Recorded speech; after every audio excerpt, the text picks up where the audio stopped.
Chapter 1. The Debt. The knock comes at 7:14 a.m. I know what it is before I open my eyes. The same flat, patient knock that's been hitting our door every Tuesday and Friday for 6 weeks. Not angry, not loud. That's the worst part. They knock like they have all the time in the world, because they do. I press my face into the pillow and count to 5. Elara, Mom's voice through the wall. Thin, controlled. I'll handle it. She won't. She'll open the door and smile and tell them we need another week, and they'll nod and write something on a tablet and leave. Then she'll close the door and stand with her forehead against it for 30 seconds before she goes back to the kitchen. I know because she's done it 11 times. I get up. The apartment is cold. The heat runs until 6. Then the timer kills it because the electric bill is a problem we haven't solved yet. I pull a sweatshirt over my head and walk past Milo's door. It's closed. He sleeps through the knocking now. That used to scare me. Now I'm grateful. Mom is at the door. She's already smiling. "Good morning," she says to the man on the other side. He's different from the last one. Younger. Tablet in hand.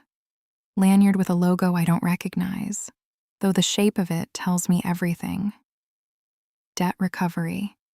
Contracted out by whatever firm bought our default package. "Mrs. Vance, I'm here regarding account 77432, he says. Of course. Mom's smile doesn't move. We're expecting a disbursement by the 15th. If you could note that in the file. There is no disbursement. There is no 15th. There is nothing coming that will fix the number on his tablet. I stand in the hallway and watch her lie with perfect posture, and I want to scream. He leaves. She closes the door, forehead against the wood. I count. 28 seconds this time. Mom. I'm fine, sweetheart. She turns around and the smile is back. Coffee? I don't argue. There's no version of this conversation where she admits the truth, which is that the debt from Dad's contract default has been compounding for 6 years and we are drowning. She knows. I know. Milo knows. We just don't say it in the kitchen before 8 o'clock. House rules. The coffee is weak. She's stretching the grounds again, adding hot water to yesterday's filter. I can tell by the color, the way it looks more like tea than anything that belongs in a mug. I take it. I drink it. Like it's the best thing I've ever tasted because her hands are shaking and she needs one person in this apartment to act like everything is fine. She sits across from me and wraps both hands around her mug. Her knuckles are dry, cracked from the cleaning products at the second job, the one she picked up in January when the facility raised its rates. She used to have nice hands. I remember that. She used to paint her nails on Sunday mornings while Dad cooked eggs and Milo built things out of cereal boxes on the kitchen floor. That was before. Everything is before or after in this family, and the line between them is a contract with Dad's signature at the bottom. Milo's school fees are due Friday. $412. I have 93 in the account and a shift at the restaurant tonight that will bring me to maybe 160 if the tips are decent. They won't be decent. Tuesday nights are dead. I do the math on every sip. Subtract rent. Subtract the minimum payment on the recovery account, which we haven't made in 2 months. Subtract food. Subtract the care facility where Dad sits in a chair by a window and doesn't recognize the view. The number at the bottom is always red. I picked up a Saturday shift. Mom says, Sandra's going to her daughter's recital. You already work Saturdays. Both Saturdays. She sets her mug down. It's fine. It's only for a month. She's 52 years old and she's working 7 days a week, and she says it's only for a month, like the month after will be different. It won't. I know it won't. She knows it won't. My phone buzzes in my pocket. Unknown number. I almost ignore it. Almost. But something about the timing, the way it lands right in the middle of the morning's quiet despair, makes me step into the hallway. Hello? Elara Vance? A woman's voice. Professional. Flat, in a way that sounds expensive. Who is this? I represent a party interested in resolving the Vance family debt. The full balance. All accounts. And I stop walking. My hand goes to my collarbone without permission. Who is this? I say again. The details aren't relevant at this stage. What's relevant is that we can eliminate the outstanding obligations attached to your family name. Recovery accounts, the care facility balance, your brother's education fund, all of it, zeroed. The hallway is small. The walls are close. Mom is running water in the kitchen, pretending this is a normal Tuesday. That's not possible. I assure you it is. People don't call to erase six-figure debt out of generosity. What's the catch? A pause. Not hesitation. Calculated. A meeting. Tomorrow. 11 a.m. I'll send you the address.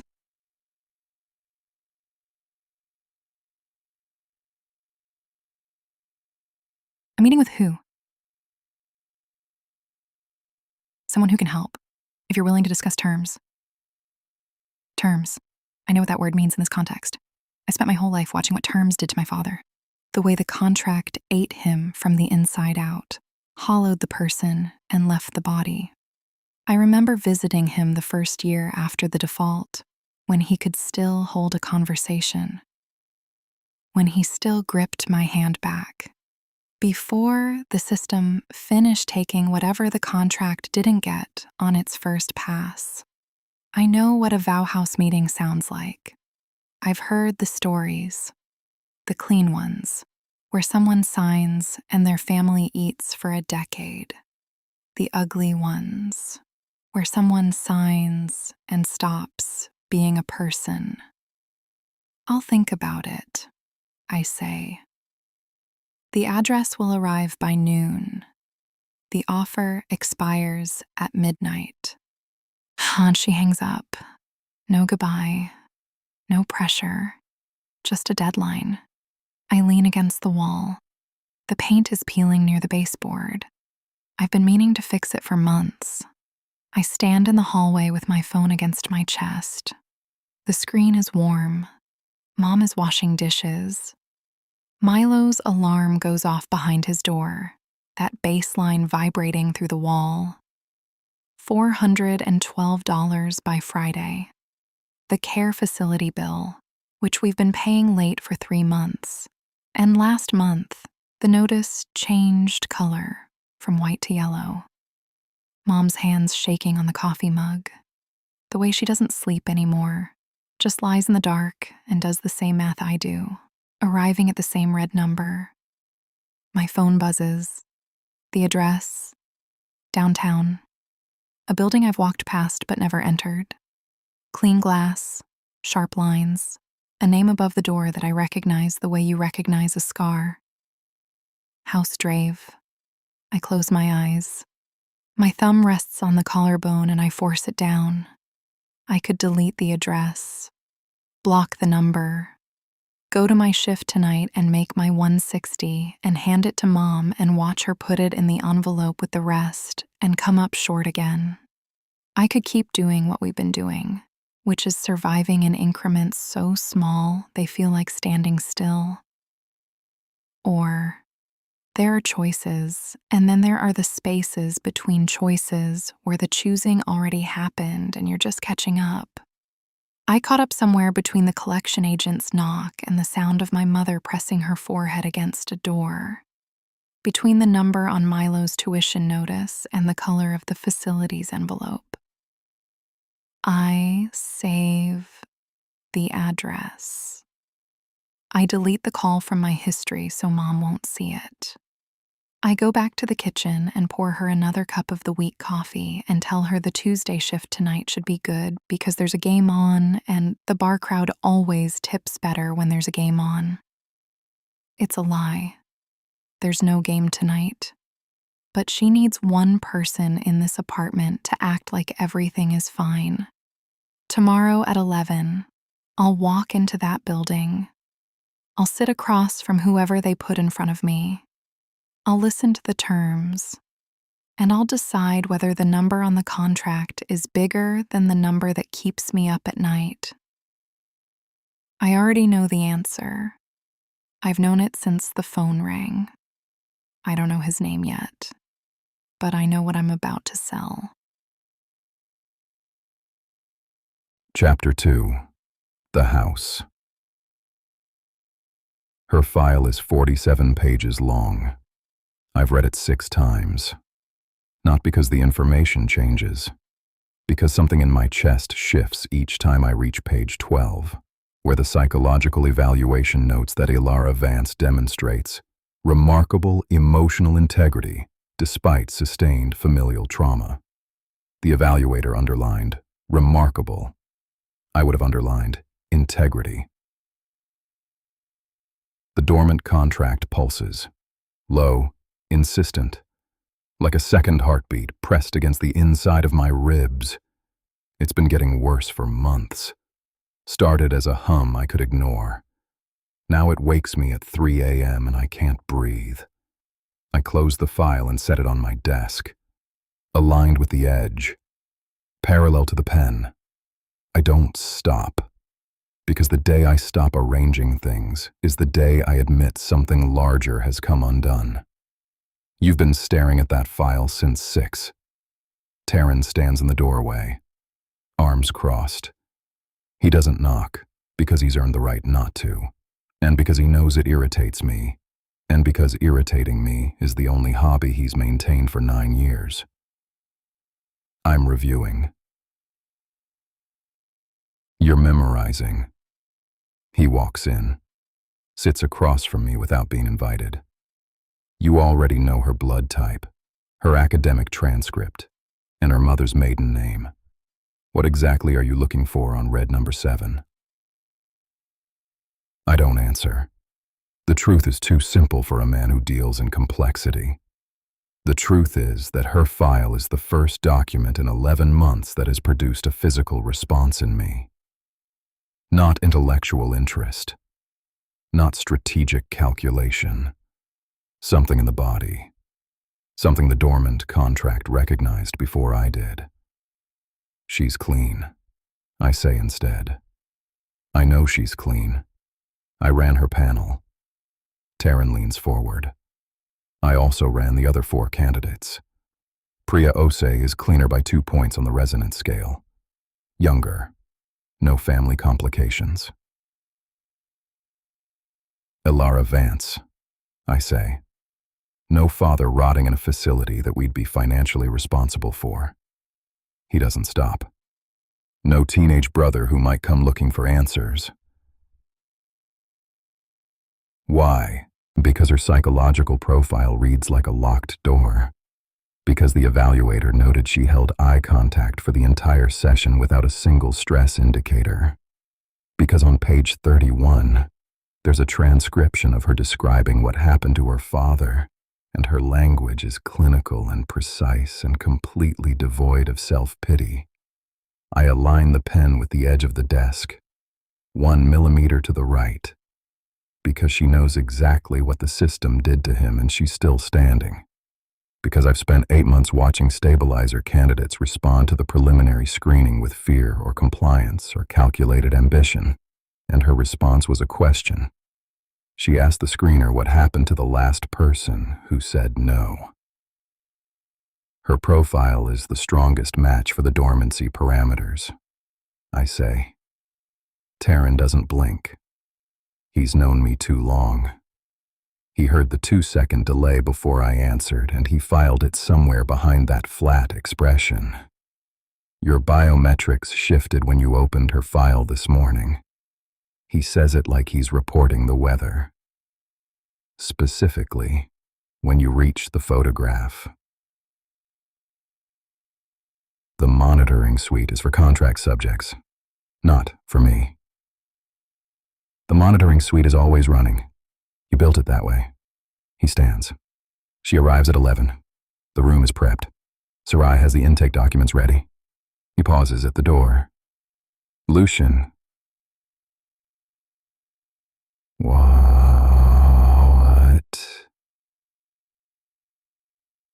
Your hands. I look down.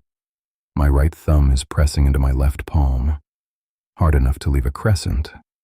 I flatten both hands against the desk. Noted, I say. He leaves. I turn to the window. House Draeve occupies the top 4 floors of a building my father purchased when I was 9.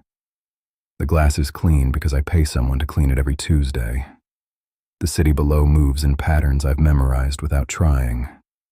Morning traffic, delivery trucks, the woman who runs the flower cart on the corner opposite, the one who arrives at 6:40 and leaves at 4:15 and always wears a green apron regardless of season.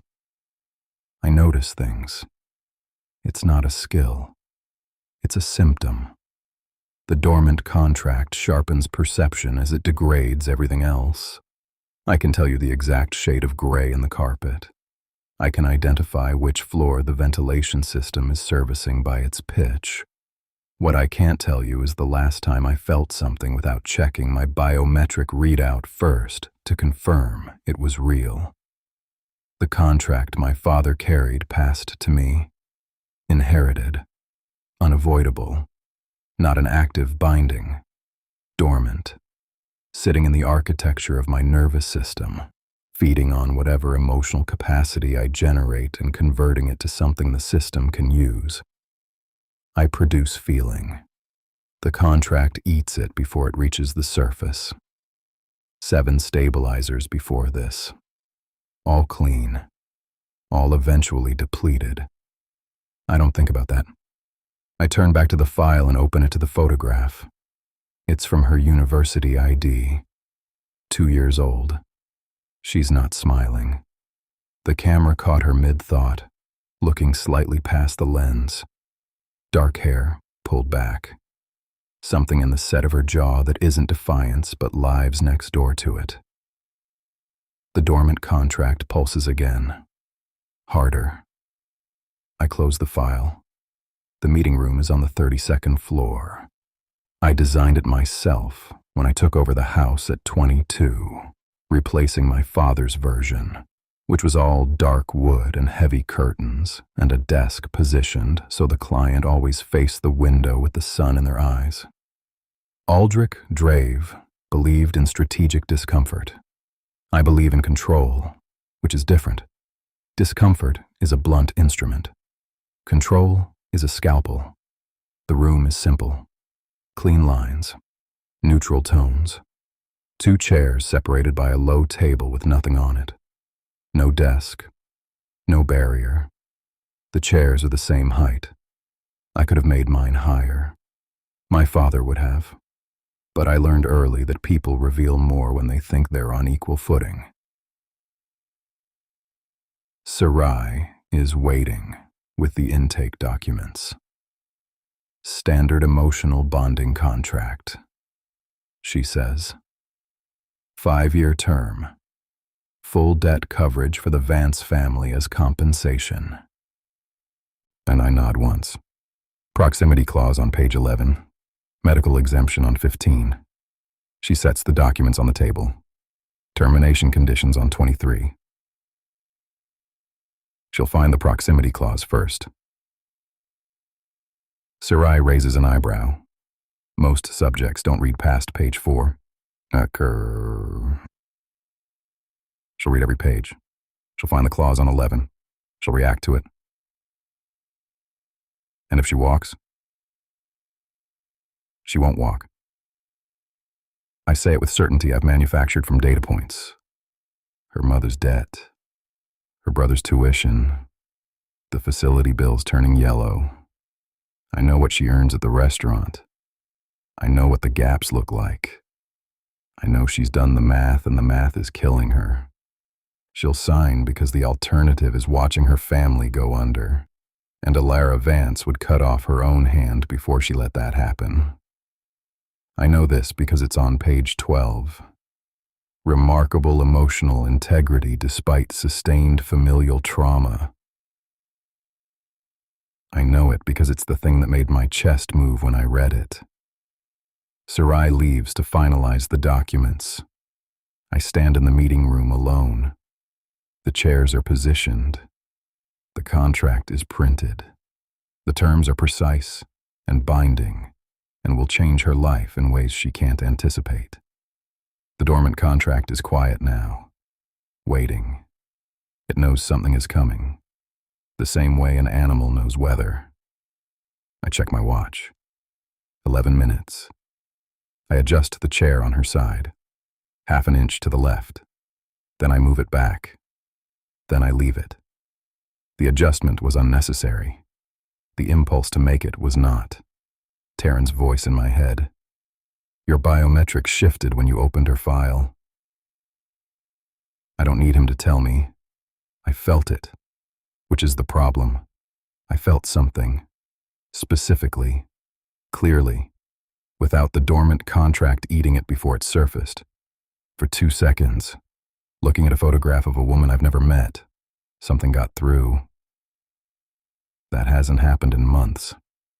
I stand at the window. The flower cart woman is arranging carnations. The city is moving. Somewhere in it, Elara Vance is getting dressed and lying to her mother and getting on a bus that will bring her here, to this room, to this chair, to a contract that will bind her to a house built on the bones of people like her father. She arrives in 11 minutes. I've been ready for weeks. Chapter 3. The Offer. The elevator doesn't make a sound. That's the first wrong thing.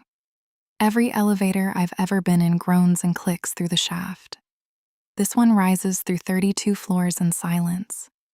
The kind of silence that costs money. The lobby costs money too.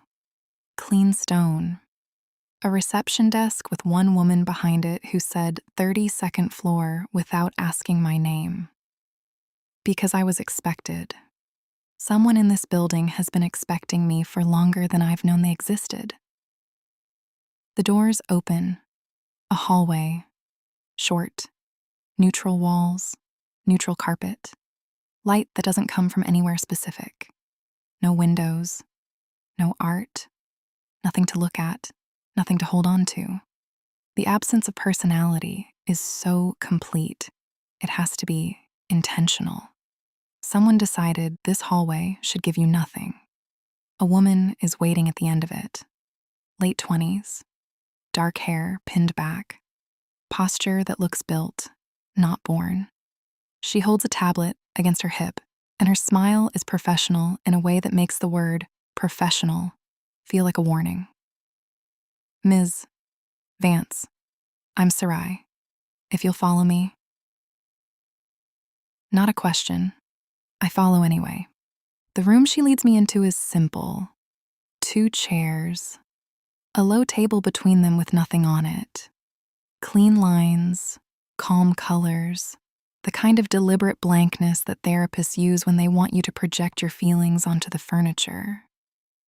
The chairs are the same height, because someone wanted me to see that. He's already standing by the window. younger than I expected. That's the second wrong thing. The voice on the phone was a woman, and the building screams, old money. And I'd built a picture in my head of someone my father's age with soft hands and a gentle voice designed to make terrible things sound reasonable. This is not that. He turns, late 20s, lean, dark suit that fits too well to be off a rack. Everything about him is precise. The way he stands, balanced, centered, not a single unnecessary muscle engaged. His hands are at his sides and completely still. His eyes find mine and don't move. Elara Vance. Not a greeting. A confirmation. He already knew. You didn't give me a name on the phone. I didn't call you. He crosses the room, each step measured. He sits in the chair closest to the window and gestures to the other one. My name is Lucien Draeve. Draeve, of course. Not just a vow house. The vow house. One of the 5 founding families. The ones who built the emotional contract system that ate my father alive. I sit because my legs are making the decision for me. The chair is comfortable. That feels deliberate. You know why you're here, he says. Someone called me and offered to erase my family's debt. That someone works for you. For this house. Same thing. Something crosses his face. Too fast to name. He doesn't correct me. Sarai sets a document on the table between us. Thick.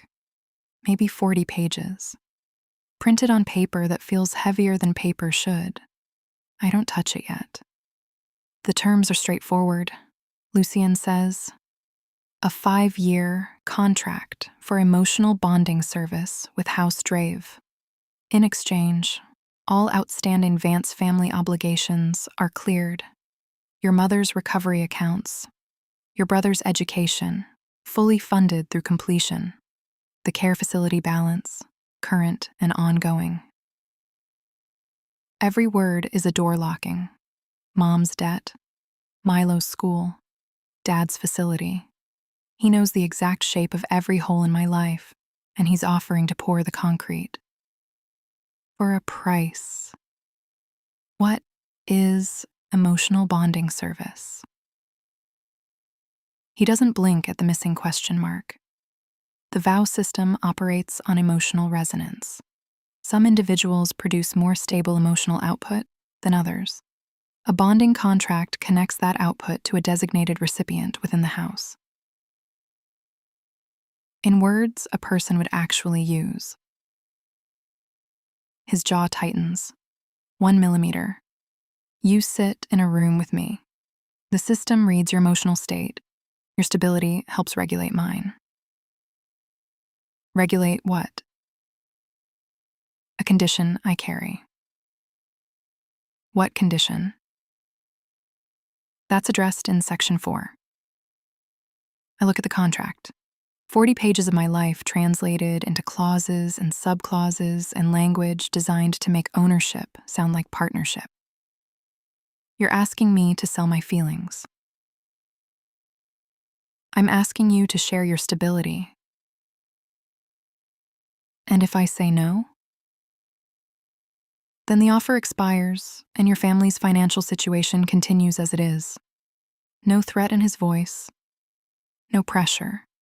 Just arithmetic. Your mother works 7 days a week. Your brother's fees are due Friday. The care facility has sent 3 yellow notices. He knows about the yellow notices. He knows about Sandra's Saturday shift. He probably knows about the stretched coffee grounds and the paint peeling near the baseboard. My hands want to shake. I press them flat against my thighs. How did you find me? House Draeve maintains screening protocols for potential bonding candidates. Your profile was flagged. By who? By a system designed to identify emotional compatibility. That's not an answer. It's the one available to you before you sign. He holds my gaze. Nothing moves in his face. Nothing warm, nothing cold. Just attention. Constant, focused, complete. The concentration of a man who has decided I'm the only thing in this room worth solving. I hate that it almost works. The flattery of being seen. How many people have sat in this chair before me? The pause lasts one beat too long. The terms of previous contracts are confidential. That many. He doesn't respond to that. Instead, he leans forward. Not much. An inch, maybe 2. But the room gets smaller. Ms. Vance, I understand your hesitation. Your father was contracted through a mid-tier house with extraction rates that would be criminal under current regulations. House Draeve operates differently. Lower output thresholds, built-in recovery periods, medical exemptions on page 15. You restructured the system that broke my father, and you want credit for making it slightly less brutal. His hands are still, perfectly, deliberately still. I want you to read the contract. And if I read it and walk out, then you walk out. Just like that. Just like that. He's lying. Not about letting me leave. About it being that simple. Nothing in this building is that simple. The silent elevator, the smiling receptionist, the chairs at matching heights. Every detail calculated to make this feel voluntary while the math has already decided. I pick up the contract.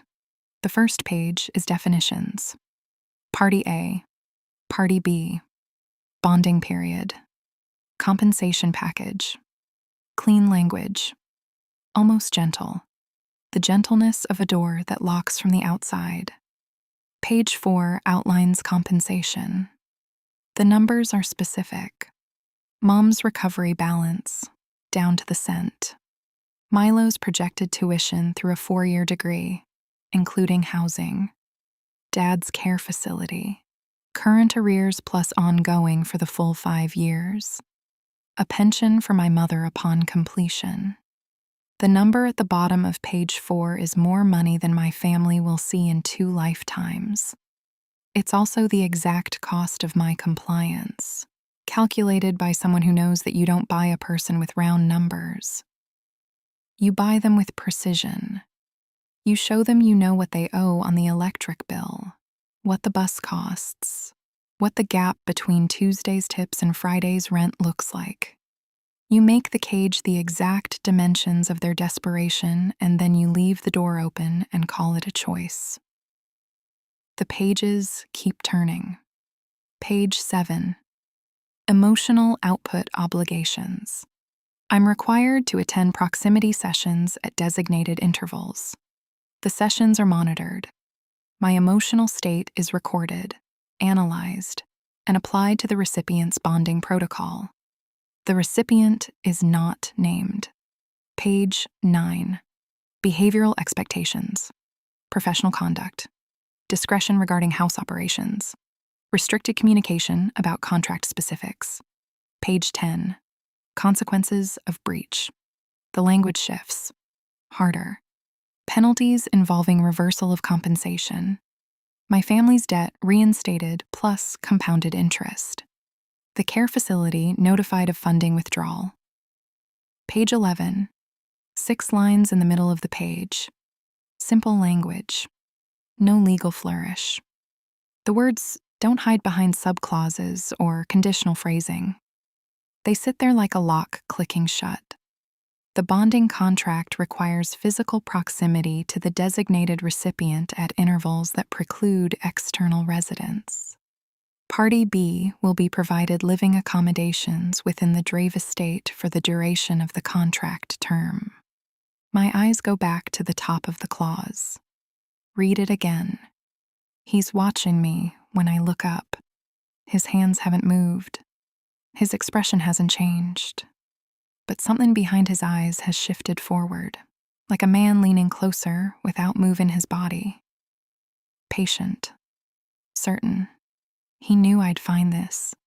He knew which page. He's been counting since I opened the cover. Read it, he says. Quiet. Not a command. Closer to a confession. So I do. And on page 11, I find the clause that stops my breathing. Chapter 4. The Clause. Her breathing stops. I count the seconds because that's what I do.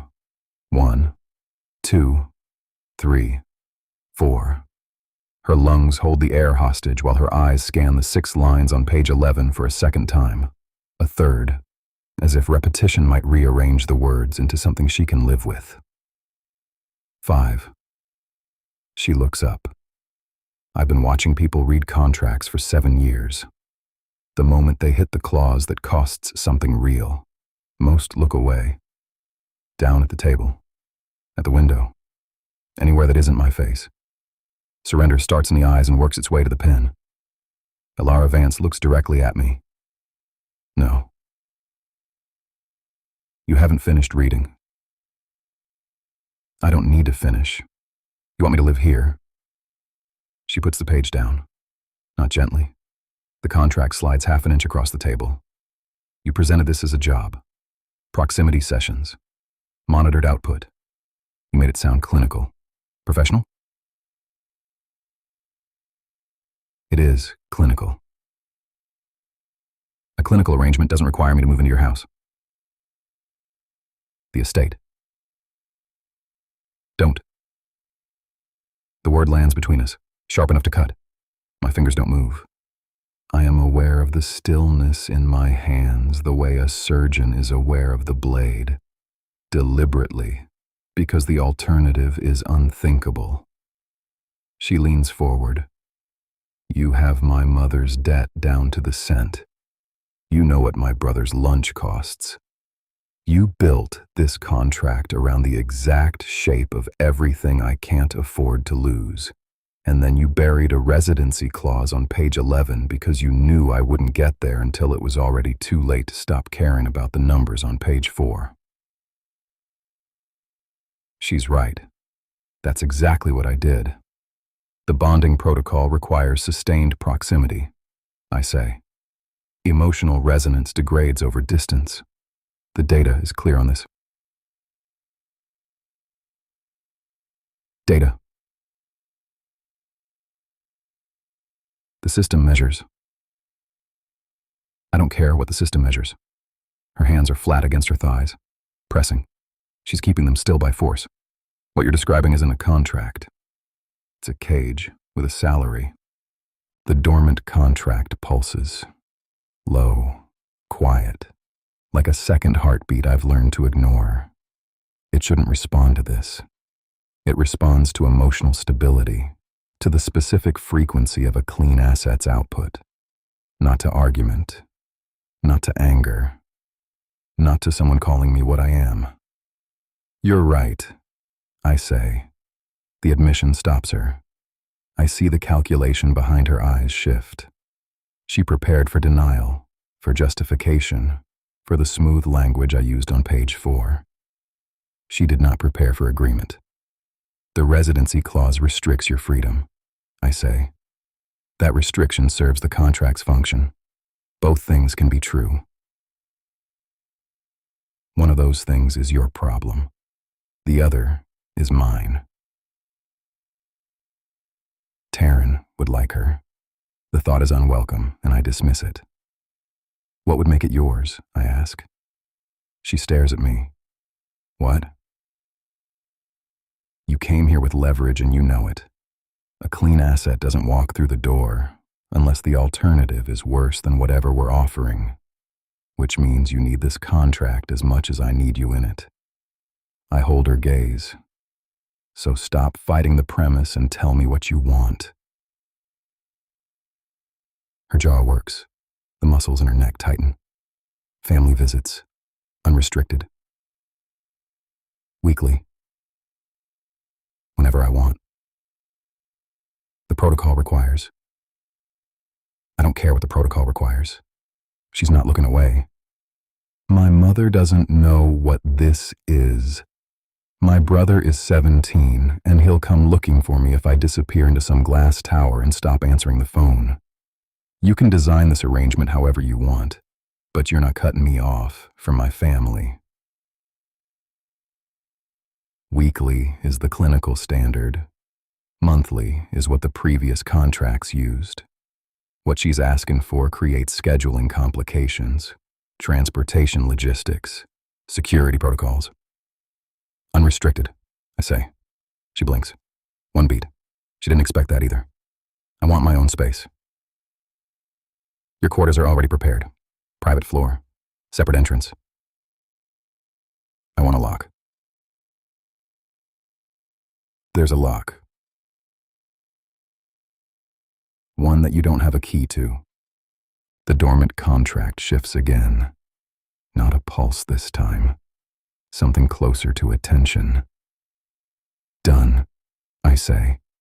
She searches my face, looking for the trap, the claws buried inside the concession. She won't find it because there isn't one. The lock is meaningless. Proximity doesn't require access. The system reads her through the building's infrastructure. She could bar the door with furniture and the bonding protocol would function at 94% efficiency. But she doesn't know that, and telling her would cost me the signature I need tonight. I want a termination review. Page 23. I read page 10. Breach penalties. Debt reinstated plus compound interest. Care facility notified. Her voice is steady, but her pulse is visible at her throat. Rapid. Controlled breathing masking a heart rate she can't slow down. If I'm trapped in a contract that breaks me the way it broke my father, I need a way out that doesn't destroy my family. The termination clause on page 23 provides for review at 18 months. If the medical advisory board,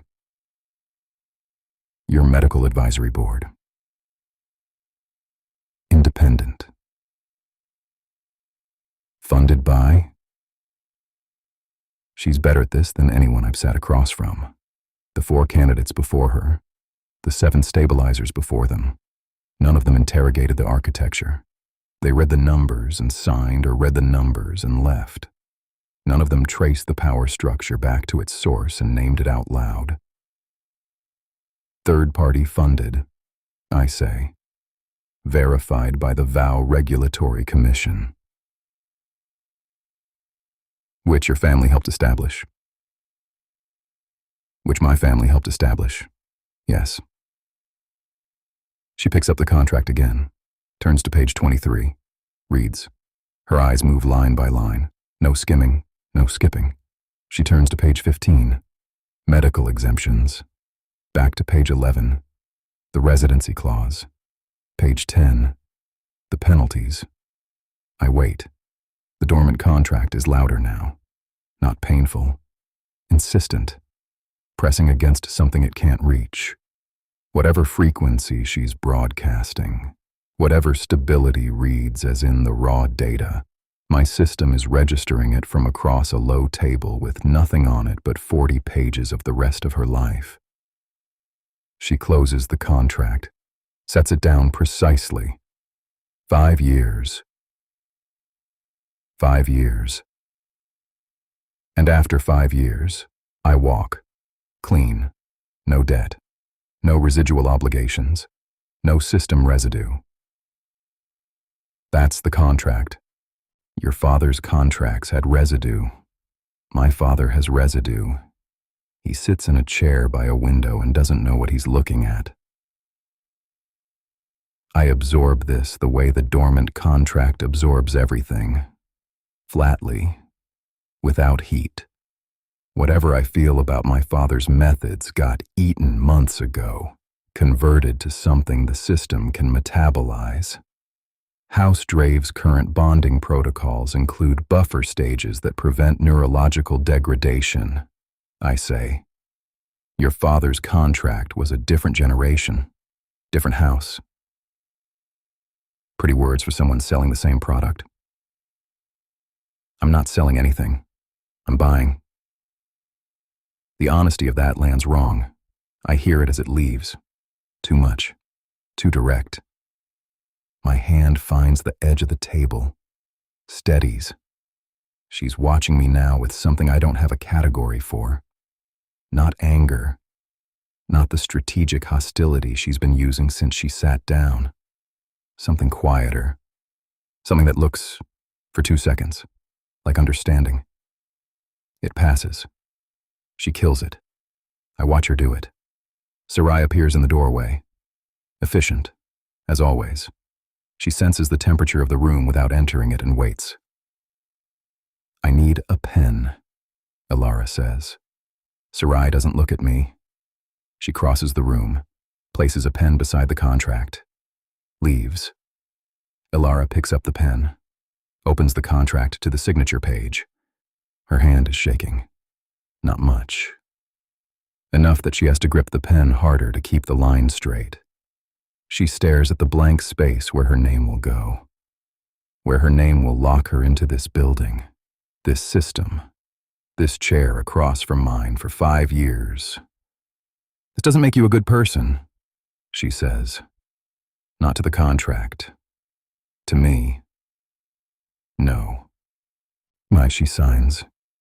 The pen moves across the paper and something shifts in the room. Not the ventilation.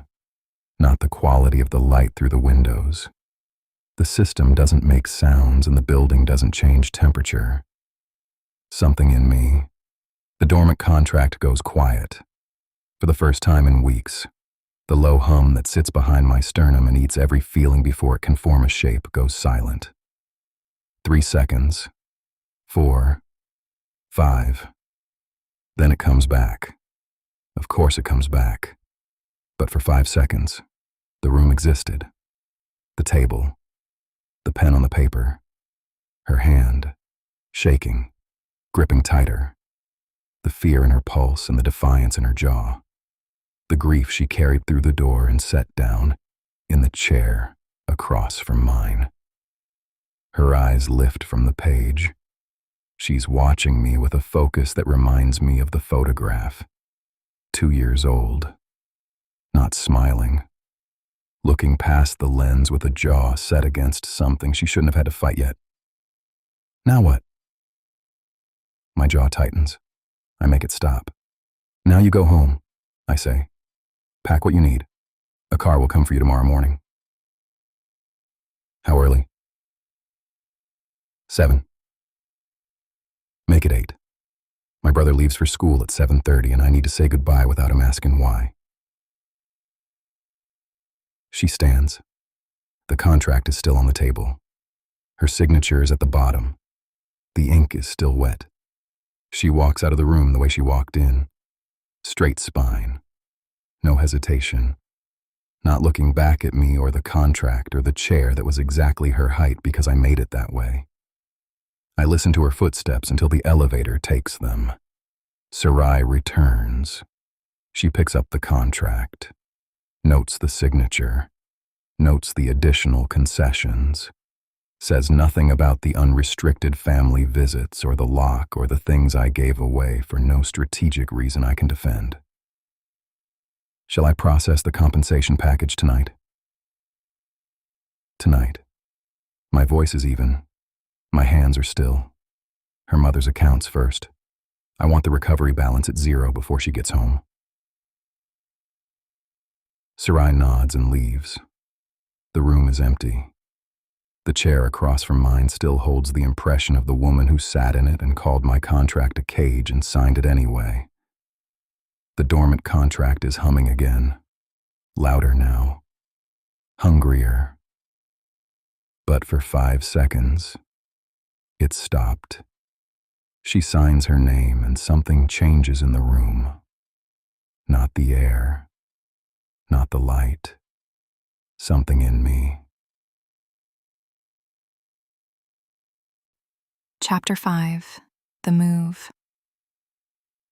2 suitcases. That's what a life fits into when you're packing to leave it. The black one has clothes. The gray one has everything else. Mom's photograph of Dad before the contract. Milo's first drawing, stick figures holding hands. The tall one labeled Lara because he couldn't spell Elara at 4. A psychology textbook I never returned. A phone charger. Toiletries. The rest of my room stays. The rest of my room was never really mine anyway. Rented furniture, rented walls. I fold a sweater I bought at the thrift store on Vine Street 3 years ago. The elbows are thin. I pack it because I'm not leaving anything behind that might make Mom ask questions. You got a job? Milo is in my doorway, backpack on one shoulder, jaw set in a way that looks too much like mine. He's not asking. I got a job. What kind of job? Administrative. The lie tastes like copper. A placement agency matched me with a firm that needs live-in support. Room and board included. What firm? You're going to be late for school. He doesn't move.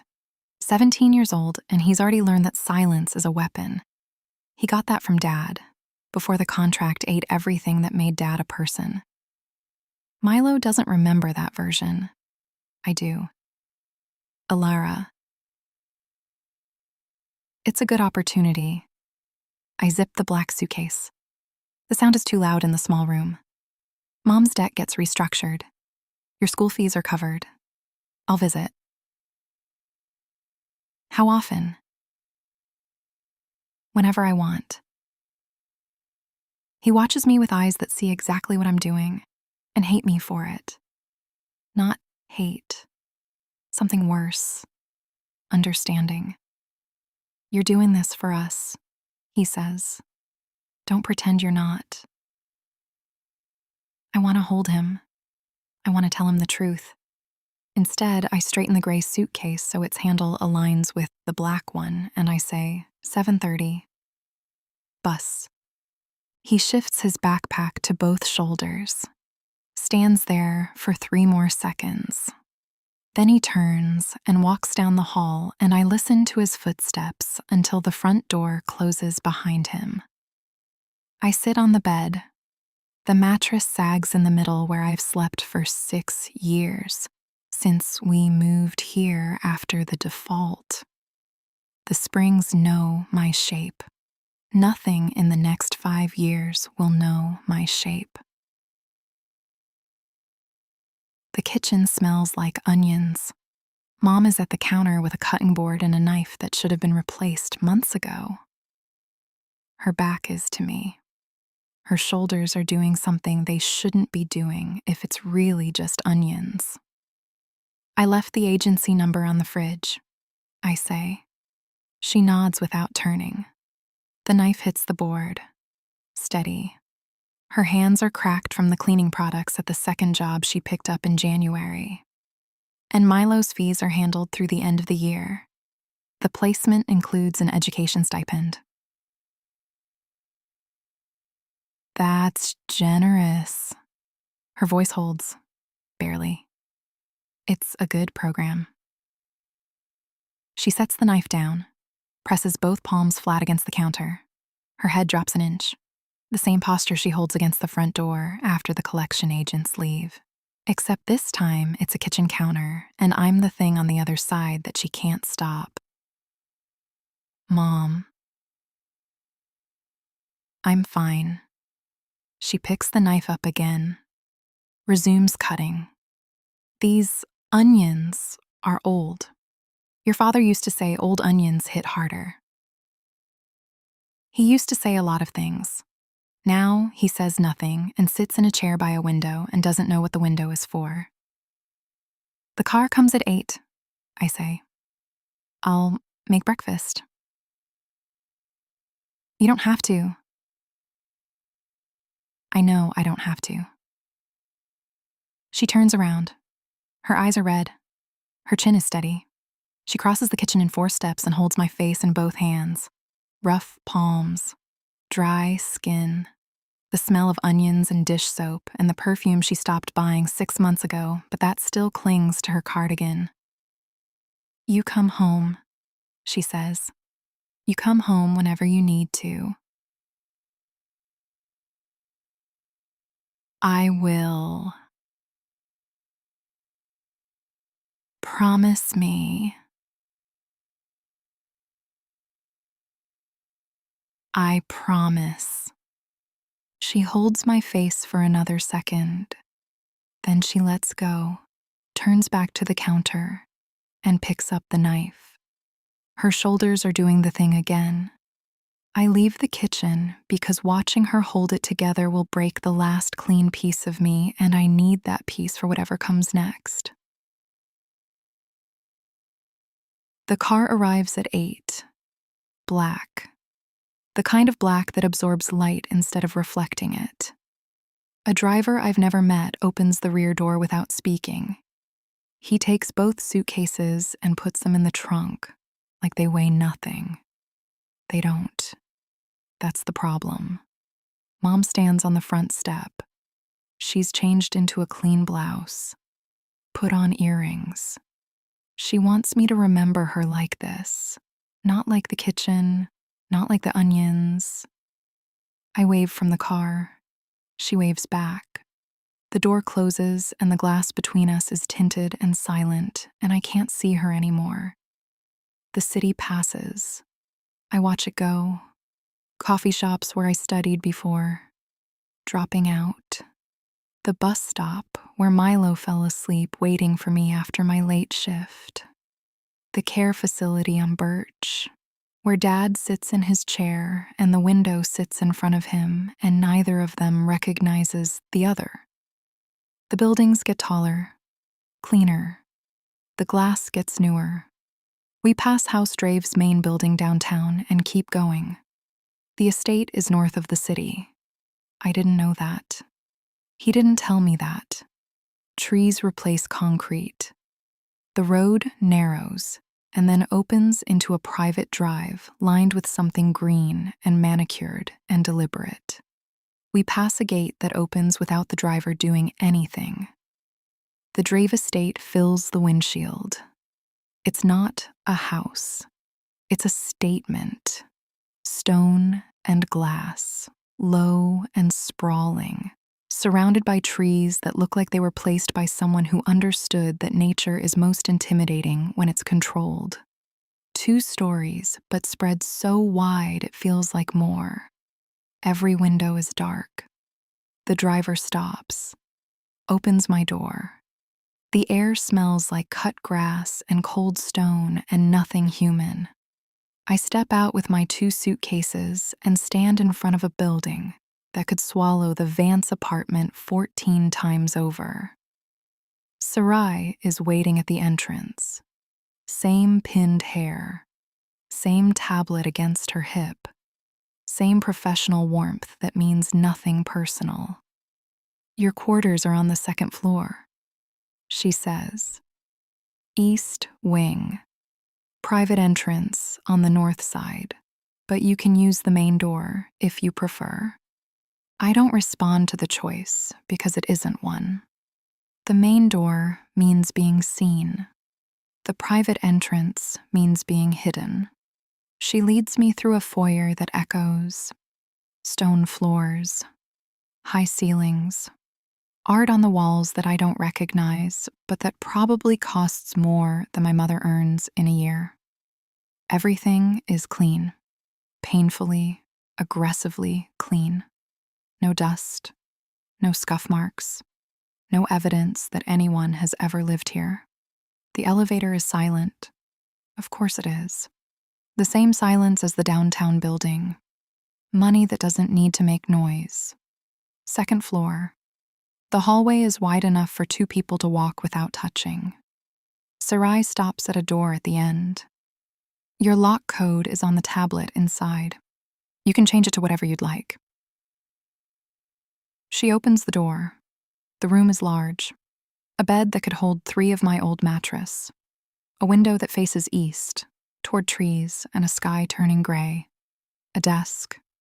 A chair. A closet deeper than my entire bedroom at home. Warm light. Preset. Soft carpet that my shoes sink into. It's beautiful. I hate it. I hate the softness of the sheets when I set my suitcase on the bed. I hate the silence that sits in the corners, like something patient. I hate that the window faces away from the city, away from the apartment, away from Milo and Mom and the cutting board with the old onions. Proximity sessions begin tomorrow at 9, Sarai says from the doorway. Breakfast is available from 6:30 in the main kitchen. Ground floor, west corridor. Where is he? She pauses. Mr. Draeve is in the south wing. I don't know why I asked. Thank you, I say. It means nothing. She knows it means nothing. She nods and closes the door. I change the lock code. 12 digits. Mom's birthday, Milo's birthday, the last 4 of the care facility account number. A combination that nobody in this building would think to try. Then I sit on the bed that isn't mine in the room that isn't mine in the house that will own me for 5 years. I don't unpack. I pull my knees up and press my back against the headboard and listen. The Vance apartment breathes. Pipes that rattle at 2 a.m. The heater cycling on and off until the timer kills it at 6. Milo's music through the wall, bass low enough to feel in the floor. Mom's footsteps in the kitchen when she can't sleep. The apartment is alive in a way that tells you other people exist. This house doesn't breathe. The air is circulated. The temperature is constant. The walls absorb every sound and give nothing back. I press my palm flat against the mattress and feel nothing. No springs, no sag, no shape worn into it by someone else's body. I close my eyes. Sleep doesn't come. Hours pass. I know because the light through the window changes from gray to dark to the flat black of a countryside without street lamps. No traffic, no sirens, no bass through the wall. Nothing. Then, at what I think is close to 2 a.m, footsteps. In the hallway. Past my door. Slow. Deliberate. The pace of someone who doesn't mind being heard. They stop. Right outside my door. Close enough that I hold my breath and count the seconds the way I counted heartbeats in the kitchen when Mom pressed her palms to the counter. 1, 2, 3. The footsteps continue. Down the hall. Fading. I don't move. My hand is at my collarbone and I don't remember putting it there. Chapter 6. The Rules. She arrives in the kitchen at 6:47. I know because I've been here since 5:30, pretending the coffee required supervision. It didn't. The machine is Italian and better at this than I am. But the dormant contract woke me at 3:12 with the usual pressure behind my sternum, and I've been sitting at the island since, reading a market brief I finished 40 minutes ago. The footsteps are careful, measured. She's counting the rooms between hers and the kitchen. I don't turn around. She enters from the west corridor and stops 4 steps inside the doorway. Not hesitating. Scanning. Left wall, right wall, the 2 exits, the knife block on the counter, the French doors to the terrace, the distance between where I'm sitting and where she's standing. She's mapping the room the way someone maps a building they might need to leave in a hurry. Coffee's on the counter, I say. She doesn't move toward it. I pick up my cup, take a slow sip, set it down, still don't turn around. Give her the space to watch me drink from the same pot before she commits to putting anything in her body. 7 seconds. I count them by the clock on the stove. She crosses to the counter, pours. Black. No sugar.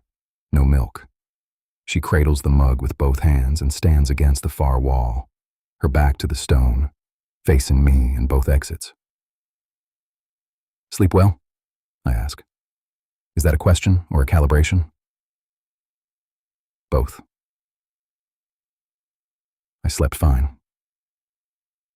She didn't. The shadows under her eyes are new. The estate's silence does that to people who've lived inside noise their entire lives. The body searches for sounds it recognizes, finds none, and spends the night reaching. You'll adjust, I say. To the quiet or the surveillance? I let the silence sit. She wants a reaction, a flinch, something that confirms her suspicion. I give her nothing because the answer is both. Sarai enters at 7 on the dot, punctual to the second, as always. She has a tablet under one arm and a schedule on the screen that she's already sent to the system. Good morning, Elara. Sarai's warmth is calibrated, professional enough to feel intentional, personal enough to disarm. Most people don't notice the construction. Elara does. Her eyes narrow a fraction before she responds. Morning. Your orientation begins at 8. I'll walk you through the schedule, access protocols, and session structure for the first 2 weeks. Sarai glances at me. I nod once. She continues. Proximity sessions run from 9 to 10:15 daily. Emotional baselines are recorded before and after each session. You'll have access to your own data upon request. What kind of data? Emotional resonance readings, biometric patterns. The system tracks heart rate, cortisol, serotonin markers, micro-expressions, standard monitoring for all bonding contracts. Elara's jaw tightens. The coffee mug comes up to her mouth, not to drink, but to hide the tension in her lips. I catalog the tell. The east wing is your private space, Sarai continues. The south wing, Mr. Draeve's quarters and offices, are restricted. The ground floor is shared. Elara shifts her weight against the wall, cataloging. The library, kitchen, terrace, and east gardens are available without escort. The west wing houses operations and is off limits. Operations? Contract administration, system infrastructure, staff offices. Where the machine lives. Sarai pauses. Not long enough for most people to catch. Long enough for me. The system is distributed throughout the building, Sarai says. There's no single location. Elara files this. Her gaze holds steady for one extra beat. Her thumb presses harder against the mug. She's not wrong.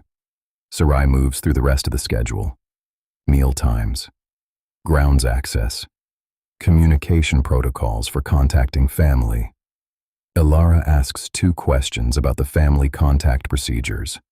Specific, targeted questions about encryption and whether her calls are recorded. Sarai answers honestly. Calls are not recorded, but the system logs time, duration, and destination as metadata. Like a prison phone, Elara says. Like a corporate phone, Sarai corrects. Smooth. Elara doesn't smile. There are behavioral guidelines, Sarai says. They're in Section 9 of your contract, which you've read. In practice, they reduce to 2 things: attend scheduled sessions and maintain professional conduct in shared spaces. She pauses. Any physical or emotional distress gets reported to medical staff. What happens if I don't? Sarai looks at me. I give her nothing. This is her briefing. The contract adjusts, Sarai says. The room gets quieter. Shouldn't be possible in a house this silent, but it does. The phrase hangs in the circulated air like something with weight. Adjusts how? Elara asks. Terms recalibrate based on compliance metrics, session frequency, access privileges, contact parameters. The contract is a living document, Elara finishes. I read section 12. Flat. No question mark. As in, it changes without my consent. Sarai opens her mouth, closes it, looks at me again. As in, it responds to the conditions of the bond. I say, first time I've spoken since the coffee. Elara's attention shifts to me with a focus I can feel against my skin. Compliance isn't punitive.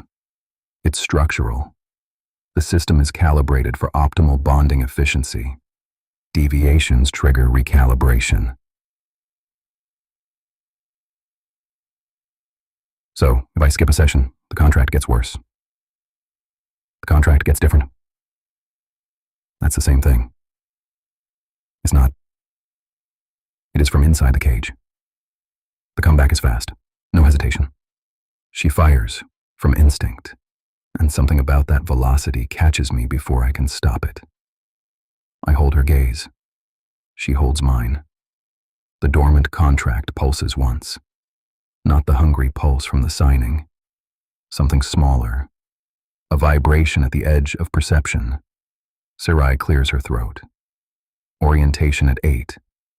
I'll meet you in the east corridor. She leaves. The door closes behind her with the soft click of good hardware. Elara doesn't move from the wall. She's watching me the way she watched the room when she entered, mapping, measuring, calculating threat distances. You can sit down, I say. I'm fine. You've been standing since you walked in?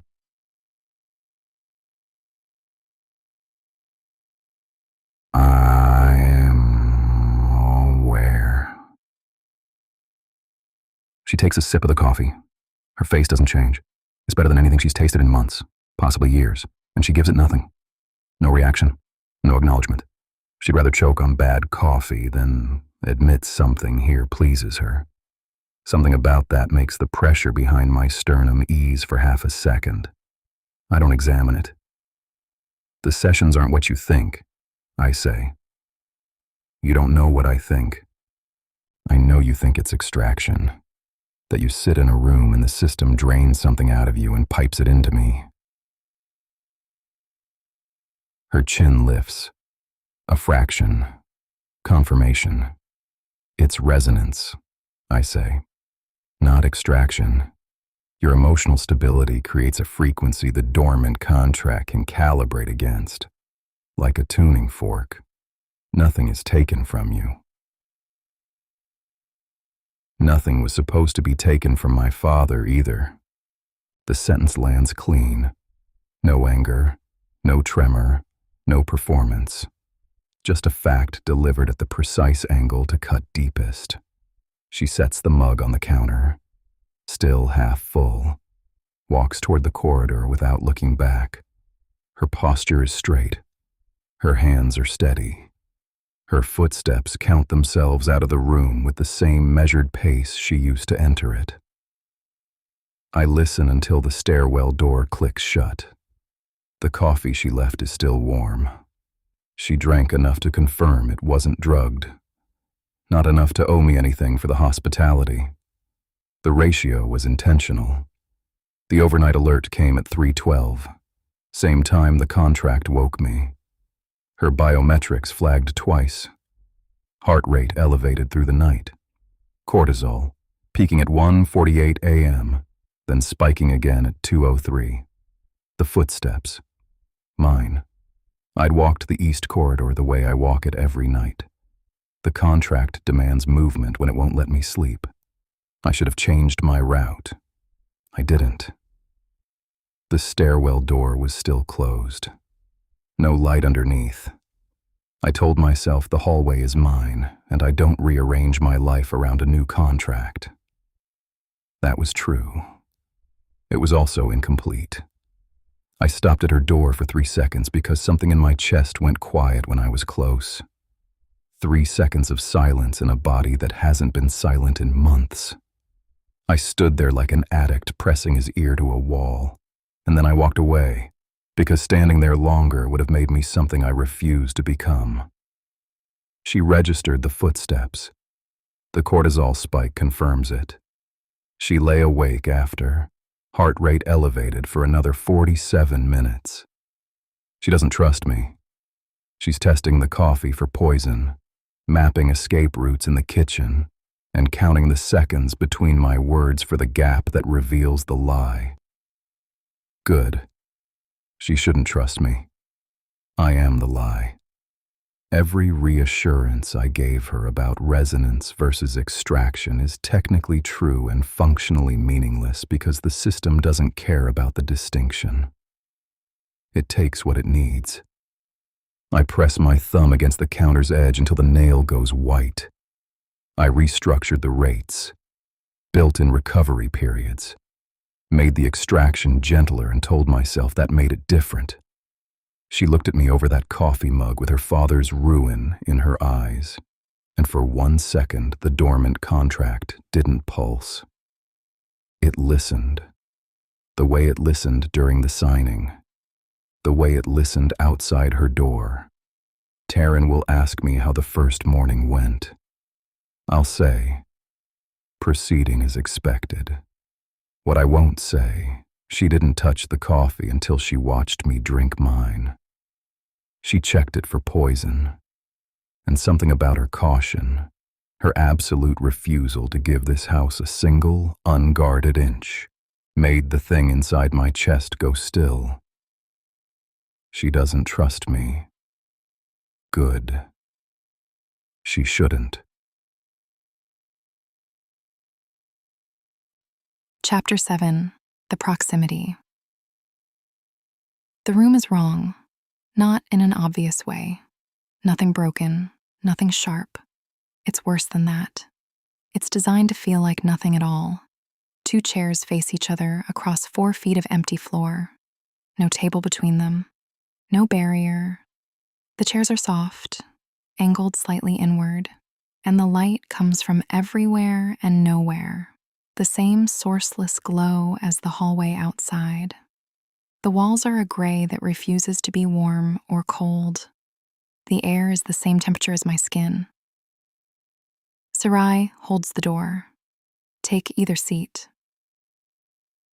I take the one facing the exit. She doesn't comment. Closes the door. The click is barely audible. The room swallows it. The session runs 75 minutes, she says, settling into a workstation built into the far wall. 3 monitors. A panel of readings I can't decipher from here. The first 15 establish your baseline. You don't have to do anything. Just sit. And after the first 15, Mr. Draeve joins you. My shoulders tighten. I flatten them. He's not here yet. He arrives at 9:15. The baseline reads cleaner without him present. We need your emotional state uninfluenced. Uninfluenced. As if being in this building, in this chair, in this contract, is a neutral condition. As if the fluorescent nothing of this room isn't already pressing against my chest. I sit. The cushion gives under me in a way that feels rehearsed. Try to breathe normally, Sarai says. I am breathing normally. She glances at her screen. Your respiratory rate is 17. Resting average for your demographic is 14. I force myself slower. 12 seconds in, 12 seconds out. The number is from a psychology textbook I never returned. I think about the textbook instead of the room. Think about the library where I read it, the smell of old binding glue, the window seat with the broken latch, better, Sarai says. Cortisol is still elevated, but within parameters. I don't respond. Responding would be performing, and I am not performing for this room. I'm giving it the minimum the contract requires, my body in a chair, my lungs moving air. Nothing else. The minutes pass. Sarai types. The monitors flicker with data I refuse to look at because looking means caring, and caring means the system gets something for free. At 9:14, the door opens. Lucien enters the way he does everything, without unnecessary sound.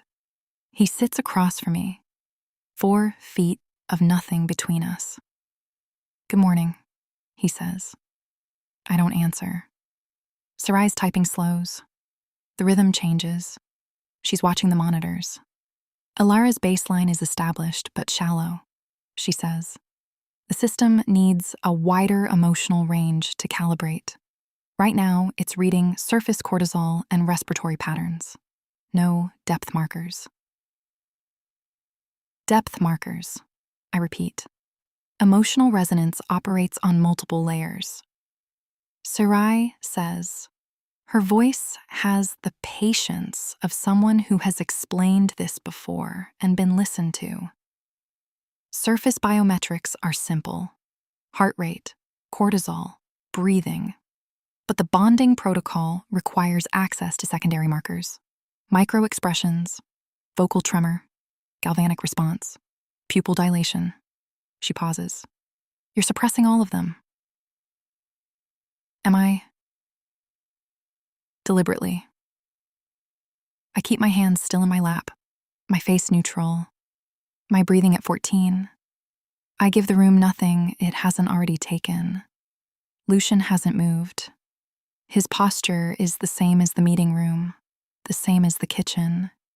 Still, centered, hands resting on the arms of his chair, watching me with the kind of focus that should feel clinical but doesn't. The protocol needs a response, Sarai says. Any response. I can run a series of emotional prompts if that would help. It won't, I say. Sarai looks at Lucien. He doesn't look at her. We'll adjust, she says.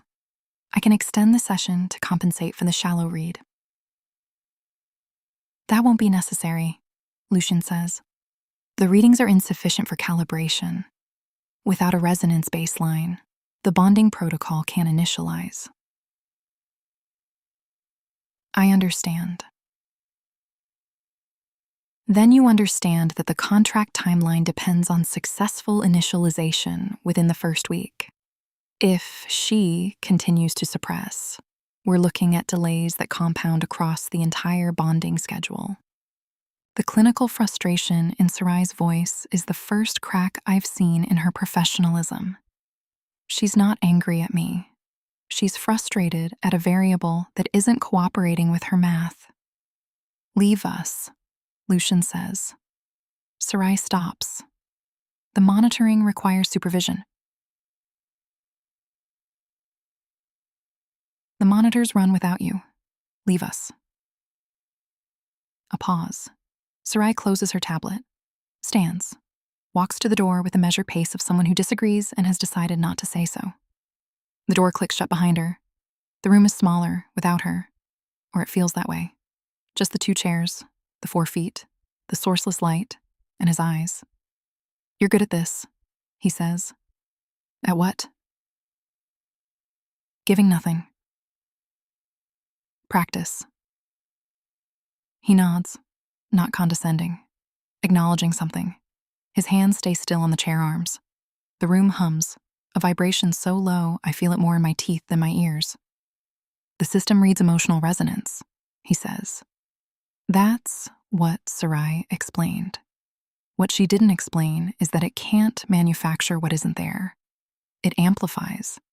It doesn't create. That's supposed to make me feel better. It's supposed to make you accurate. You think you're protecting yourself by shutting down. You're not wrong, but the system isn't what you need to protect against. Then what is? He holds my gaze. Me. The honesty of it lands wrong. Too direct. Too bare. I was ready for manipulation, for angles, for the careful architecture of every interaction we've had so far. Not this. I don't respond. He doesn't fill the silence. 30 seconds. A minute. The hum in the room doesn't change. My breathing stays at 14. His stays wherever his stays. Neither of us moves. My mother was contracted, he says. The sentence enters the room like a third person. Present, tense, past, event. I catch the construction. Was contracted. Not worked a contract. Not signed one. Was. She was a stabilizer, he says. For my father's house. Before it was mine. I wait. 3 sentences of internal monologue are pressing against my throat. Questions about what kind of contract, how long, whether she chose it. I hold them. She didn't choose it either, he says. My jaw tightens. The mug-to-mouth trick isn't available. I have nothing to hold, nothing to hide behind. Just the chair and my hands in my lap. What happened to her? I say. Not a question. A demand. She died. 2 words. No elaboration. No softening. The way you say something you've said so many times it's become a fact instead of a wound. I was 12. The room changes. Not the light, not the temperature. Something else. The distance between the chairs feels different. 4 feet is still 4 feet, but the space is carrying something it wasn't carrying 30 seconds ago. I don't want it. I don't want to know this. I don't want his dead mother in the room with us, shifting the math of who he is from enemy to something more complicated. My fingers press into my thighs. Complicated is dangerous. Complicated is the first step toward trust, and trust in a cage is the fastest way to stop recognizing the bars. But my chest is doing something my brain didn't authorize. A tightening that isn't fear, something lower, older, in the place where I keep the image of my father's empty hands and my mother's cracked knuckles and Milo's backpack shifting to both shoulders as he walked away. He sees it. Whatever the shift is, he sees it before I can kill it. Don't, I say. Don't what? Use that. Don't use her to get what you need from me. His jaw moves, not a tightening, something softer, involuntary. I'm not, he says. You are. You sent Sarai away. You waited for the room to feel too small. Then you gave me the one thing designed to make me drop my guard. I lean forward an inch. I know what this is. What is it? Strategy. He holds my gaze for long enough that the low hum in the room seems to shift pitch. Then he looks away. First time. He looks at the wall, behind me, at the sourceless light, at nothing. You're right to assume that, he says. Every interaction since you walked into the building has been designed. The meeting room, the coffee, the lock on your door. He pauses. But I'm not designing this. Then why tell me? Because you're sitting in a room that's trying to read you, and you won't let it. And the reason you won't let it is the same reason I need you to. Someone used this system on someone you love, and someone used it on someone I love. His voice doesn't change. Same register, same control. But the last word comes out wrong. Too simple for a man who speaks in precision. That's not strategy. That's just the truth. I breathe. 14. 13. 12. Something in my chest opens for half a second. Not a choice. A fracture I can't close fast enough. On the far wall, a monitor I've been refusing to look at changes color. A line that has been flat since I sat down spikes once, hard, then drops.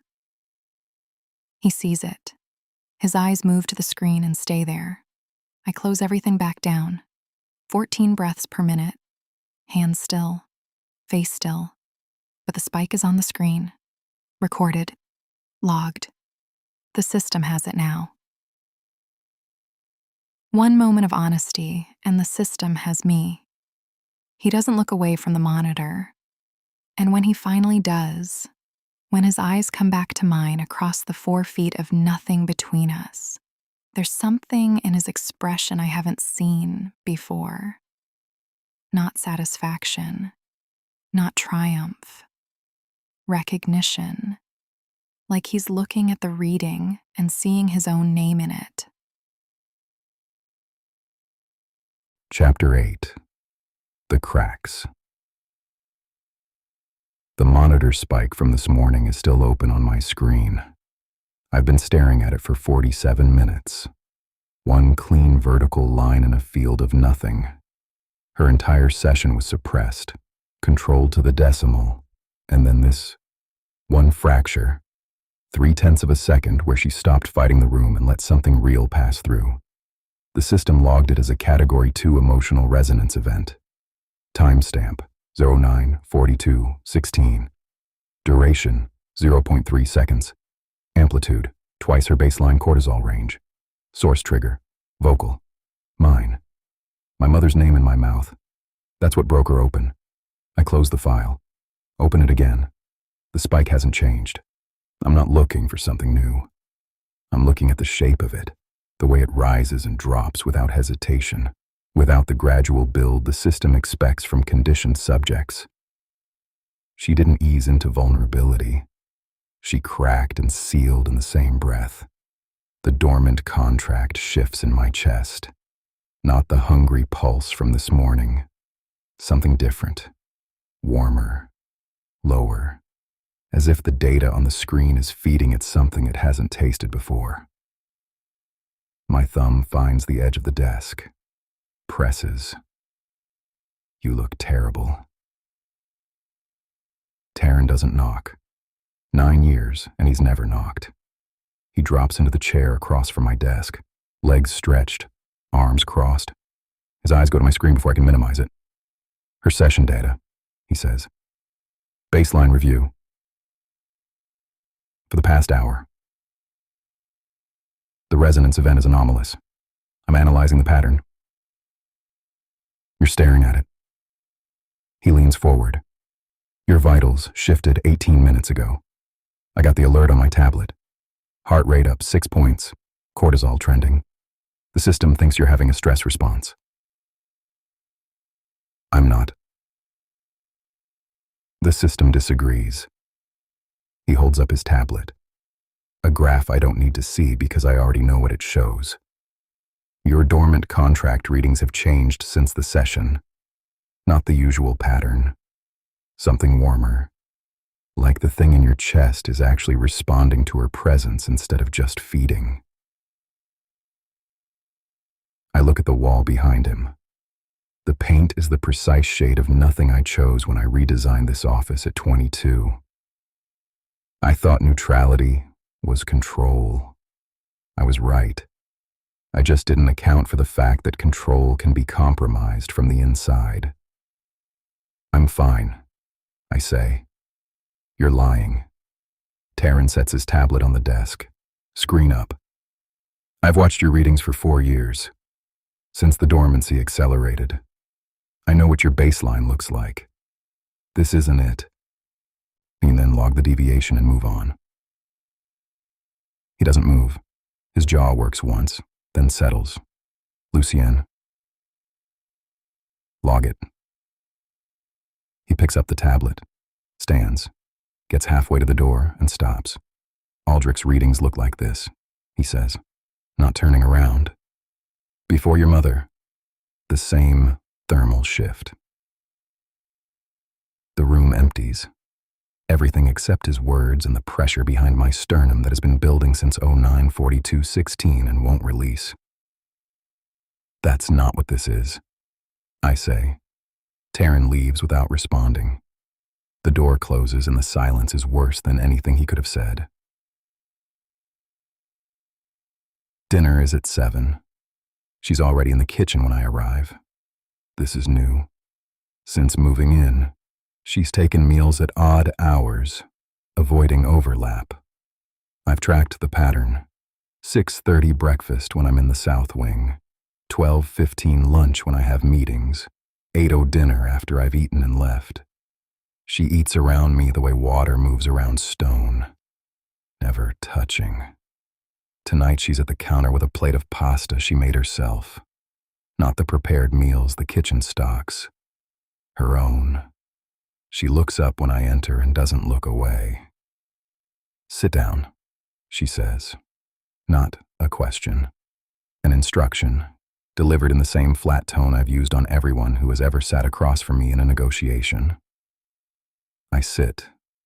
She pushes a second plate toward me. Pasta. Same as hers. She made enough for two and I don't know what to do with that information. "Where are the others?" she says. I pick up a fork. Others. The other contracted people. The other stabilizers. She twists pasta around her fork, watching me over the motion. This estate has 40 rooms. I've been in 12. I've seen you, Sarai, a groundskeeper who won't make eye contact, and a driver. Where is everyone? The estate operates with a minimal staff. That's not what I asked. House Draeve maintains one active contract at a time. There are no other stabilizers. At a time, she sets down her fork, meaning there were. Yes. How many? The dormant contract pushes against my ribs. Not the warm thing from this afternoon. Something older, colder. The feeling that comes before the system takes. That's confidential. How many, Lucien? My name in her mouth is not the same weapon it is in mine. When I say hers, it's a command. When she says mine, it's a key she's testing in a lock she doesn't have permission to open. 7, I say. Her fork stays on the plate. Her eyes stay on mine. Where are they now? Their contract's completed. They return to their lives. All 7. All 7. And they're fine, healthy, whole. The system took what it needed and gave them back in one piece. The pasta is cooling. The kitchen is too quiet. The estate is always too quiet. But right now, the silence is a third person at this counter, holding its breath. The system doesn't take, I say. I've explained the difference between resonance and extraction. Extraction. Yes. You've explained it. Sarai's explained it. The contract explains it on page 7, 12, and 15. She picks up her fork again. Takes a bite. Swallows. My father's contract explained it too. Right up until there was nothing left to explain it to. My hands go still on the counter. A different kind of still. The kind where the muscles forget they have options. Your father's contract was with a mid-tier house. The extraction rates were different. Were different, yes. Your rates are lower. Your thresholds are ethical. Your recovery periods are built in. I've read the documentation. I've memorized the numbers. She tilts her head. The overhead light catches the shadow under her jaw. But you still haven't answered me. Where are the 7 people who sat in that chair before me? I told you. They completed their contracts. And I'm asking if they were the same when they came out. A thing in my chest breaks loose. deeper than the dormant contract. Something I've been holding in place with precision and the careful architecture of a life designed to need nothing from anyone. No, I say. The word comes out wrong. Too fast. Too bare. The wrong register. The wrong weight. A confession instead of an answer. Her fork stops. Her breathing changes. No, they weren't the same, I say. The system reads emotional resonance. The reading takes something with it. Not enough to measure in the first year. Not enough to notice in the second. By the third, they're quieter. By the fifth, they're gone. I stop. My jaw locks. The crescent mark from this morning has faded from my palm and I dig a new one. She watches me, not with anger, not with the defiant sharpness she carries like a shield. Worse, patience, as if she's been waiting for the version of me that tells the truth, and now that he's here, she's going to let him speak. You're not fine, she says. I'm managing. You're not fine, and neither were they, and you put me in that chair knowing what it costs. Yes. And you did it anyway. Yes. She holds my gaze for 5 full seconds. I count them the way I've counted every second in her presence since the file landed on my desk. Then she picks up her plate, carries it to the sink, and turns on the water. There it is, she says, not looking at me, running water over the plate with steady hands. I was wondering when you'd stop pretending. The water runs. The dormant contract hums. Something in the cavity between my lungs aches with a heat I haven't felt since I was 12 years old, sitting in a hallway while a door stayed closed and the machines behind it went quiet one by one. She turns off the faucet, dries her hands on a towel hanging from the oven handle, walks past me toward the East Wing corridor. She doesn't look back. She never looks back. I sit at the counter with a plate of pasta she made for me, and a truth she pulled out of me, and the sound of her footsteps getting quieter until the estate swallows them. She saw through me in 3 days. It took my father 20 years to crack me open, and she did it with 6 words.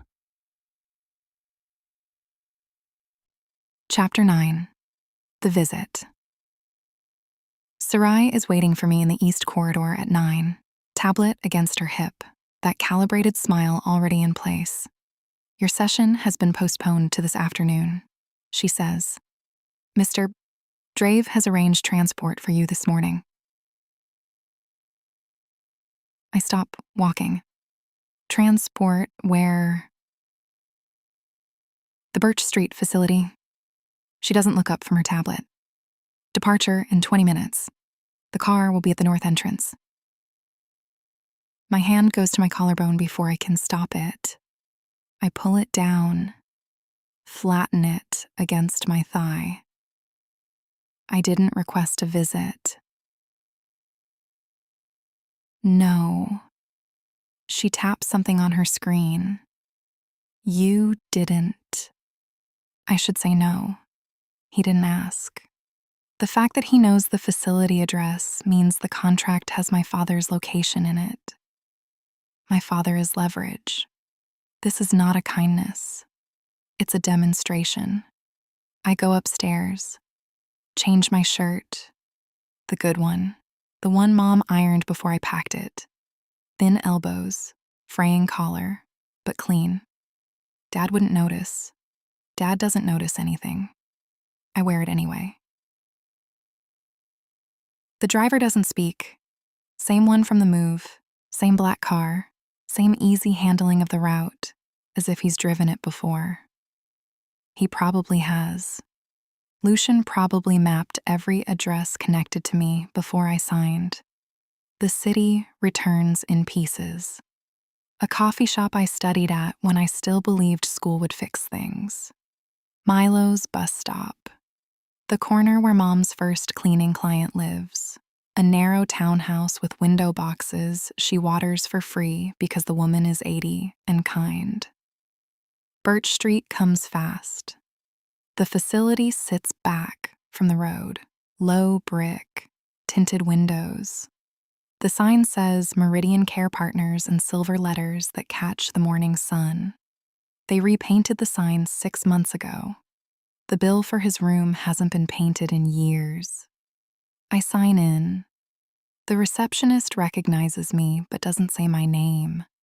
She's new enough to be polite, old enough to know which visitors don't want conversation.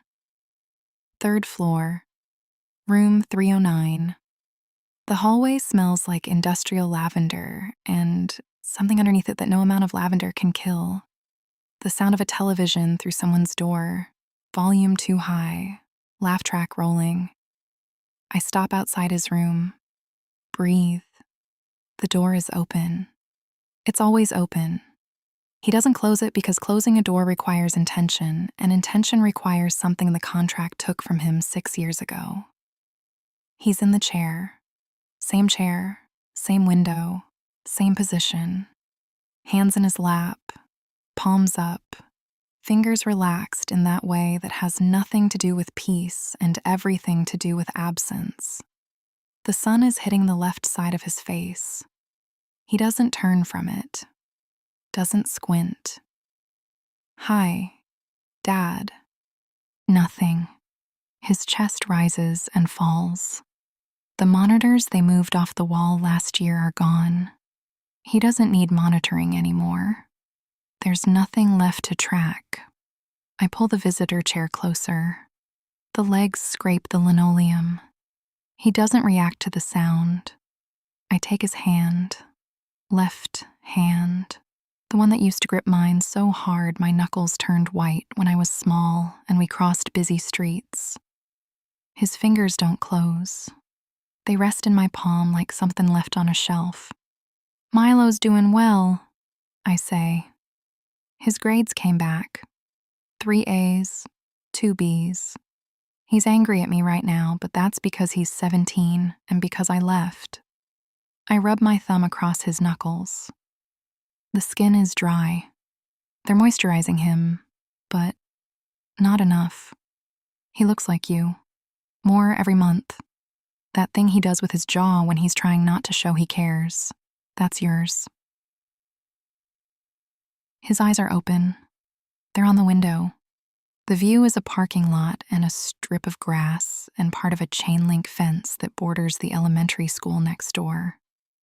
Sometimes kids' voices carry through the glass. Today is Saturday. No kids. I got a job, I say. The lie comes out smooth. I've been telling it enough that the edges are worn down. Good pay. Benefits. They're covering your room now. No more yellow notices. His breathing doesn't change. I listen to it for a while. 14 breaths per minute.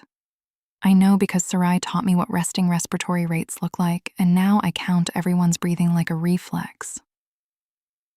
I miss you, I say. His thumb twitches. Not a grip. Not a response. A muscle firing because muscles do that.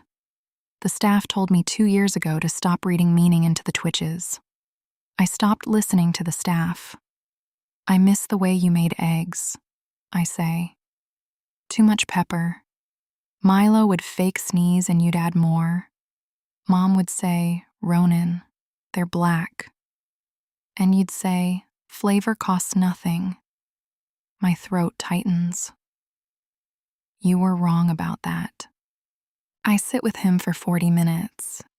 I tell him about the estate without calling it an estate, about the garden nobody uses, about the silence that lives in the walls. I don't mention Lucien. I don't mention contracts or proximity sessions or dormant conditions that hum behind someone's ribs. I don't cry. Not because I'm strong. Because the tears stopped coming for him 18 months ago, and the guilt of that is worse than the grief. When I stand, my knees ache from the visitor chair. I lean down and kiss his forehead. He smells like soap and something clinical, and underneath all of it, faintly, like a memory the facility can't wash out, black pepper. I'll come back, I say. I always say that. I always mean it. It never changes anything. The car is waiting. Same spot. Engine running. Lucien is in the back seat. I stop on the facility steps. He wasn't here when I arrived. He came after. Or he was somewhere else on the grounds.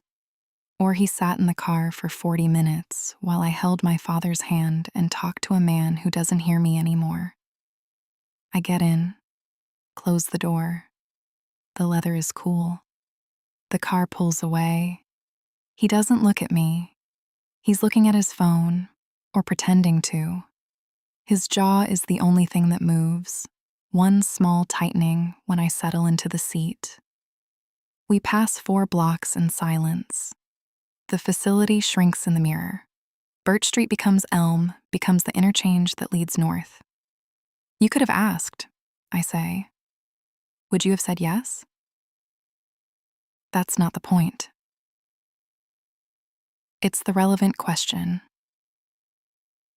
The relevant question is why you did it. I watch the city thin. Buildings get shorter. Trees appear. Generosity or strategy? Which one? He puts his phone in his jacket pocket, both hands in his lap now. Still. Deliberately, still. Both, he says. The answer hits different than I expect. Not because it's honest, because he didn't try to make it sound better than it is. My father was a person, I say. Before the contract, he made breakfast for 3 kids every morning, over-peppered everything, sang in the shower badly enough that our neighbor filed a noise complaint. My voice stays level. I'm good at that now. The system took that, all of it. And he's in that room, and he doesn't close the door because closing a door is an act of will, and the contract ate his will 6 years ago. And Lucien is looking at the window, not through it, at the glass itself, the way light bends through the tint. I know, he says. You know because you read his file. I know because my mother's file read the same way. The car turns onto the highway. The estate is 20 minutes north. 20 minutes of this car and this man and the thing that keeps happening between us that I can't name and don't want to. She closed doors, he says. Quiet, not performing. Until she didn't. The last month, she left everything open. Her office, her bedroom, the bathroom. My father said it was a phase. His thumb presses into his opposite palm. The crescent. I've seen him do it 3 times now. It wasn't a phase. I look at my hands. Mom's ironed shirt. Dad's non-grip. Lucien's dead mother and my hollowed father, and a system that connects all of it like wiring under a floor. You arranged this visit, I say. Yes. You didn't come inside. No. Why? Because it wasn't mine. The highway stretches. The estate's tree line appears on the horizon, controlled green against gray sky. The car doesn't slow down. It knows the route. I think about the 7 stabilizers. Quieter by the 3rd year, gone by the 5th. Kyle, whoever Kale is, the hollow, smiling person that 5 years makes. My father's hands in his lap, palms up, and the pepper smell the facility can't scrub out. The man sitting 3 feet to my left arranged a visit to see my dying father without being asked and didn't walk inside because he understood that some grief doesn't allow witnesses. Thank you, I say. He nods. once. Doesn't look at me. I mean it. That's the most dangerous thing that's happened since I signed. Chapter 10. The Almost. The contract wakes me at 1:47 a.m. Not the usual pressure. Not the dull hum that sits behind my sternum like a second heartbeat I didn't ask for. This is heat. Low. Spreading. The kind that starts in the ribs and moves outward until my fingertips ache with it. I sit up. Press my palm flat against my chest. Count.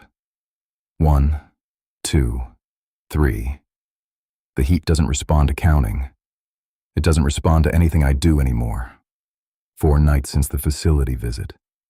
4 nights since she said thank you and meant it, and something in the contract shifted register, dropped an octave, settled into a frequency I don't have a name for.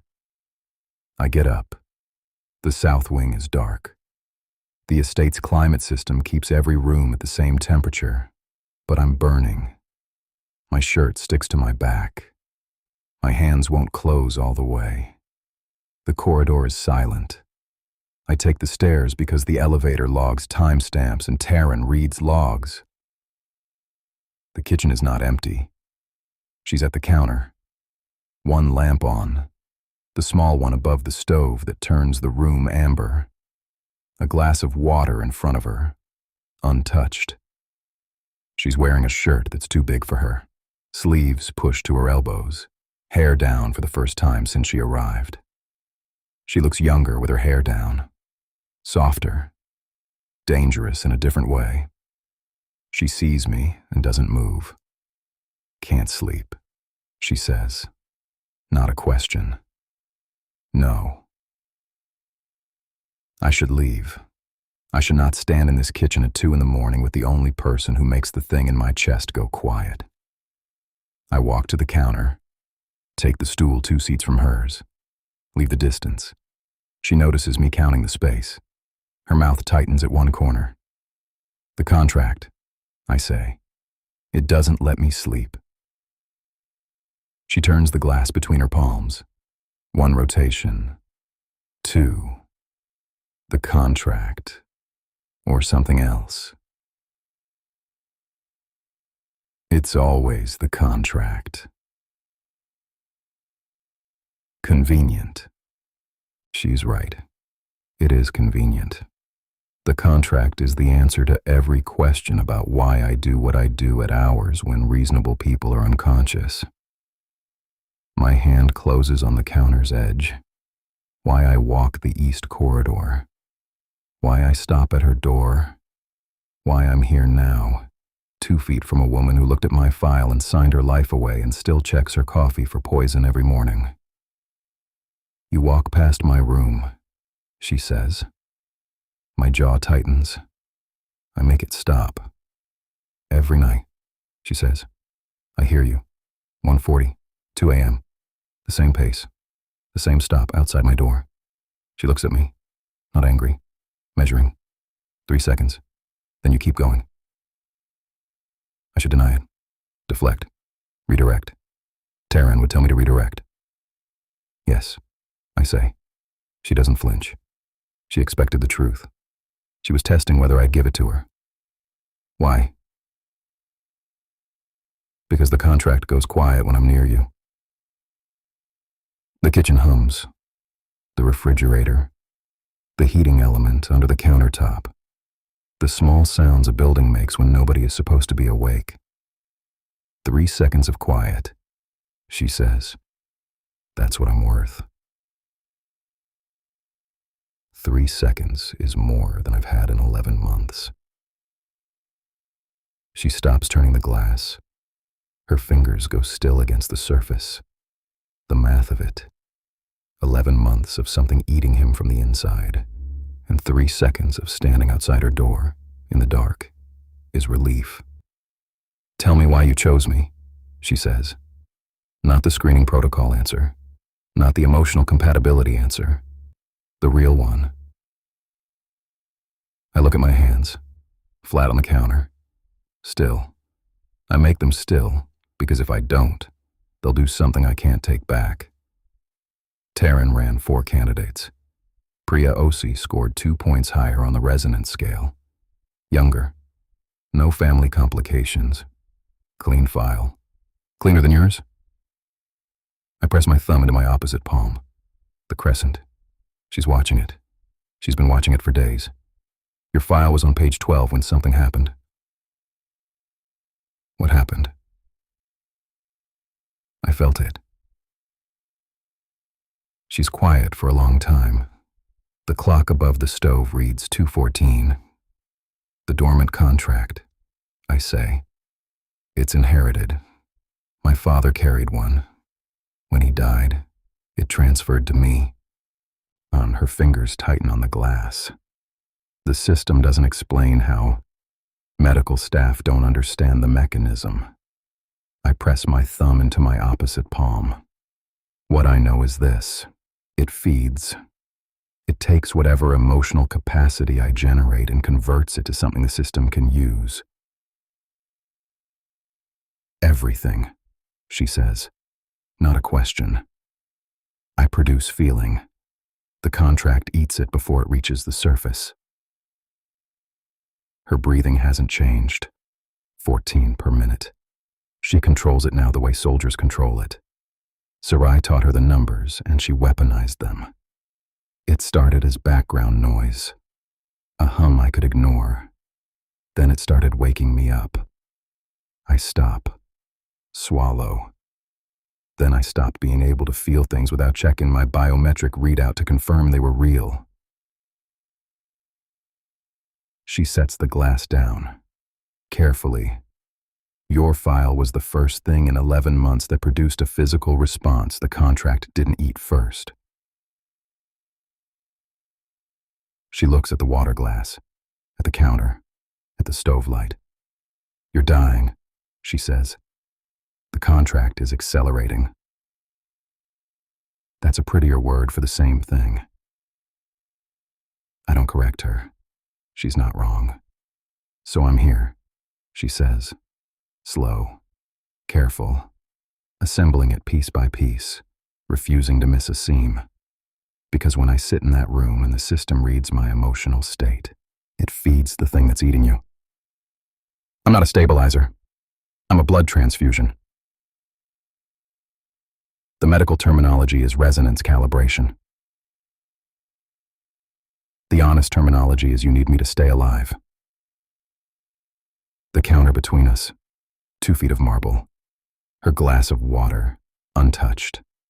My hands, deliberately flat. Yes, I say. She slides off the stool. For a moment, I think she's leaving.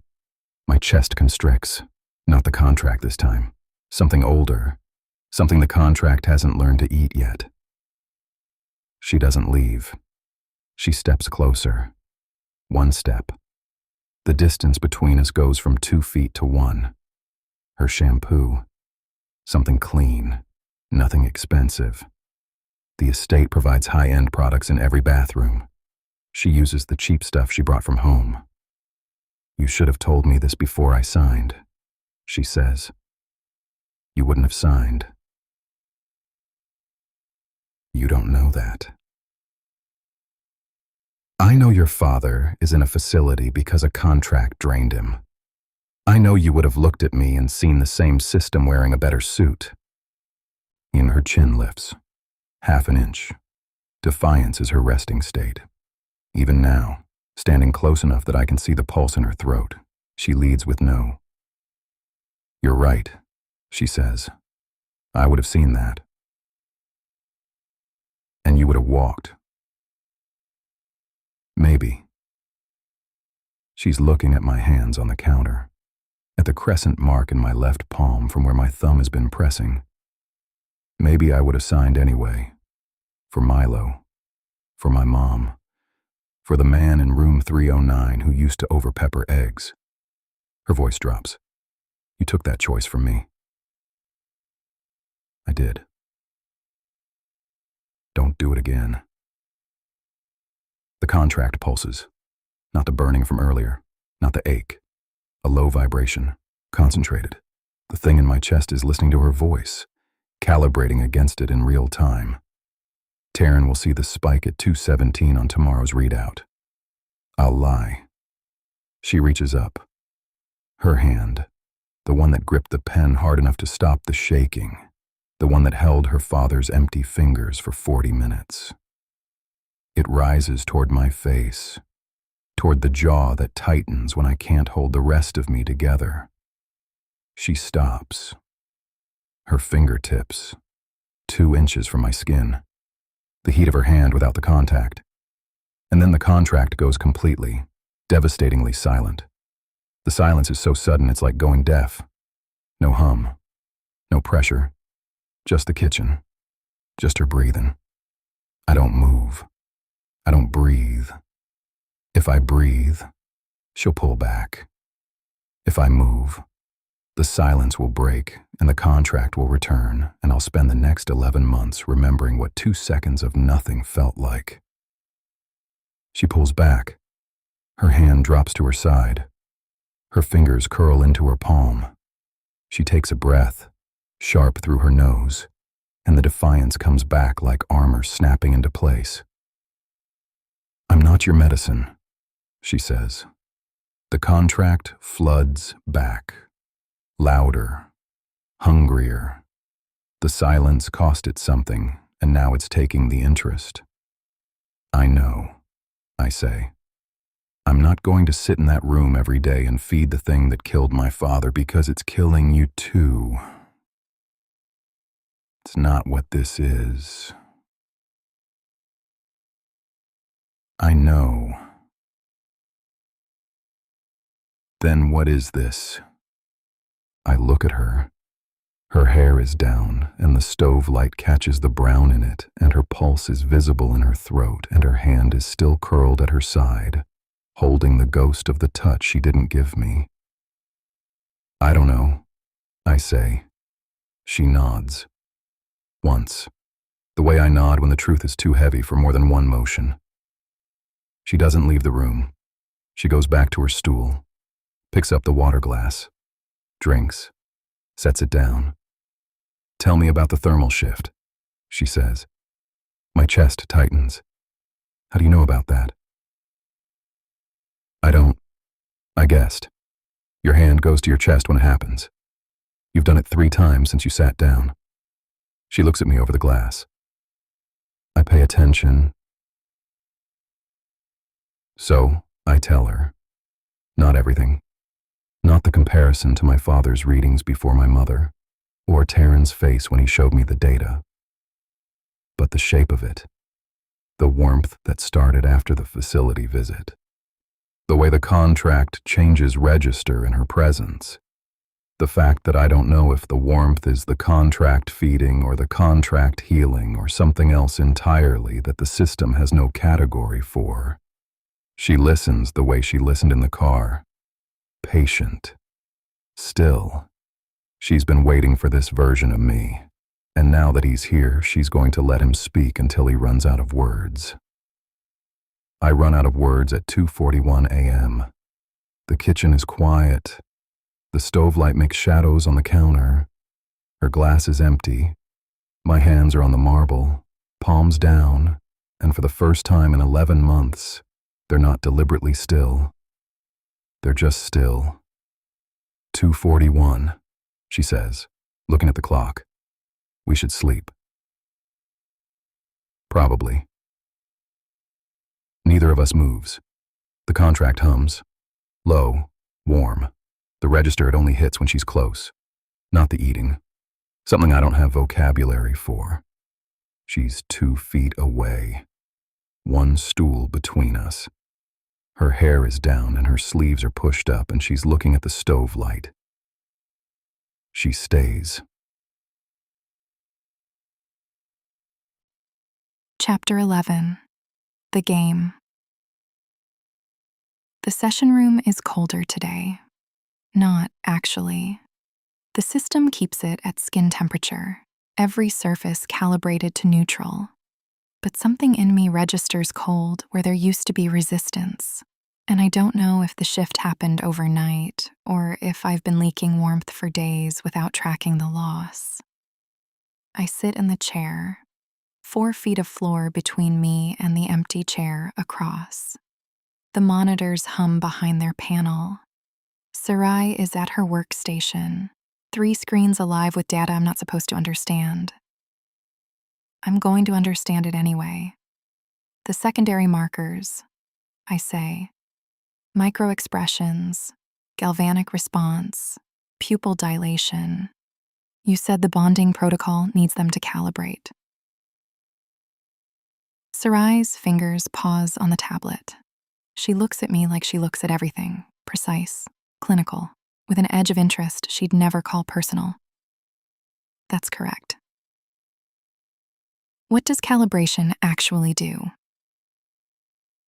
It maps your emotional architecture against the bonded partner's deficit profile, finds the frequencies where your stability can bridge his instability.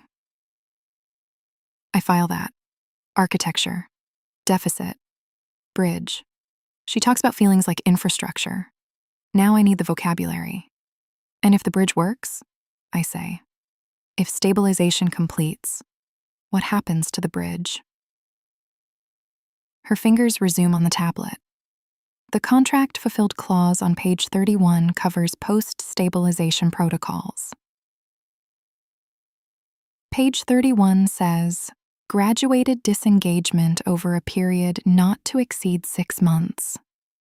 It doesn't say what graduated disengagement feels like for the person doing the disengaging.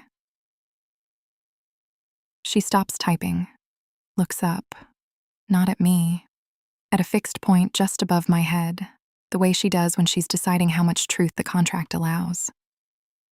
It varies, she says. By what? Depth of bonding, duration, how much resonance was exchanged versus generated. A pause. Something tightens around her mouth. How much of the bridge becomes load-bearing? Load-bearing. I store that too. A bridge that becomes load-bearing doesn't get disengaged. It gets demolished. The door opens. Lucien walks in and the monitors shift. 3 small adjustments in the data I'm not supposed to be reading upside down from 4 feet away. His cortisol is lower than last week. His heart rate is 5 points above his baseline. 5 points. Every morning, I sit across from him and his heart rate stays 5 points above wherever it started. Not enough to flag, just enough that I've noticed. He sits, doesn't speak. He never speaks first anymore, not since the kitchen. He waits for me to set the temperature of the room and then matches it. I don't know if he realizes he's doing that. I don't know if I want him to. Sarai activates the monitoring sequence. Baseline capture in 3, 2, 1. I breathe. 14 per minute. I don't fight the system this time. I let my shoulders drop half an inch. Let my jaw unclench. Let the monitors read something close to real. Not everything. Not the thing that started humming in my chest 4 nights ago when he sat 2 stools away and told me the truth. Not the heat in my palms when our eyes meet across this manufactured distance. The system doesn't get those. But I give it enough. Secondary markers initializing, Sarai says. Something in her voice changes. Surprised she's too professional to show and not professional enough to hide completely. Depth markers are tracking. Resonance baseline is clean. Clean. There's that word again. The word that made me valuable. The word that put me in this chair. I look at Lucien. He's already looking at me. He's always already looking at me. His hands rest on the armrests, fingers loose, and I catalog the absence of tension, mirroring his obsessive count of every breath I take. His hands are different today. not controlled still. Still, like in the kitchen. When he ran out of words and his palms rested on the marble, and for the first time they weren't performing calm. They were just calm. The session runs for 47 minutes. I hold my breathing steady, and I answer Sarai's verbal prompts, and I sit across from a man who told me he's dying while I decide how much of myself to feed to the machine that's keeping him alive. After, in the corridor, I don't go back to my room. I go to the West Wing, the restricted section, contract administration, system infrastructure, staff offices. The door requires a 6-digit code that rotates weekly. I've been watching Sarai enter it for 9 days. The pattern follows a shifted Fibonacci sequence pinned to the contract registration date, 1, 1, 2, 3, 5, 8, mapped against the day of the month. Today's code is 285316. The panel blinks green. I walk through. The corridor is narrower than the East Wing. Fluorescent. Functional. No art. No carpet. No pretense at comfort. This is the operational spine of House Draeve, the machinery behind the soft rooms and measured silences. I find the records office on the left. Locked, but the same code works. Inside, filing cabinets, a terminal, a printer nobody has used in months based on the dust on the paper tray. The terminal requires credentials I don't have. The filing cabinets don't. I start at the back, where the oldest files live. Annual reports, extraction metrics, quarterly compliance reviews submitted to the Vow Regulatory Commission that Lucien's family helped build. The numbers are dense, but I studied psychology before the money ran out. I know how to read metrics designed to obscure human cost behind statistical abstraction. Emotional yield per contracted asset, resonance depth, conversion rates, stabilizer depreciation curves. Depreciation, like we're equipment. I pull a file labeled Stabilizer Performance, Annual Summary. 7 entries spanning 14 years. 7 women. Each entry tracks the same progression: initial resonance capture, peak stabilization output, gradual decline in emotional yield, and a final column marked Contract Disposition. 5 say transferred to dormant status. 1 says medical separation. 1 says deceased. I photograph every page with the phone Sarai gave me for family calls. The phone that doesn't record conversations, but logs every call, when and how long and where. She never said anything about the camera.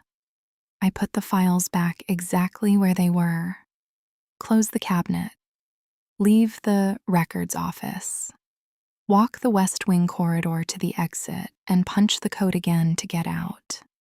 In the East Wing stairwell, I sit on the 3rd step and press my back against the wall and count my breathing because it's trying to go to 20 and I need it at 14. 7 women, 14 years. The math is simple. Average contract duration, 2 to 3 years.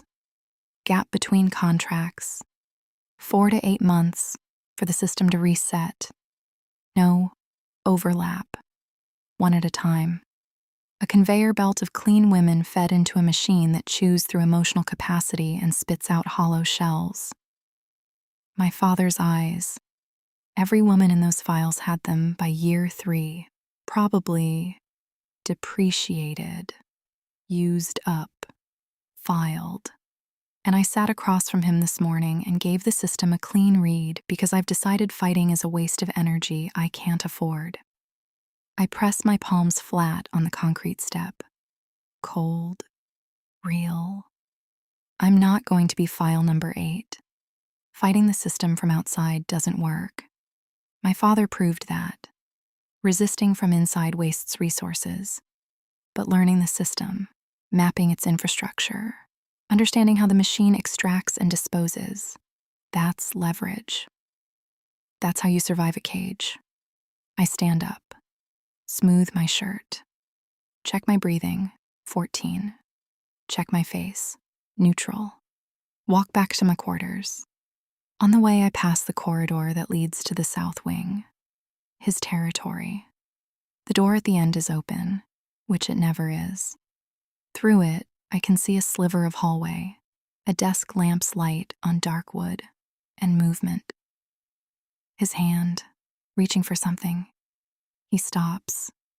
He sensed me the way the contract makes him sense things, that sharpened perception he described as a symptom. I keep walking. Don't speed up. Don't slow down.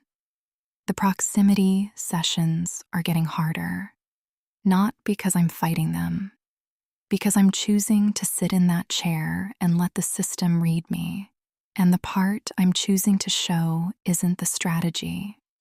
It's not the anger or the defiance or the walls I've maintained since the first morning when I checked the coffee for traces of something that shouldn't be there. It's the part underneath, the part that sat in a kitchen at 2:41 a.m. and didn't leave. That's the part that scares me, because the system can read defiance and resistance and suppression, and it knows exactly what to do with all of it. But genuine emotional response, the real thing, unfiltered, unperformed, that's what it's hungry for. I close my door, set the lock, 12 digits that mean nothing to the system and everything to me.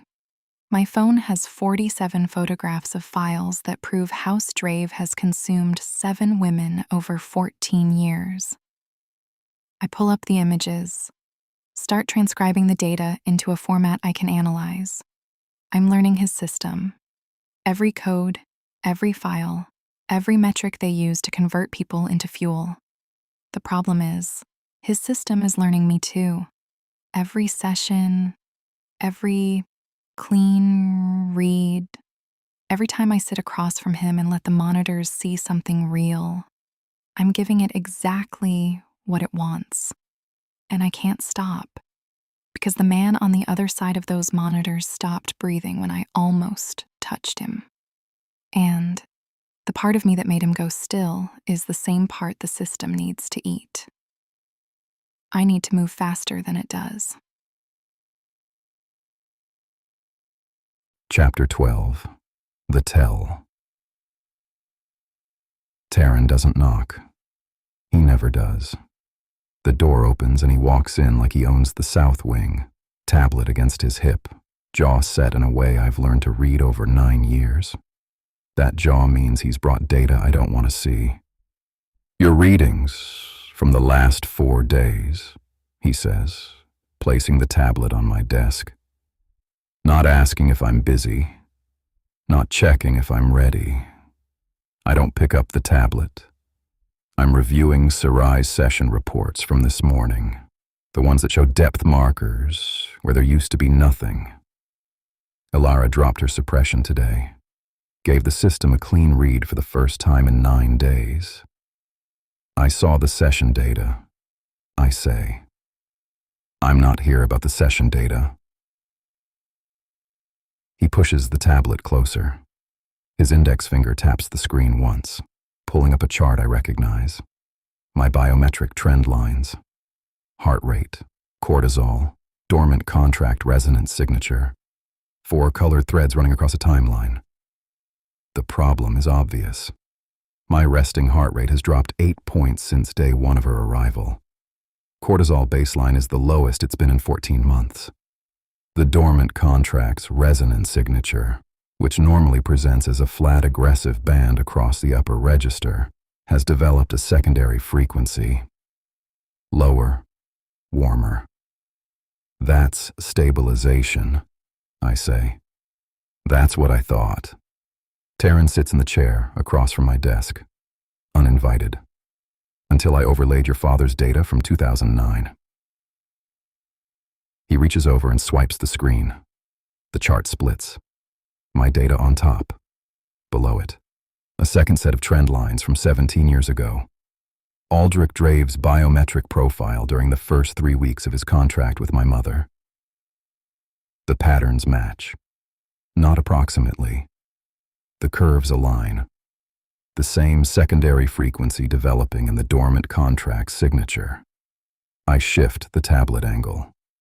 The same cortisol dip. The same 8-point heart rate depression. Even the timeline tracks.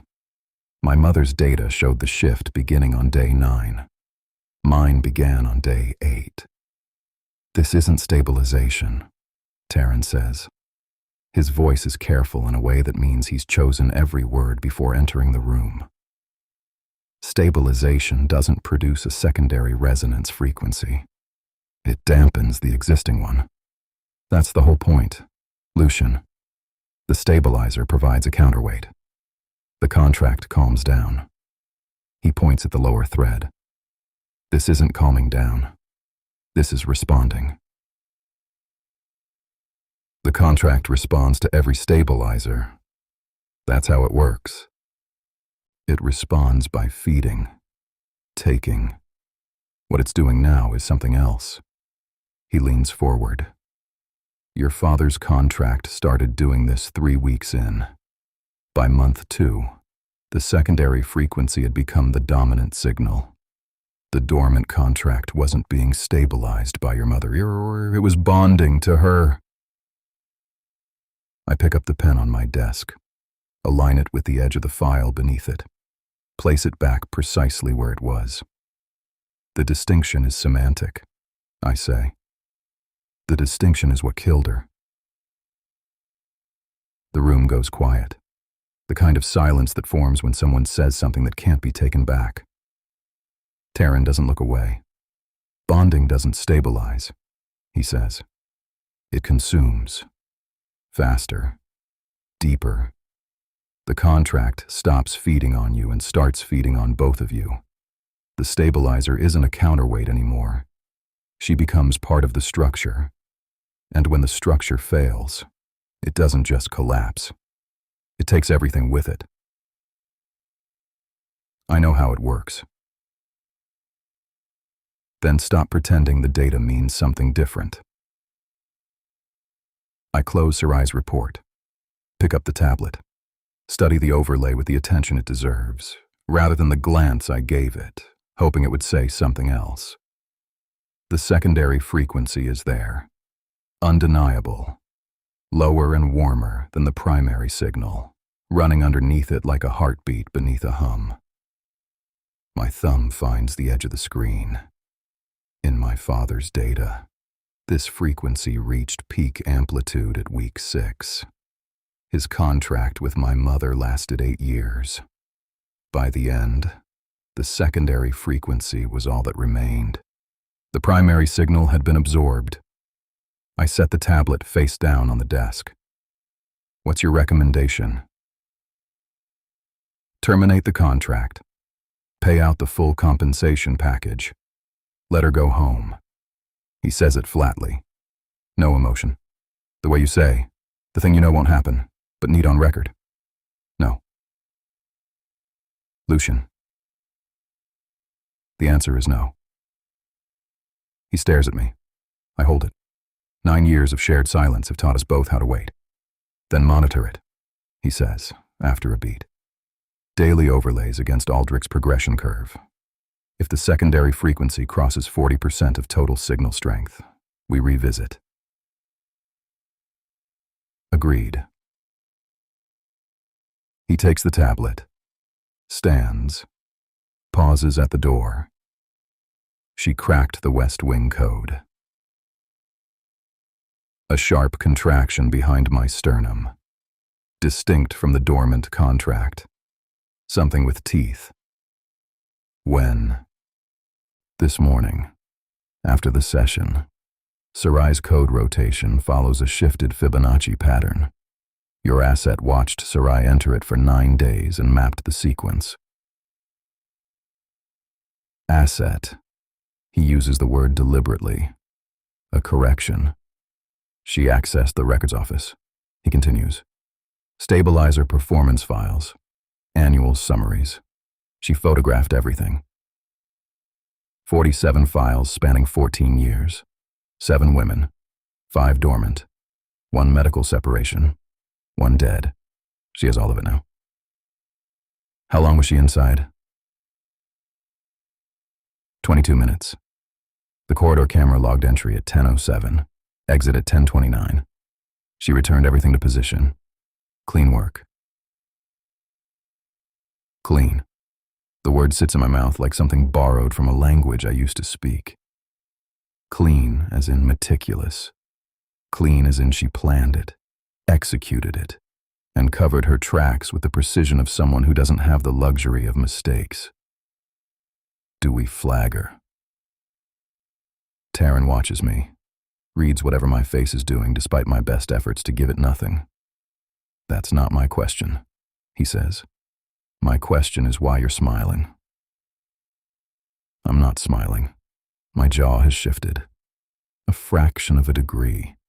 The muscles around my mouth have done something involuntary that reads, to someone who has studied my face for 9 years, as close to a smile as I've produced in months. I correct it. Log it. Don't. Flag it. Restrict the West Wing terminal credentials and rotate the filing cabinet placement.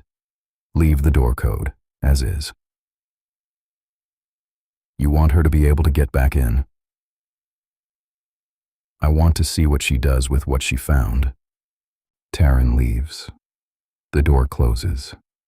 I sit in the quiet and examine the thing his exit left behind, the knowledge that Elara Vance broke into my restricted files, photographed evidence that could destroy House Draeve's reputation, and my first response was pride. Not concern, not strategy, pride. I open my laptop. The security system runs through a dedicated network, separate from the estate's operational infrastructure.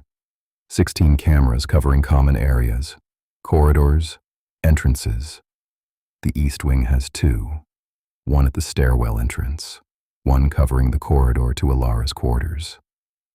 I pull up the East Wing corridor feed. Timestamp, 10:31 this morning, 2 minutes after she exited the West Wing.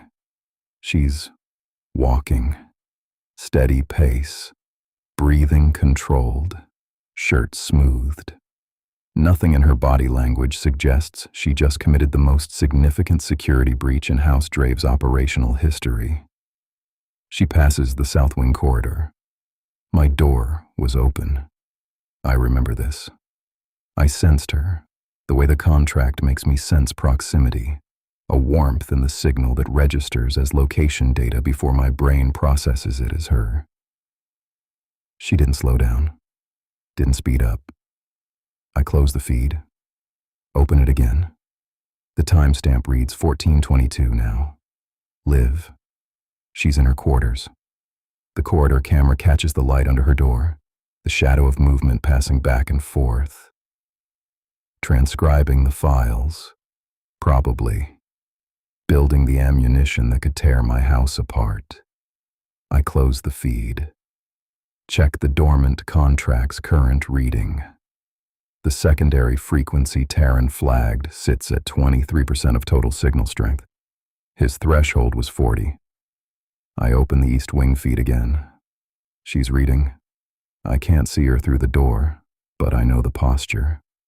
Knees pulled up, book balanced on her thighs, head tilted slightly left.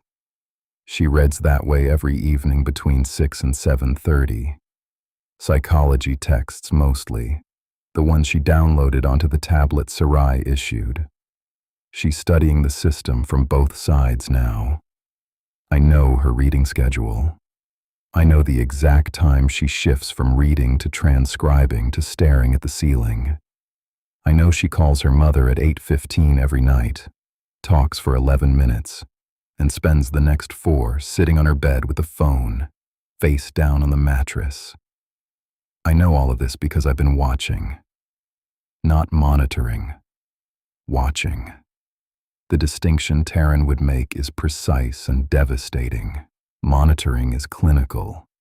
Watching is personal. Monitoring logs data. watching logs the way she tucks her hair behind her ear when she's concentrating and then pulls it back immediately, as if comfort is a concession she doesn't owe anyone. I close the laptop. The screen goes dark, my reflection staring back. My jaw is tight. My hands are still, but they want to open the screen again. They want to see her shadow under the door. The dormant contract hums in its new register. Low. Warm. The secondary frequency Taryn compared to my father's bonding pattern sits inside my ribs, matching something I haven't felt since I was 12 years old and my mother still closed doors. Taryn is wrong. This is management. I'm monitoring an asset who has demonstrated exceptional capability and who presents a unique security variable requiring close observation. The fact that I know her reading schedule by heart means nothing. The fact that I open the feed 3 times in 4 minutes means nothing. The fact that the dormant contract's secondary frequency ticks up 1/10 of a percentage point every time I see her shadow move behind her door means nothing. I press my thumb into my opposite palm. The crescent is already there. Old habit. New depth. 23%. Taryn's threshold is 40. I have time. Chapter 13. The Garden. The East Garden is dying, not dead. Dying. There's a difference. Dead things have given up. This garden is still trying, vines reaching through cracked stone, wildflowers pushing between the flagstones like they're angry about being forgotten. The hedge wall that borders the south end has gone shapeless, swallowing whatever it was shaped into years ago. A trellis leans against the estate wall at an angle that says nobody has touched it since whoever leaned it there. I found it on day 10, through the glass doors off the east corridor, past the terrace Sarai mentioned during orientation. She said, East Gardens, accessible without escort. She did not say, they look like this. The estate runs on control. Every surface polished, every temperature maintained, every sound absorbed by walls designed to swallow evidence of life. The garden is the one place where something got away from them, where the manicured precision lost a fight with time and neglect. I come here every morning now, after the session, before lunch. 40 minutes where nobody monitors my breathing rate or logs the interval between my heartbeats. The cameras don't reach this far. I checked. 2 cameras on the East Wing corridor, 1 on the stairwell entrance. None facing the garden. Either they forgot or they decided plants don't require surveillance. The bench is stone, cold even at noon, positioned under a copper beech that has grown without pruning into something enormous and uneven. I sit with my back against the trunk and read the stabilizer files on my phone. 47 photographs. 7 women's lives reduced to depreciation curves and contract disposition columns. I've memorized the data. Now I'm studying the gaps. The things the files don't say. File 3. Contract duration. 31 months. Disposition. Medical separation. No details on what medical means. No discharge records. No forwarding address. File 6. Duration. 18 months. Shortest of the 7. Disposition. Transferred to dormant status. 18 months. She didn't even make it to the first review window. File 7. Duration. 26 months. Disposition. Deceased. 1 word. Deceased. No cause. No date beyond the fiscal quarter. No name on the summary page. Just an asset identification number and a depreciation curve that drops to 0. I close the phone. press my palms against the cold stone. The bench is rough under my fingers, weathered in a way that means nobody has sealed or maintained it. Honest material. The estate doesn't have much of that. On day 12, something changes. The path from the east corridor doors to the bench has been overgrown since I started coming here. Flagstones cracked, weeds between them, one section where the ground dips and collects water after the sprinklers run. I've been stepping around it for 3 days, picking my way through knee-high growth that scratches my ankles. Today, the path is clear. Not perfectly clear. Not estate clean.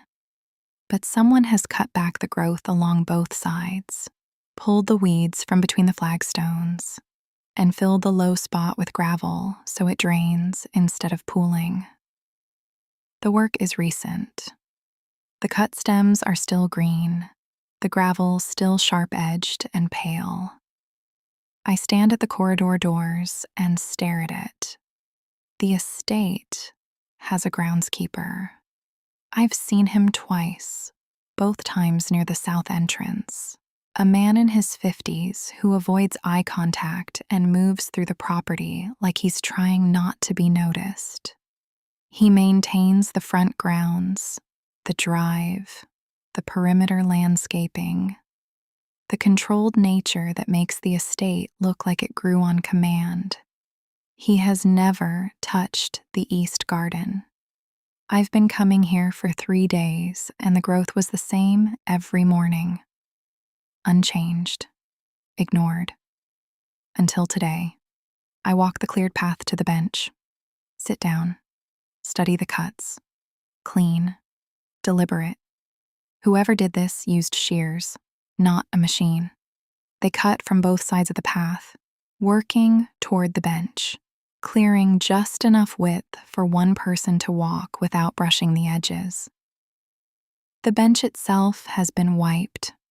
Not scrubbed, wiped. The surface is dry where it's usually damp from overnight condensation.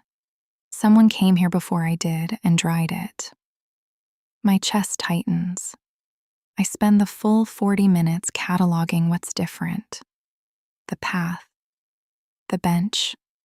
A section of the hedge wall near my usual spot has been trimmed back, opening the view to the east property line where the trees go wild beyond the estate's boundary.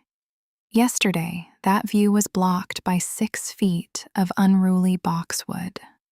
Today, I can see the sky past the tree line, wide and uncontrolled. He opened a window for me, in the one place I go to escape him. On day 13, the bench has a cushion, not new, worn linen, dark green, the kind of thing that lives in a closet until someone remembers it exists. It fits the bench exactly, tucked against the backrest, weighted at the corners so the wind can't take it. The stone was cold. The cushion is not. I pick it up, turn it over, set it back down, sit on the cold stone next to it. The path is wider today. Another foot of clearance on each side. The trellis that was leaning against the estate wall has been moved, repositioned upright, braced with new stakes, angled to catch whatever climbing vine still has the will to use it. The vine itself has been trained, the dead sections cut away, the living growth guided toward the trellis with ties that look like they came from the kitchen. Someone is rebuilding this garden, piece by piece, overnight, while I sleep. I know who. The sessions run every morning from 9 to 10:15.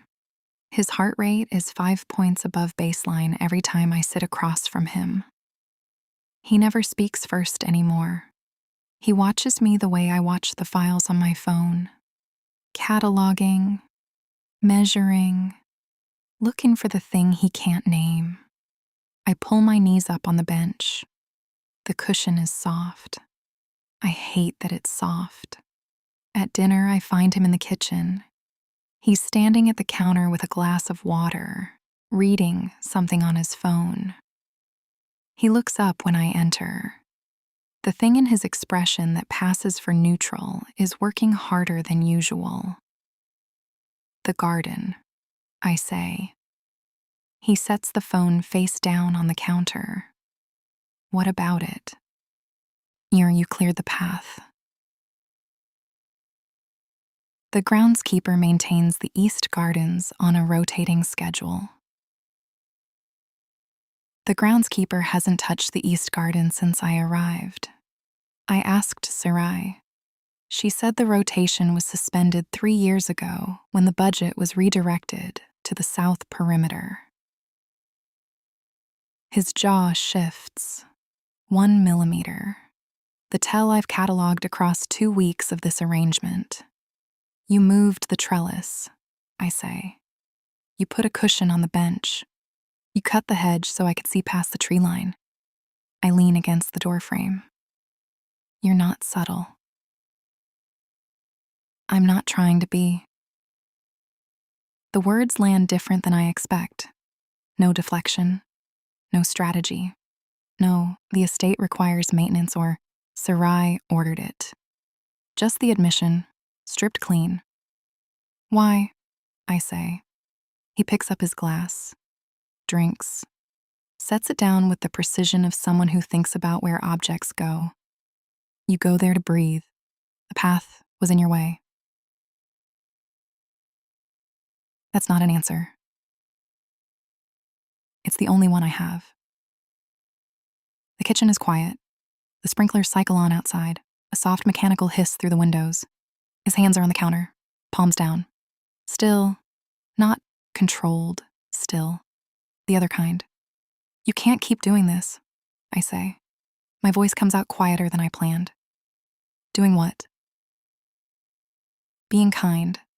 Not strategically kind. Not contract kind. Just kind.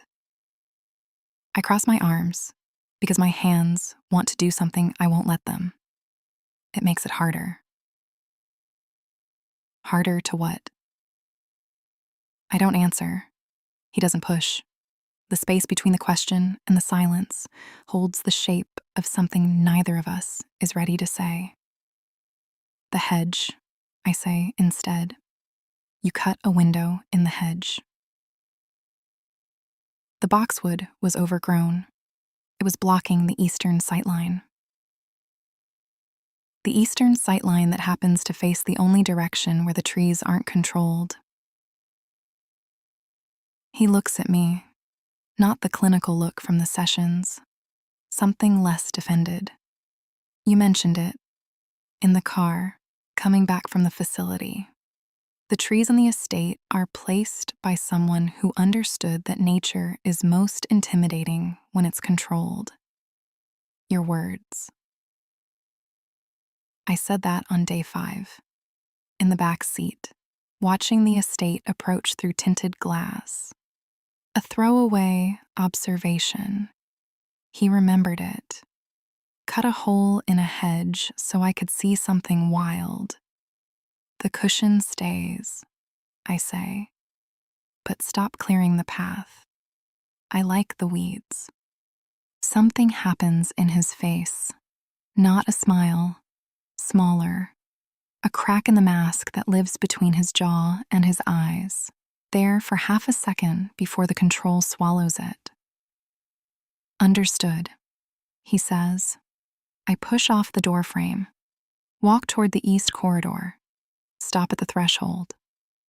Lucien. He's still at the counter, glass in hand, watching me with the full weight of whatever the contract has taught him to feel.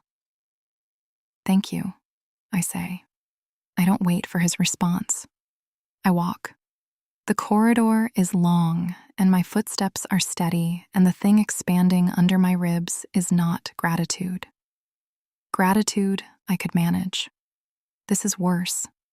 This is the recognition that the man who caged me is rebuilding the only place I go to be free, and he's doing it without asking for anything back. He cleared a path to the only place I go to get away from him. And somehow, that's the kindest thing anyone's done for me in years. Chapter 14. The Rival. The call comes at 8:47 a.m. I know because I've been staring at the dormant contract's overnight readout for 23 minutes, tracking the secondary frequency Taryn flagged 2 days ago. 24% now, up a full point since yesterday. The curve on my screen matches Aldrich's 2009 data with the kind of precision that should concern me more than it does. The phone rings.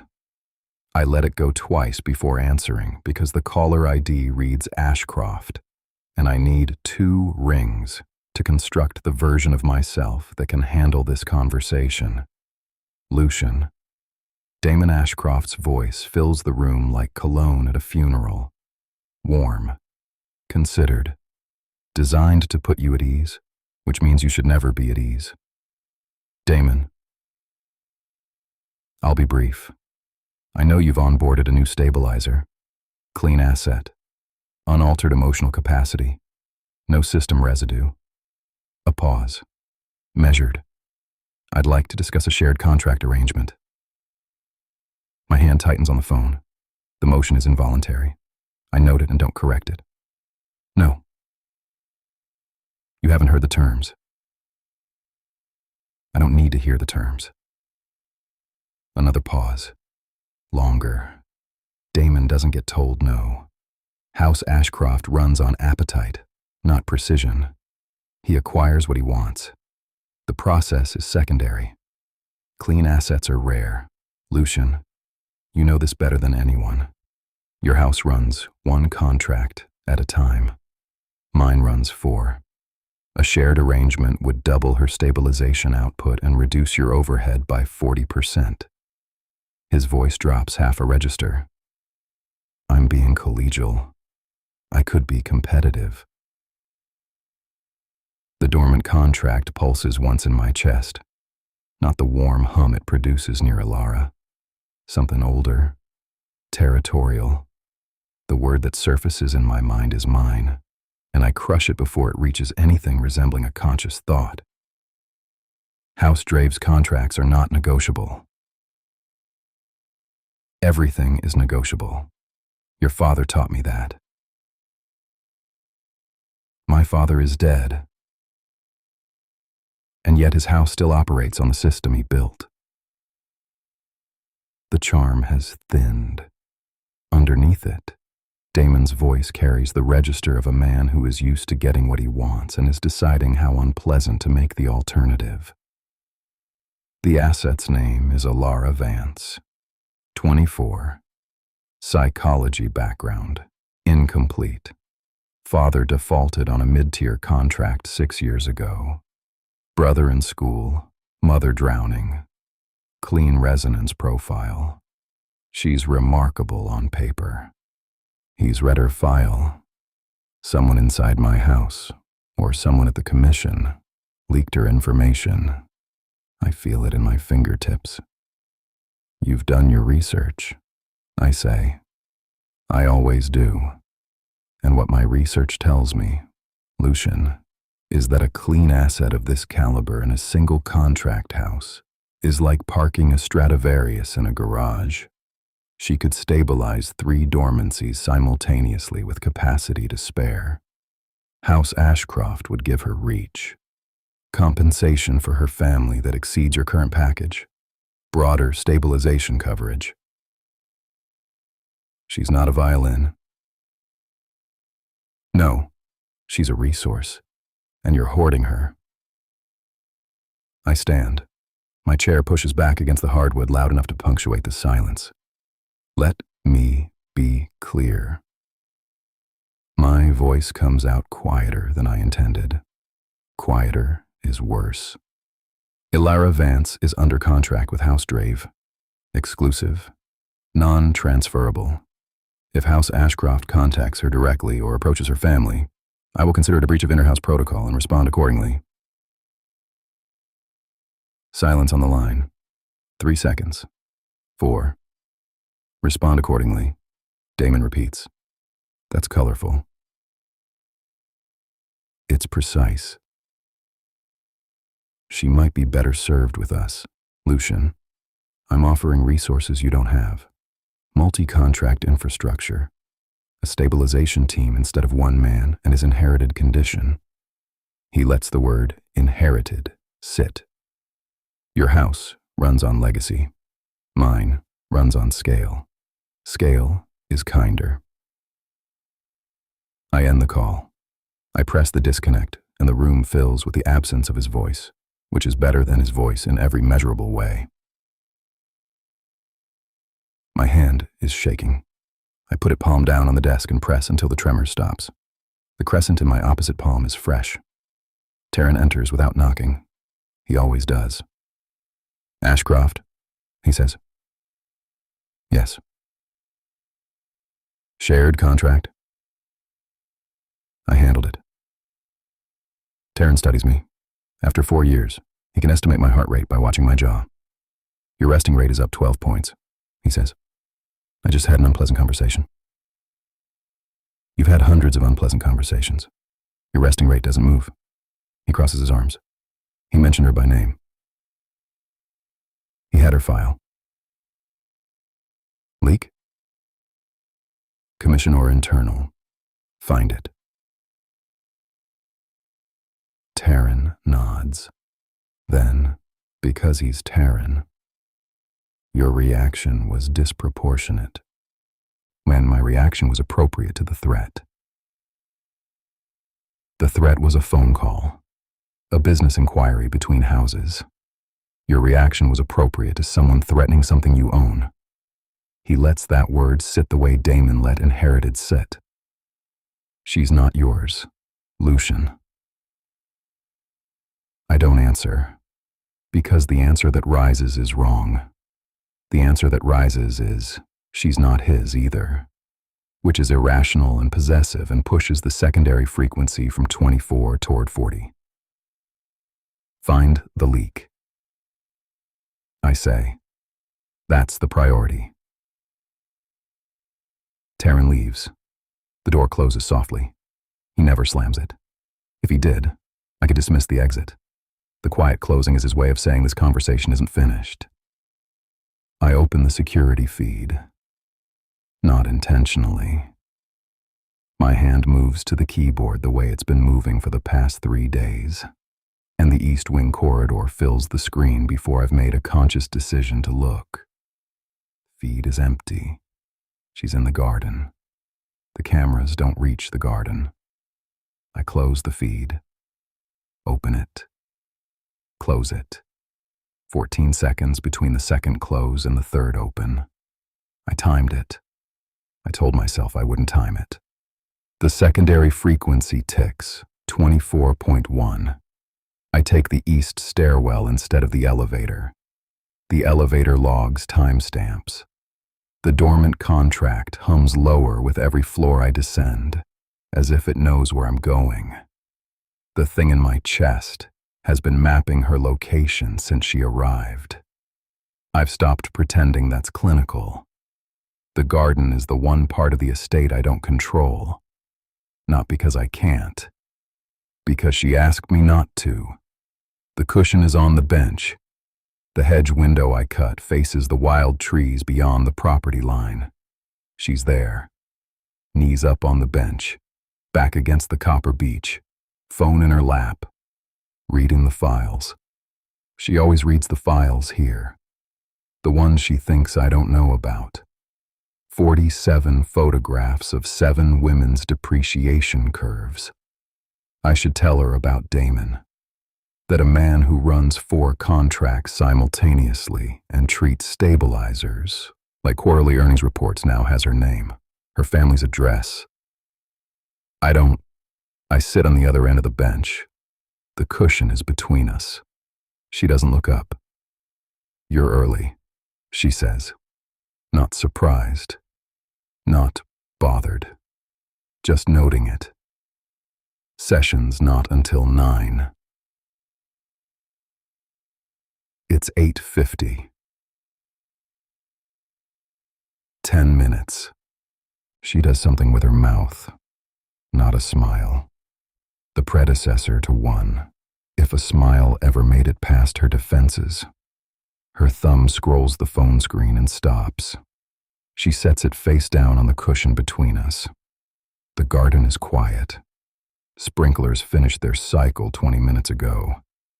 The flagstones are still damp. The weeds I left for her are growing back along the edges of the path, pushing between the gravel. She was right. They're better than the clean version. You look like you swallowed something sharp, she says. Productive morning. At 8:50. Early riser. She studies me like she studies the files, systematically, looking for the data point that doesn't fit. Your hands are doing the thing. I look down. My right thumb is pressing into my left palm. The crescent. I flatten both palms against my knees. Bad habit, I say. It's not a habit. You do it when something gets past the control. She pulls her knees tighter against her chest. Who called? Not a question. An observation. She heard the phone, or she read my body language, or she simply learned the difference between my baseline silence and this one. All three, probably. She pays attention with my same obsessive precision. It's the thing I can't stop noticing about her. Business, I say. You don't do business in the garden. I'm not doing business. I'm sitting. You don't sit either. The copper beach shifts overhead. Leaves move. Light changes on her face, her hair, the phone between us. The secondary frequency hums, and I can't tell if it's the contract or something else. Something the system has no sensor for. Someone asked about you, I say. Half the truth. The safe half. Her eyes sharpen. The defiance that lives behind everything she does surfaces for a second, then settles. About me as a person or about me as an asset? Is there a difference in this system? There should be. She's right. There should be. I handled it. I say. The same words I gave Taryn. They mean something different here, in the garden, with the cushion between us and her knees pulled up and the weeds growing exactly where she wanted them. Handled how? The conversation is over. It won't happen again. She watches me for a count of 4. I know because I'm counting. I count everything about her now. The intervals between her breaths. The number of times she touches the phone before putting it down. I used to call this monitoring. I used to believe it. Okay, she says. One word. She accepts it. Not because she trusts me fully, because she trusts me enough.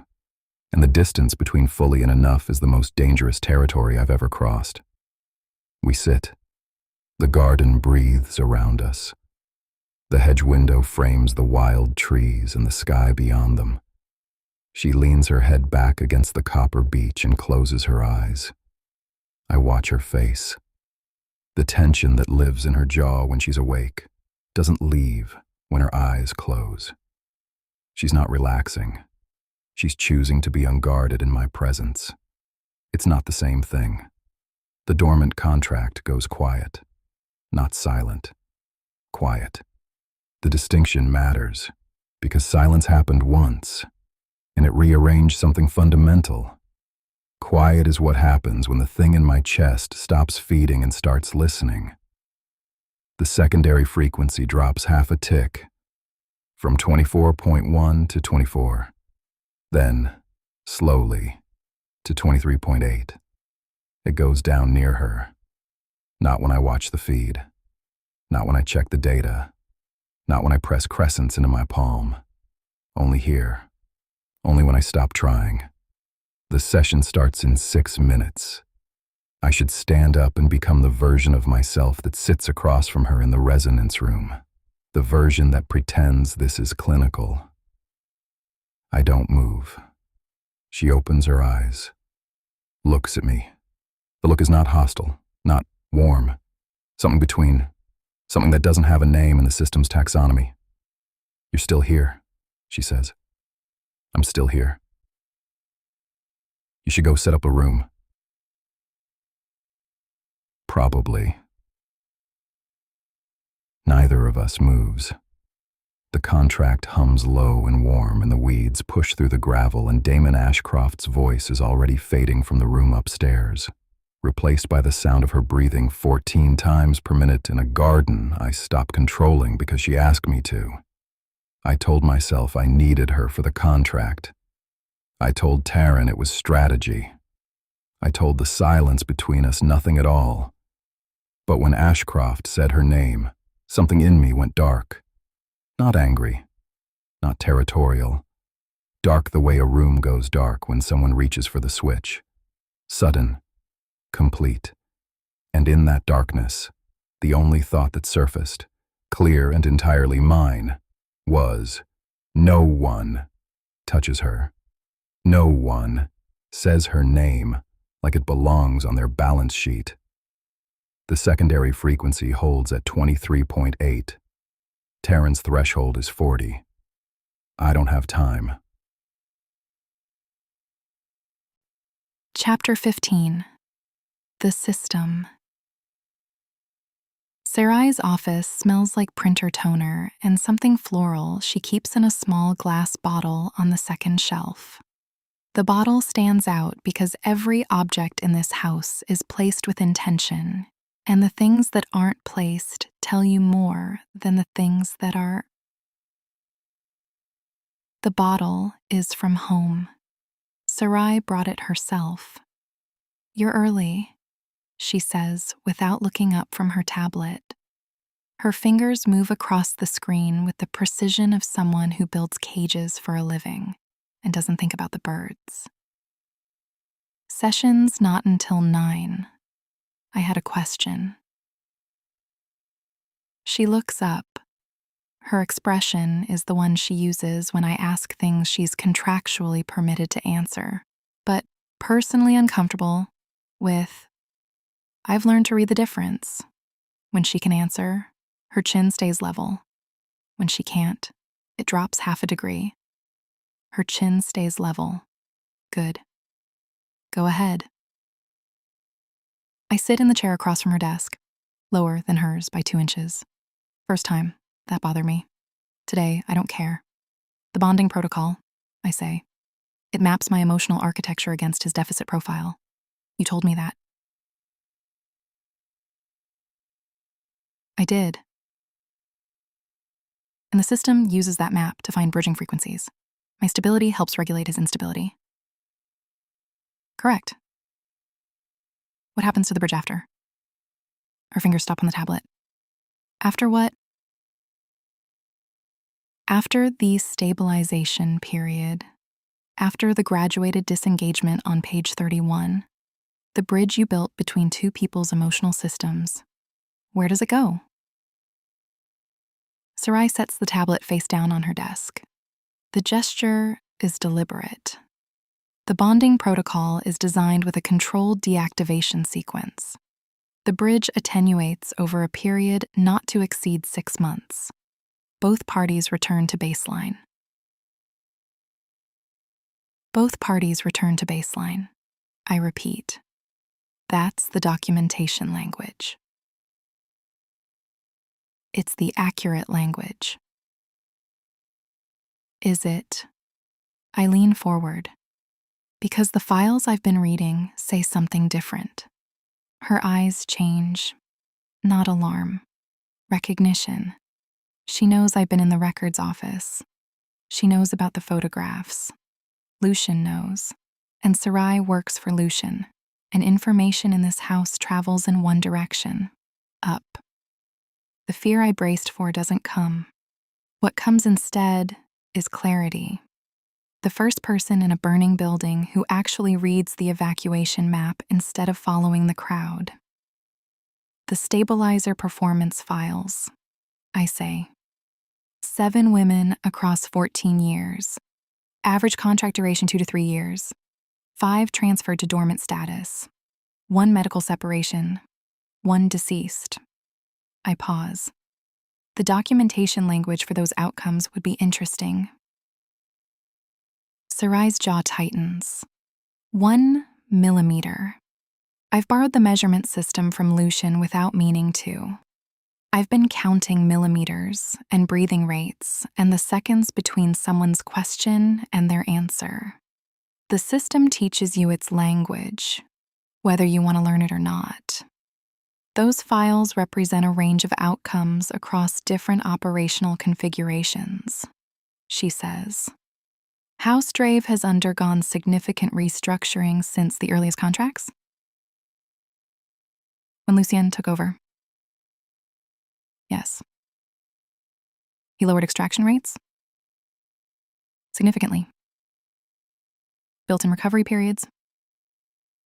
Mandatory. Every 90 days. Full emotional baseline reset.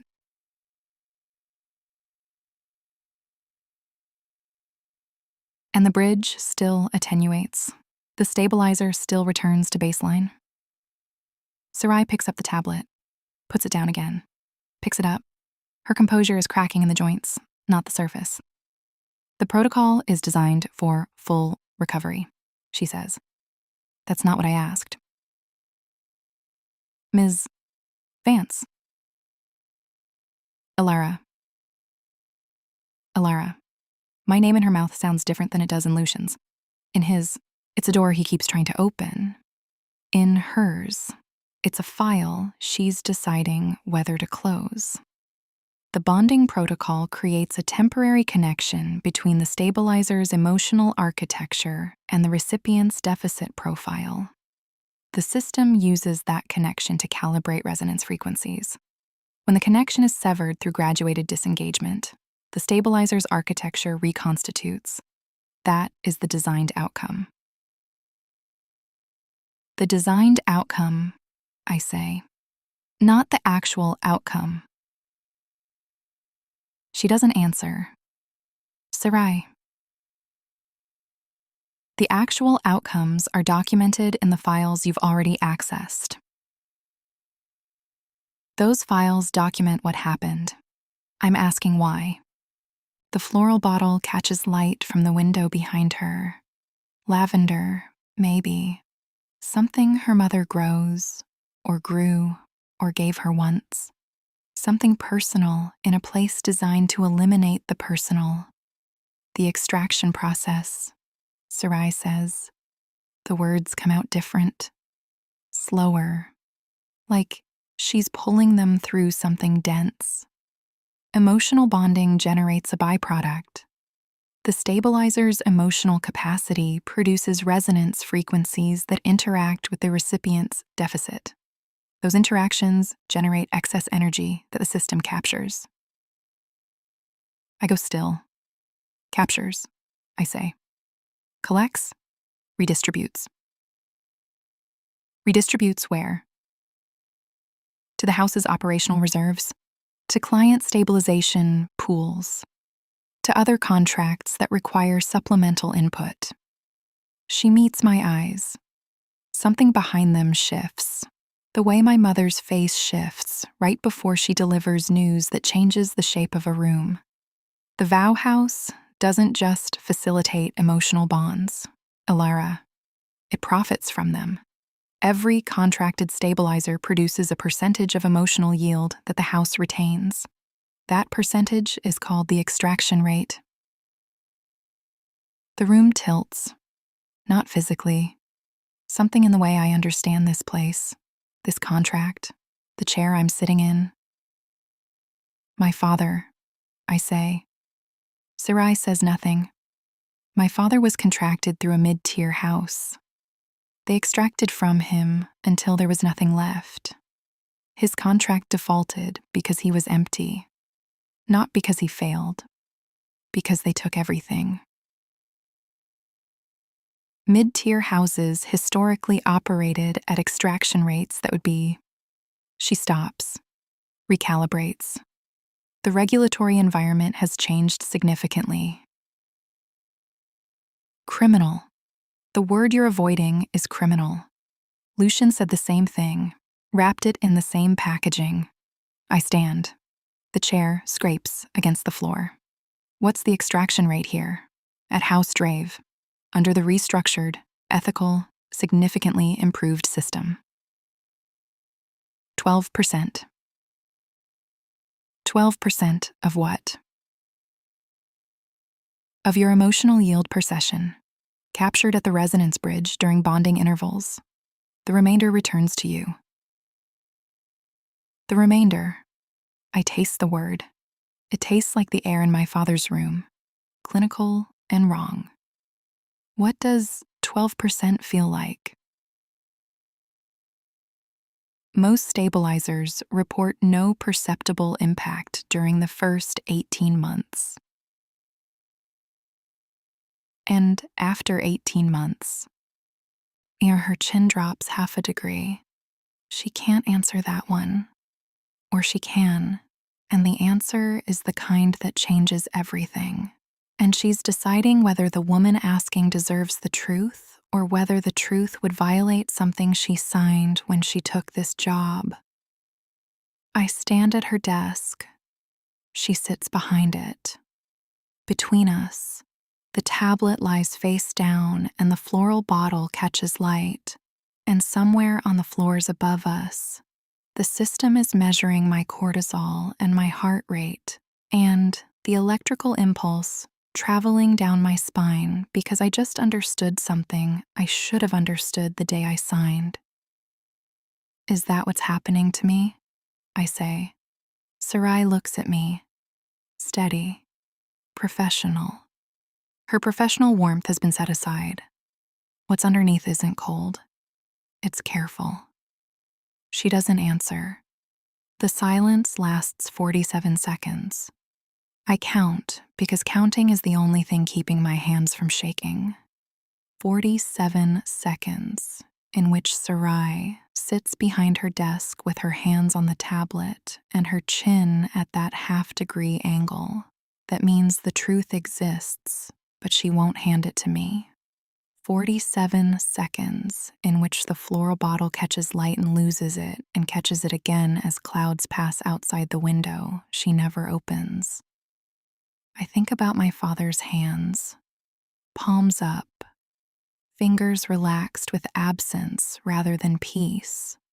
14 breaths per minute in a room with no monitors because there's nothing left to track. 12% per session, captured at the resonance bridge.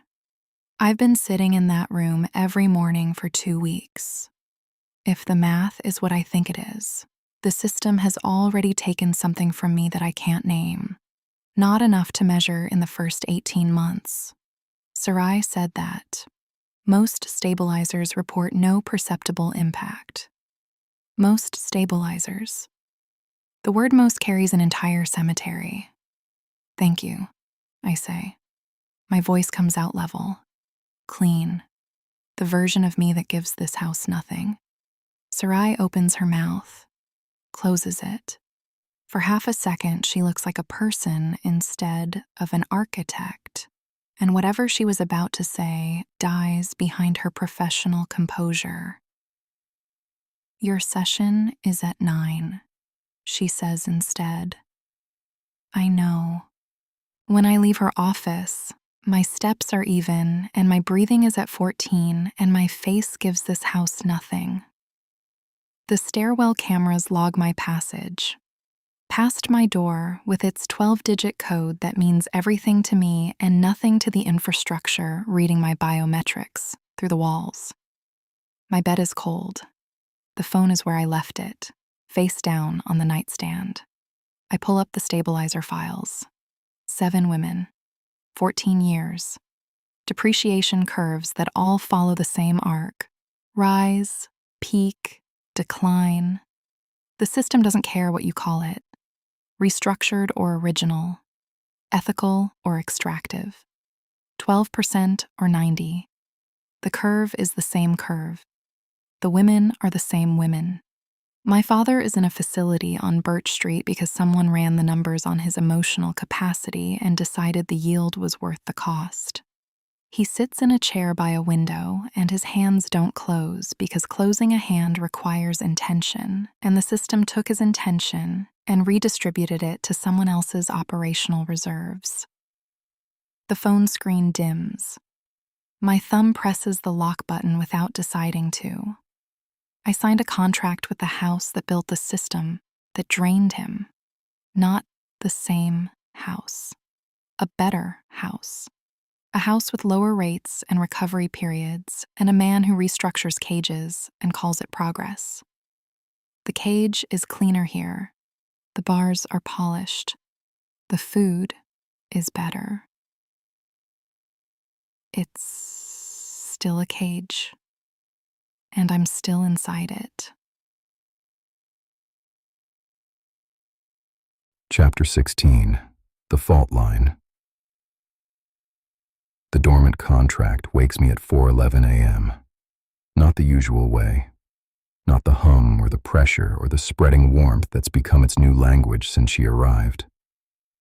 This is different. This is a fist closing around something vital and squeezing until the edges go white. I sit up. The room tilts.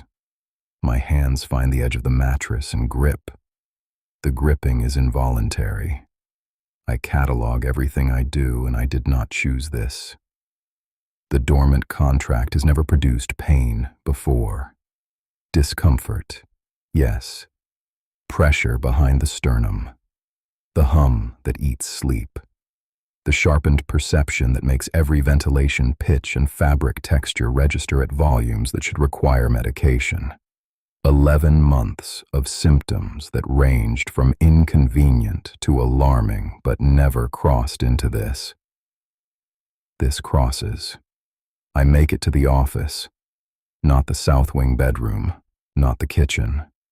The office, because the office has the biometric terminal, and if I'm going to understand what's happening, I need data. I need numbers on a screen that tell me the thing my body is telling me in a language I can't parse. The terminal takes 4 seconds to boot. During those 4 seconds, the fist tightens again and my knees hit the floor. Not a controlled descent. A collapse.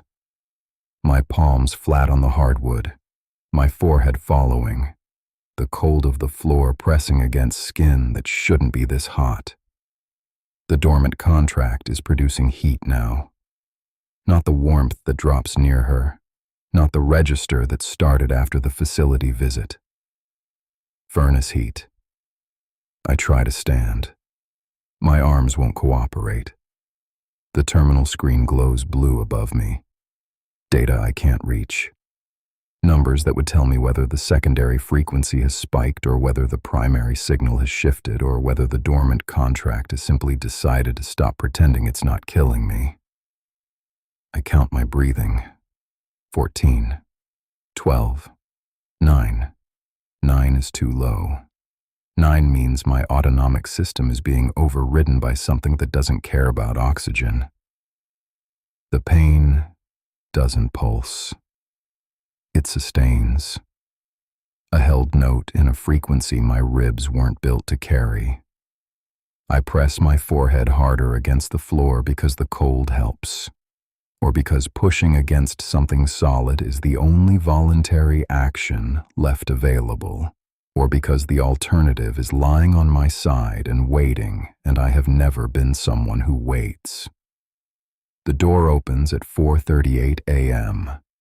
I know the time because the terminal's clock is the only thing at my eye level. Taryn doesn't speak for 3 seconds.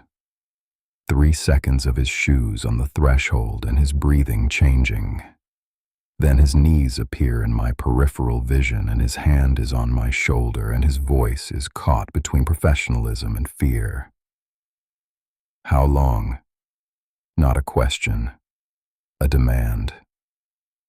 27 minutes. Can you stand? No. His hand tightens on my shoulder. I feel the pressure through the heat, which means the pain hasn't eaten all sensation yet. Small mercy. Clinical observation. Medical, he says. No. Lucien. Medical means disclosure. Disclosure means the board reviews the dormancy clause.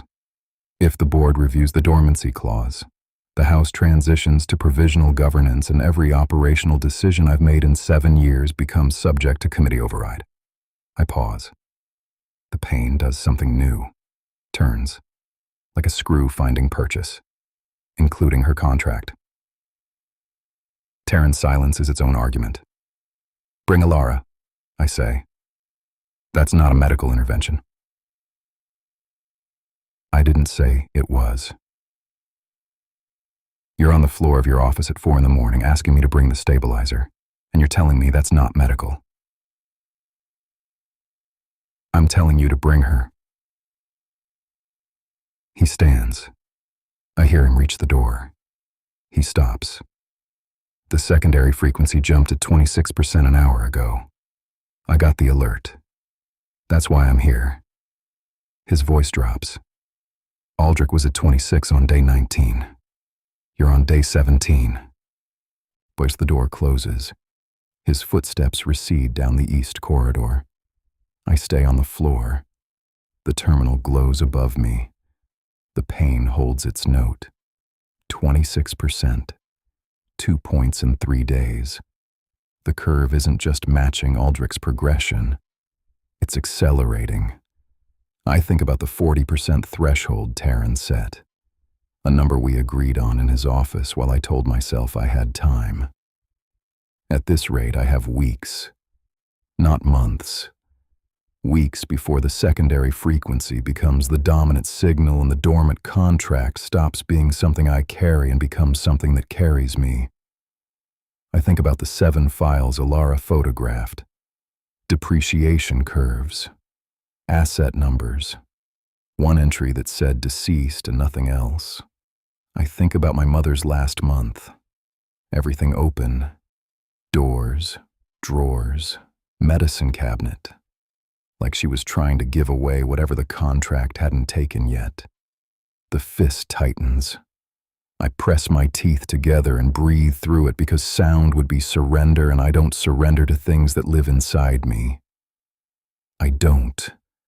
7 minutes pass. I count every second because the seconds are mine and the pain is the contract's, and I will not confuse what belongs to whom. Then footsteps. Not Taryn's measured tread. Lighter. Faster. Bare feet on hardwood, which means she came from bed, which means she didn't stop to change or question or build defenses. The door opens. She doesn't speak. 2 seconds of silence. Her breathing changes. 14 per minute drops to 12. I know her respiratory rates the way I know ventilation pitches and fabric textures. The contracts sharpen perception, pointed at the only target it seems to care about. She crosses the room, not to the terminal, not to me. She crosses to the wall by the window and sits, back against the baseboard, knees up, hands in her lap, 3 feet from where I'm pressed against the floor. She sits. That's it. No questions. No assessment. No reaching for the phone on my desk or the emergency panel on the south wall. She reads the room the way she reads everything. Fast, complete, prioritized. And what she prioritizes is not fixing it, not understanding it, sitting with it. I don't ask her to come closer. She doesn't offer. The pain doesn't stop. It changes. The fist opens half an inch. Not releasing. Adjusting. Like something inside my chest recognized the frequency of her breathing and recalibrated. My forehead lifts from the floor. An inch. Then 2. My arms hold. She watches. I feel her watching the way I feel the terminals glow. Constant. Specific.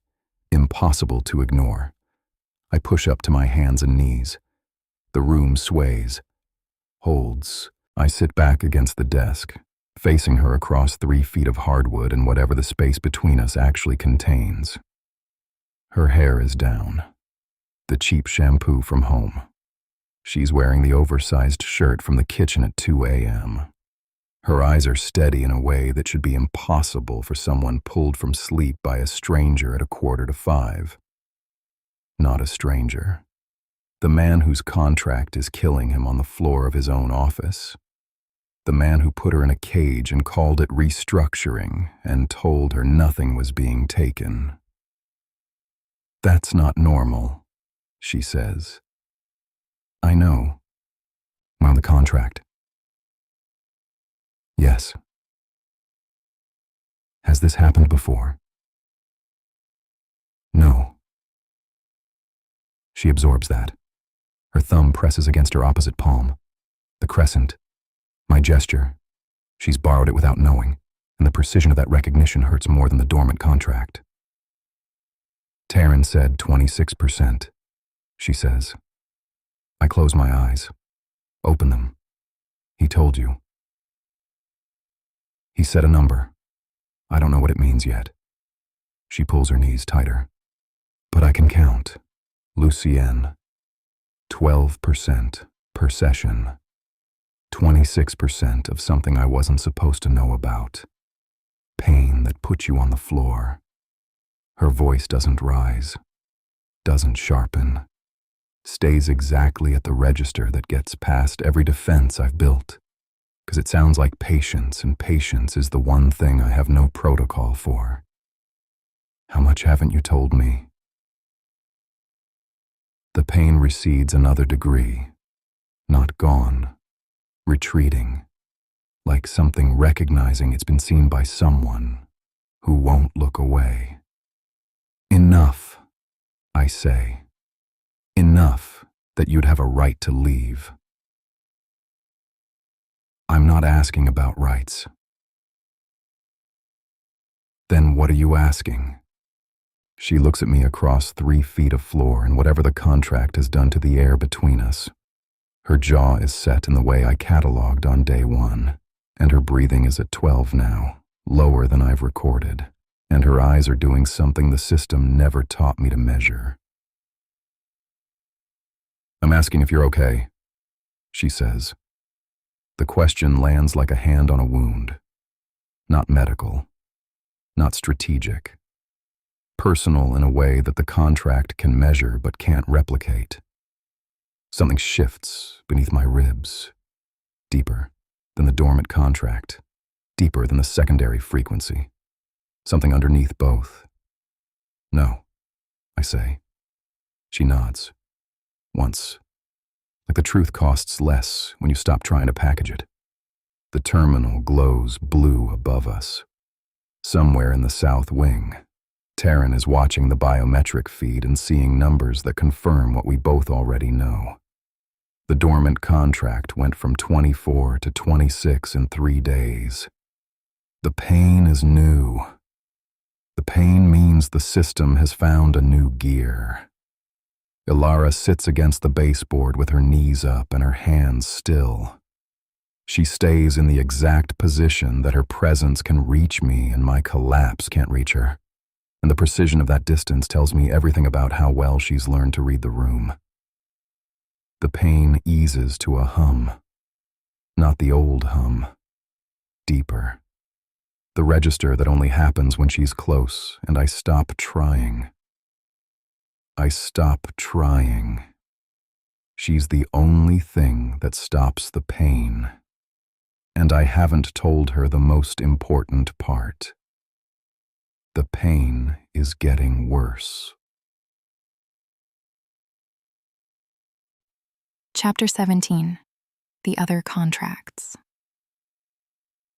I find him on the 3rd floor of the East Annex. Not Lucien. Someone else. Someone the estate doesn't talk about, and the orientation never mentioned, and Sarai's precise little briefings never once acknowledged exists. I've been mapping the building since day 4. Exits and corridors, restricted sections. The way sound carries differently in the West Wing, where the walls are thinner and the fluorescent lights hum at a pitch that sets my teeth wrong. The East Annex is different. Connected to the main estate by a glass-walled corridor on the ground floor, sealed with a keypad I haven't bothered to crack because the code is written on a sticky note inside the supply closet next to the kitchen. The groundskeeper's handwriting. Nobody thought to hide it because nobody thought I'd look. The annex has 6 rooms. 4 are empty, doors open, beds made with the same institutional precision as my quarters, but without the pretense of comfort. No art on the walls, no preset warm lighting, just mattresses and windows. A faint chemical smell that reminds me of Birch Street. Room 5 is locked from the outside. Room 6 has a man in it. He's sitting at a small table by the window, hands flat on the surface, looking at something in the garden I can't identify from the doorway. Late 30s, clean-shaven, wearing a soft gray pullover and pants that match, which means someone dressed him or matching stopped being a choice long enough ago that it became default. His posture is upright but not rigid, relaxed in a way that looks practiced. He turns when my shoe touches the threshold, smiles. "Hello," he says. The smile is what stops me. Not because it's wrong, because it's perfect, symmetrical, automatic, the kind of smile a person learns when the alternative has been trained out of them. "I'm Elara," I say. "Kale." He gestures toward the other chair. "Would you like to sit?" His voice is warm, even, measured at a pace that sounds conversational, but isn't, like a recording designed to put you at ease during a medical procedure. I sit. The room is smaller than mine. Window faces the south garden, not the east. No lock on the inside of the door. No tablet for setting a code. The bed is made with the sheets tucked at 45-degree angles and the pillow centered with a precision that no sleeping person produces. Either he makes it this way every morning or he doesn't sleep in it. "How long have you been here?" I ask. 3 years in October. Still smiling. House Draeve has been very good to me. The phrase lands wrong, rehearsed. Not the words of someone describing a home, but of someone reciting a review. The care facility staff use the same construction when they talk about Dad's wing. Very well maintained, very attentive to needs. "What do you do during the day?" "I have my sessions. Mornings, usually. Sometimes afternoons if the schedule requires adjustment. Reading time, garden time. I paint sometimes."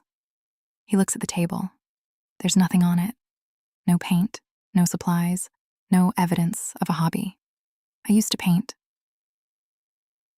"What happened?" I finished. Another smile. Same dimensions. Same speed. I count his breathing. 16 per minute. Standard resting rate. Nothing elevated. Nothing suppressed. No tells. No fidgeting. No jaw tension. No weight shifting. His hands on the table are perfectly still. Palms down. Fingers relaxed. Like Lucien's hands when he's performing control. Except Kale isn't performing. He's arrived at stillness the way a clock arrives at midnight. Just a thing that happens when the mechanism runs long enough. "Do you see your family?" I ask. "My mother visits every other month. She brings pastries from a bakery near her apartment, the ones with the almond filling." "Do you enjoy them?" "Yes." "What do they taste like?" He blinks. First involuntary response since I sat down. The smile holds, But something behind it shifts, searching, not for the answer, for the sensation the answer should carry. Sweet, he says. She says they're the best in the district. He didn't answer my question, one that required memory of a fact instead of memory of a feeling. I lean forward. Kyle, are you happy here? Yes. No hesitation. The word comes out clean, immediate, buffed smooth by repetition. What does happiness feel like? His hands move for the first time. Left thumb crosses to right palm. Presses once. Releases. The gesture is small and mechanical. Nothing behind it. Not the crescent Lucien carves into his own skin when the thing in his chest won't stay quiet. Just a motion. A tick. Something the body does when the mind has vacated the premise. It feels, Cale says. He pauses.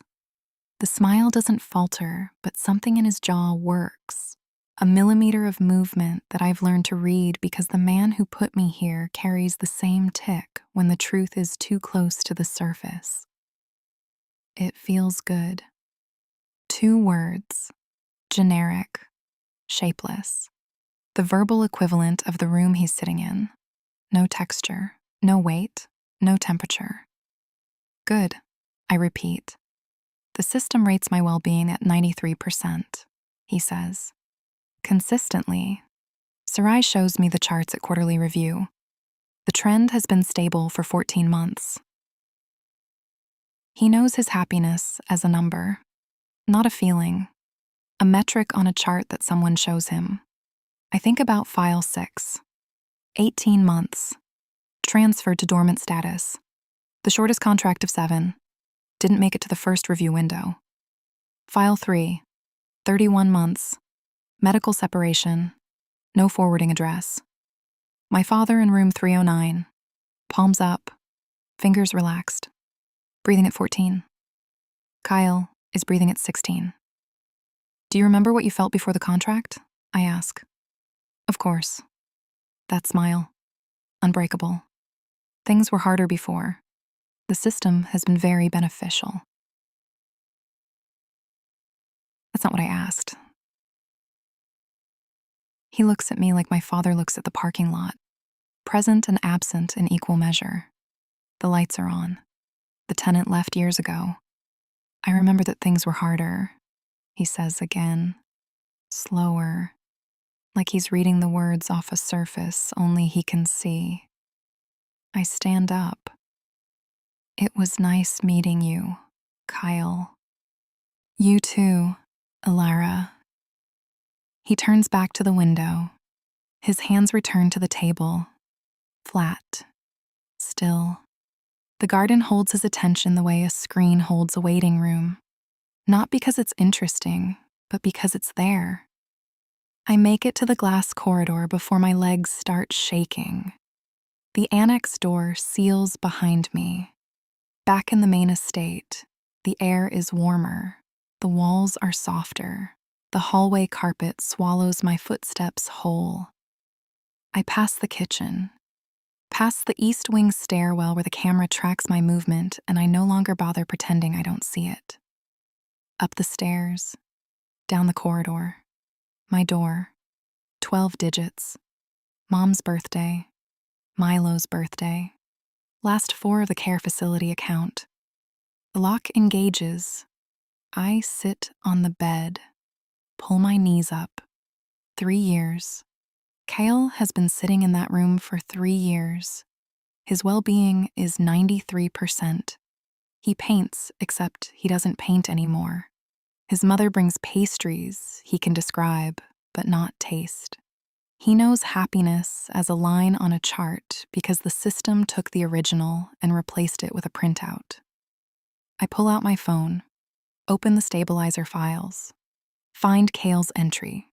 File 4. Active contract.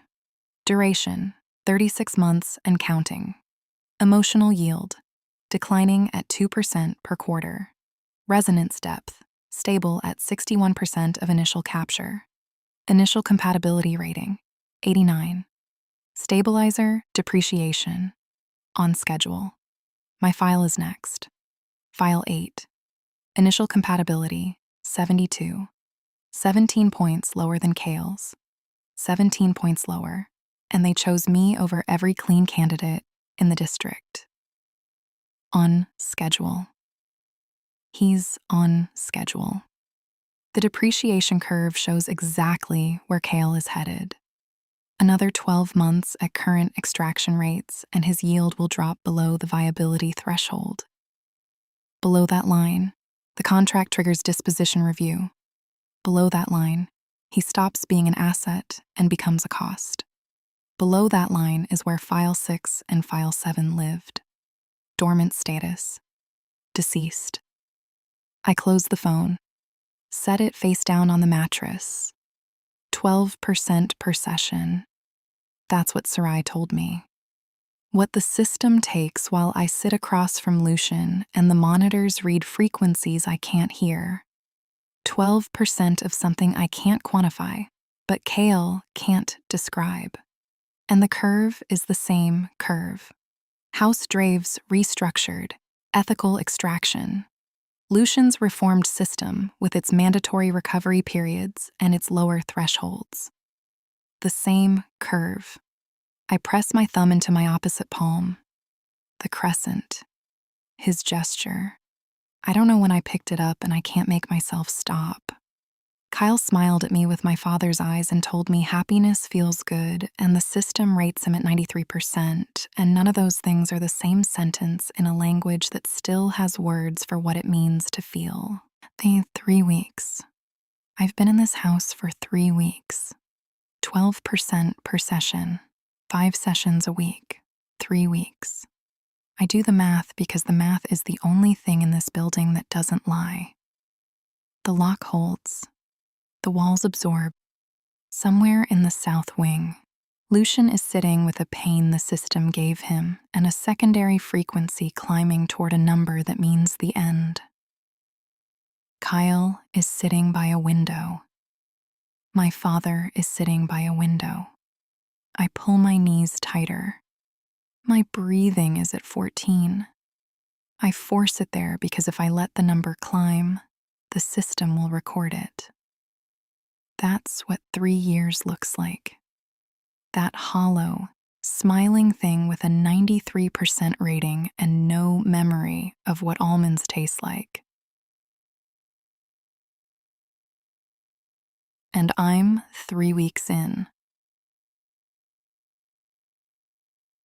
Chapter 18. The Truth, Part 1. She comes to find me at 7:14 p.m. I know because I've been watching the East Wing corridor feed since 6:48, when the light under her door changed from reading warm to overhead bright. She put down the psychology text, stood up.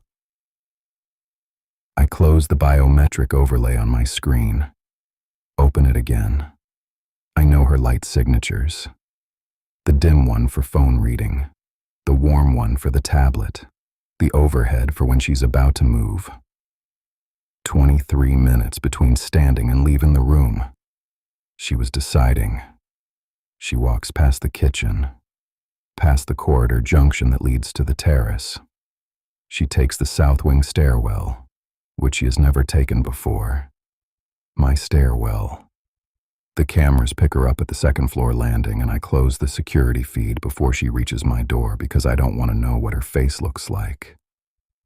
Not from 16 angles and a dedicated network. I want to see it in person, and the distinction between those two desires is a diagnostic I am not prepared to run. 3 knocks. Not hard. Not tentative. Measured. I open the door. She's wearing the same clothes from this morning. Hair still pulled back. No sign of tears. No redness. No tremor. But her jaw is set in a way I've cataloged 11 times since she arrived, and it has never once preceded something easy. "We need to talk," she says. "Come in." My office is the one room in the south wing that looks like a person uses it. Desk, lamp, terminal, a shelf of books I read before the contract ate my ability to retain fiction. Taryn's biometric overlay from this morning is still on the screen. I close the laptop before she can read it. The secondary frequency is at 26.3%, up a tenth since breakfast. She doesn't sit.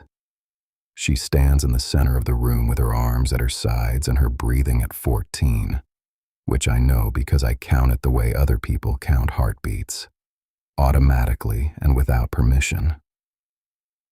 I met Cale today, she says. The name drops into the room like a stone into still water. I don't move.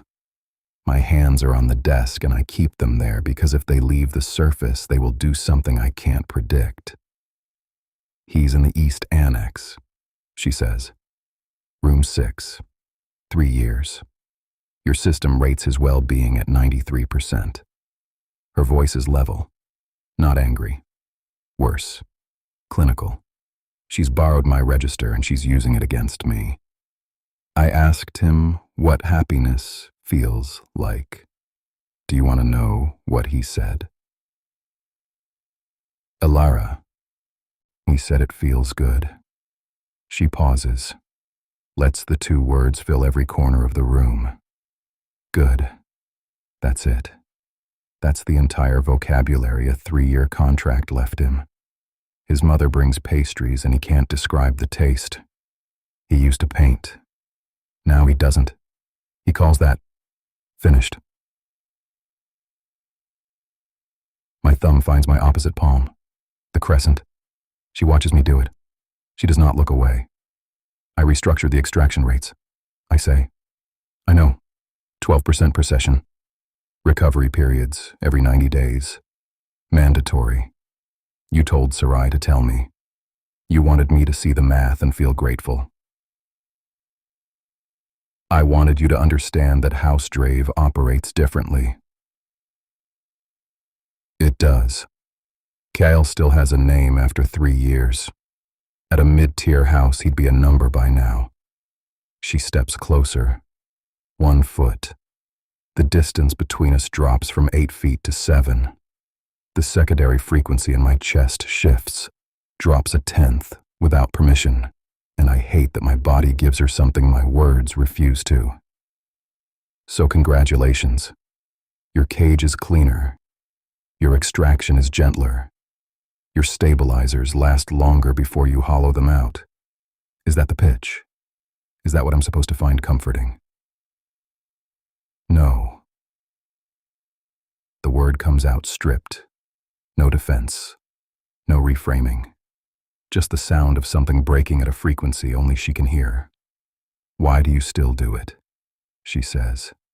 Not a question. An autopsy. I look at the closed laptop. At the shelf of unreadable novels. At the lamp that costs more than her mother makes in a week and produces light I can't feel anymore. Because my mother was File 1. The room goes quiet. Not the dormant contract quiet. Not the resonance chamber quiet of the proximity sessions. The quiet of a person holding absolutely still because the next sound will determine everything. Aldrich contracted her when I was 4, I say. She was a pianist, not professional. She played for the neighborhood, Sunday afternoons, with the windows open. She played because she loved it, and that love was the cleanest emotional frequency the system had ever recorded. Elara hasn't moved. Her breathing is at 12, lower than I've heard from her since the night on the office floor. My father didn't love her. He loved what she produced. The resonance from their bonding protocol powered House Draeve for 8 years. I press the crescent harder. The nail leaves white. She was the most productive stabilizer in the founding era. Taryn has the data. The charts look like a textbook. And her jaw resets. The 12th configuration. By year 3, she stopped playing. Not a decision. The desire was gone. The system had taken the frequency it needed and the source just stopped generating. The doors, Elara says. Quiet. Yes. By year 7, she left everything open. Doors. Drawers. Cabinets. She stopped closing things because closing requires a preference for separation, and preference requires feeling, and feeling was what the contract had been converting to operational revenue for 7 years. My voice sounds like Taryn's when he delivers bad results. I don't correct it. There is nothing to correct. This is the register of a person reporting what happened to someone he loved. My father called it a phase. I was 11. I believed him. My thumb finds the crescent again. She sat in the garden with her hands in her lap and her eyes on something none of us could see. The system rated her well-being at 81%, declining, but within parameters. Parameters, Elara repeats. The word comes out like she's tasting something rotten. She died on a Tuesday. I was 12. I look at the lamp, at the shelf, at anything that isn't her face. The contract logged the event as stabilizer cessation, natural attenuation. Taryn found the original file when I took over the house, as if she'd been a battery that ran down. Elara's hand goes to her collarbone, the gesture she doesn't know she has, the one that surfaces when fear bypasses every defense she's built. I took over at 22, I say. The first thing I did was pull every contract, every extraction rate, every compliance metric, every disposition file. I read what my father built. Her hand drops half an inch from her collarbone, settles. Then I dismantled it, lowered extraction to 12% from the founding rate of 31, built recovery periods, required baseline monitoring, installed the termination review Taryn designed. I pause. I thought I was fixing it. You thought. I was wrong. The secondary frequency is doing something new, dropping. Not the gradual decline near her that I've cataloged across 2 weeks. A sharp descent, like a hand opening after holding too tight for too long. I lowered the rate. I didn't change the mechanism. The system still extracts, still converts feeling to fuel. Her breathing drops again. 11. Kyle is what 12% per session produces after 36 months instead of what 31% produces after 18. I made the process slower, not different. She watches me the way she watched the proximity session monitors on the first day, looking for the false read, the calculated disclosure, the strategic vulnerability. She won't find one. I'm not that precise right now. You could stop, she says. If I close the house, every active contract defaults. Cale's family loses the compensation that's keeping them in their apartment. The commission seizes the assets and redistributes them to Ashcroft or Mercer or any of the 4 houses that still run extraction at 20+% with no recovery periods and no termination review. The system doesn't die. It just finds worse hands. That's not a reason. That's a rationalization. Yes. You run the system that killed your mother because shutting it down would mean admitting the system can't be reformed.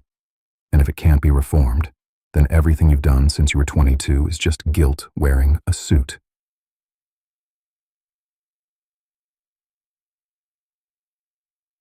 The secondary frequency hits 25.8, the lowest reading in 11 days. It goes quiet near her. It always goes quiet near her. But this isn't the quiet of proximity sessions or kitchen counters at 2 a.m.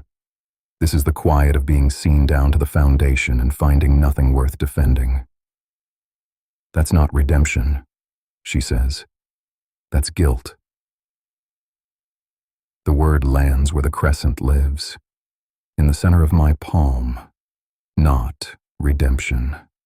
Not the restructured, ethical house he built on his dead mother's resonance data. Guilt. She's the first person who's ever said it. Not Taryn, who circles it with biometric comparisons and careful questions. Not the advisory board, who approved the reforms and called them visionary. Not the 7 women who sat in the proximity chair before her, who each arrived clean and left diminished, and never once looked at me the way she's looking at me now. Like I'm something worse than the enemy. Like I'm the person who knew better and did it anyway. Yes, I say, for the 3rd time, because the word is all that's left when she strips everything else away. She stands in my office, arms at her sides, breathing at 12, and she doesn't leave. She doesn't comfort me. She doesn't touch my hand or tell me it's okay or offer the absolution the dormant contract is screaming for. She says, "Now tell me the rest." The rest, the part I've been keeping back. The part that woke me at 4:11 a.m. and put me on the floor and made the thing in my chest produce pain instead of silence. I look at her, at 14 breaths per minute that have dropped to 12 in my presence. At the collarbone, her hand is still touching. At the jaw, set in a configuration I have cataloged 11 times, now 12. The contract is killing me, I say, and the only thing slowing it down is you. And every session where you stabilize me, the system is taking 12% of whatever it is that makes you capable of feeling things Kale can't describe anymore. I pause. That's the rest. That's what I haven't told you. I am being kept alive by the same mechanism that is emptying you. Neither of us breathes. Her hand drops from her collarbone. Her jaw resets. Something in her face that I've never seen before crosses the surface and settles. Not anger. Not the patient devastation of the kitchen, or the clinical composure of the garden confrontation, or the quiet terror of her father's room. Recognition. As if she already knew. As if the math she ran in her locked room with the phone face down and her knees pulled up had already arrived at this number, and all she needed was to hear me say it. Good, she says. The word is Kale's word. 2 syllables. Shapeless. Except in her mouth it means something else entirely. It means, now we're both telling the truth. Now neither of us is pretending the cage has a door. She turns and walks out of my office. Her footsteps on the south wing carpet are steady and even, and she doesn't look back, and the secondary frequency sits at 25.8 and doesn't move. She called it guilt, not redemption. Guilt. And the worst part isn't that she's wrong. The worst part is that she's the first person who's ever said it out loud. Chapter 19. The Line. I don't sleep. The math lives in my chest now, right next to the collarbone I keep touching without meaning to. 12% per session. 5 sessions per week. 3 weeks in. He is being kept alive by the same mechanism that is emptying me. I ran the calculation 4 times on the bed with my knees pulled up and my phone face down on the mattress, and each time the answer was the same. Stay and be drained. Leave and he dies. I stare at the ceiling. The estate's silence presses against my ears like hands. No pipes. No heater cycling. No bass through the wall. Just the controlled hum of a building designed to measure everything I feel and convert it to fuel. At 5:47 a.m., I stop pretending. I shower with the cheap shampoo I brought from home. The estate's products sit on the shelf where Sarai placed them on day one, untouched. Lavender and something botanical, and $80 an ounce. I use mine because it smells like the Vance apartment bathroom, like the cracked tile and the shower curtain Mom replaced twice and the rusted ring at the top that nobody fixed. The mirror gives me back what I expect. Shadows deeper than yesterday. Jaw set. Hair dark and wet and dripping onto a shirt that costs nothing. I eat breakfast alone at 6:32. The kitchen is empty. Lucien's coffee mug is in the drying rack, which means he was here and left before I arrived. He's never done that before. He always stayed. I pour coffee from the pot. Black. Still warm. He made it 20 minutes ago at most. The sprinklers cycle on outside. I listen to them through the glass doors and count my breathing. 14. Steady. The system is always listening, and today I'm going to give it exactly what it wants. The proximity session room is the same temperature as my skin. 2 chairs, 4 feet, the low hum in my teeth. Sarai is at her workstation. 3 screens, tablet against her hip. The calibrated warmth in her expression that I've stopped trying to decode because it doesn't matter whether she means it. What matters is what the numbers say. Good morning, Elara. Morning. I sit. The chair is the same chair. The walls are the same gray. The sourceless light is the same diffuse nothing that makes time feel theoretical. But something in me is different, and Sarai can tell before the monitors do because her fingers pause on the tablet for 1 beat too long. Lucien arrives at 9:15. He opens the door and stops. I don't look away. I don't suppress. I don't force my breathing to 14 or lock down my micro-expressions or give the system a flat reading designed to starve it. I sit in the chair with my hands open in my lap and my respiratory rate at 13, and I let the monitors see everything. His jaw resets. The configuration I've mapped for when something gets past his defenses. He sits. The session runs for the full 75 minutes. I don't fight it. The depth markers track clean from the first minute, which has never happened. The resonance bridge initializes without the lag. Sarai usually has to compensate for. My emotional architecture maps against his deficit profile, and the numbers on her screens do something that makes her sit forward in her chair. I can feel it. Not the extraction, not the 12% being siphoned at the resonance bridge. Something else. The hum in my teeth sharpens, settles into my sternum. The space between us vibrating at a frequency that doesn't belong to the system or the contract. It belongs to the look on his face in that office when he said yes 3 times because I had stripped away everything else. Guilt. That's what he gave me. Not redemption, not a cleaner cage. Guilt in its raw form, unpackaged, without the suit he's been wearing since 22. I gave the system a response it had been calibrated to receive for 14 years across 7 women, and I gave it willingly because the man across from me is not the villain I signed up to hate.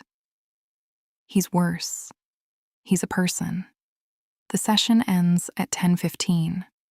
Lucien stands. His hands are at his sides, and they're naturally still, the way they were in the kitchen at 2 a.m. He looks at me for 3 seconds, doesn't speak, walks out. Sarai waits until his footsteps fade. "Your readings were exceptional today," she says. Her voice has shifted register, not the calibrated warmth. Something closer to surprise she's trying to format as professionalism. Was I supposed to be doing that the whole time? She doesn't smile. The resonance depth was 43% above your previous peak. Your bridge formation was almost immediate. A pause. You're stabilizing him faster than projected. Faster than projected. I hold the words in my mouth and taste them. They taste like almond pastries that kale can't describe.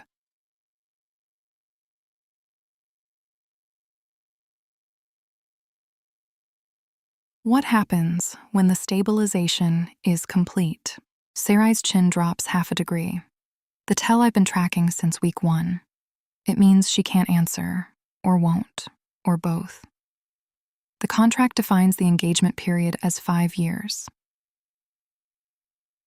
That's not what I asked. She picks up her tablet, puts it down, picks it up again. The displacement activity she does when I push too far. But I'm not pushing. I'm standing at the edge and looking down and asking her to describe the ground. When stabilization reaches target levels, she says, the bonding protocol enters its deactivation sequence. The bridge attenuates over a period not to exceed 6 months. Both parties return to baseline. The designed outcome. Yes. And the actual outcome. The one in the 7 files I've read. The one sitting in room 6 of the East Annex with a 93% rating and no memory of what things taste like. The silence is 22 seconds. I count because that's what this place has taught me. Count the silences. Count the breaths. Count the distance between what people say and what they mean, and live in the gap. The contract has served its purpose, Sarai says. Her voice is quiet, not the professional quiet, the other kind. When stabilization is complete, the contractual obligation is fulfilled. The stabilizer is released. Released. The word sits in the air between us like a stone she placed carefully on a scale. Released, I repeat, with full compensation and support services for reintegration. And file 7? Sarai closes her tablet, folds her hands over it. For half a second, she looks like a person instead of an architect. And what that person looks like is someone who signed something she can't take back. File 7 experienced complications during the deactivation sequence. The bridge had become load-bearing. Attenuation was not successful. Each word is pulled through something dense. The outcome was not representative of standard protocol. Not representative. One word for deceased. One clean line in a depreciation chart. An asset number where a name should be. What was her name?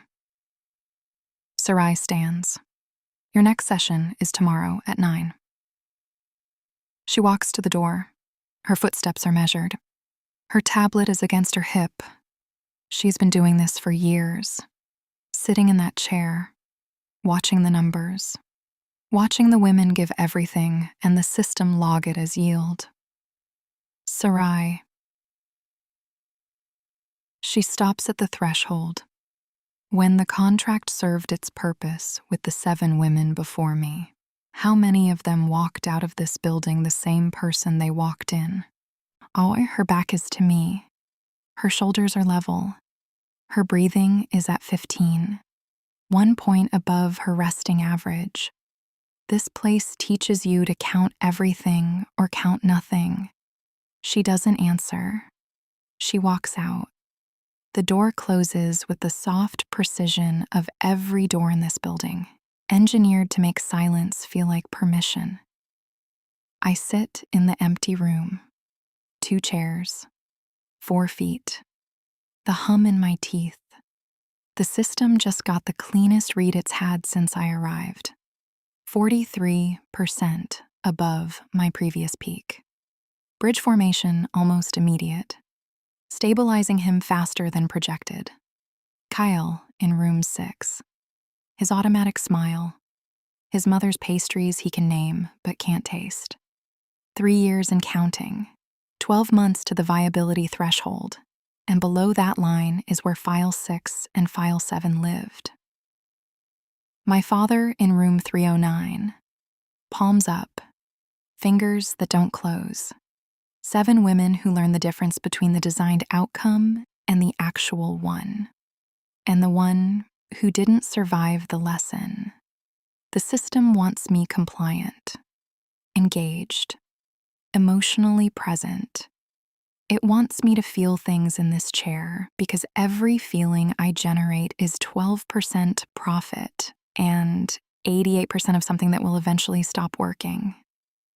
I just gave it everything it wanted, not because I surrendered, because the man who told me the truth last night deserves something other than a flat reading and suppressed depth markers.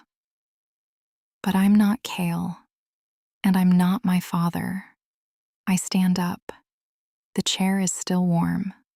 The monitors are still running. The system is still measuring what I left in this room, logging it, converting it to numbers that will appear on Sarai's screens and Taryn's tablet and whatever terminal Lucien watches when he thinks I don't notice. I walk to the door. My breathing is at 14. My jaw is set. My hand touches the handle and doesn't shake. When the contract is done with me, I'm done. Used up or discarded. Same result. Same empty room with the same flat reading where a person used to be. Unless I find a way out before then.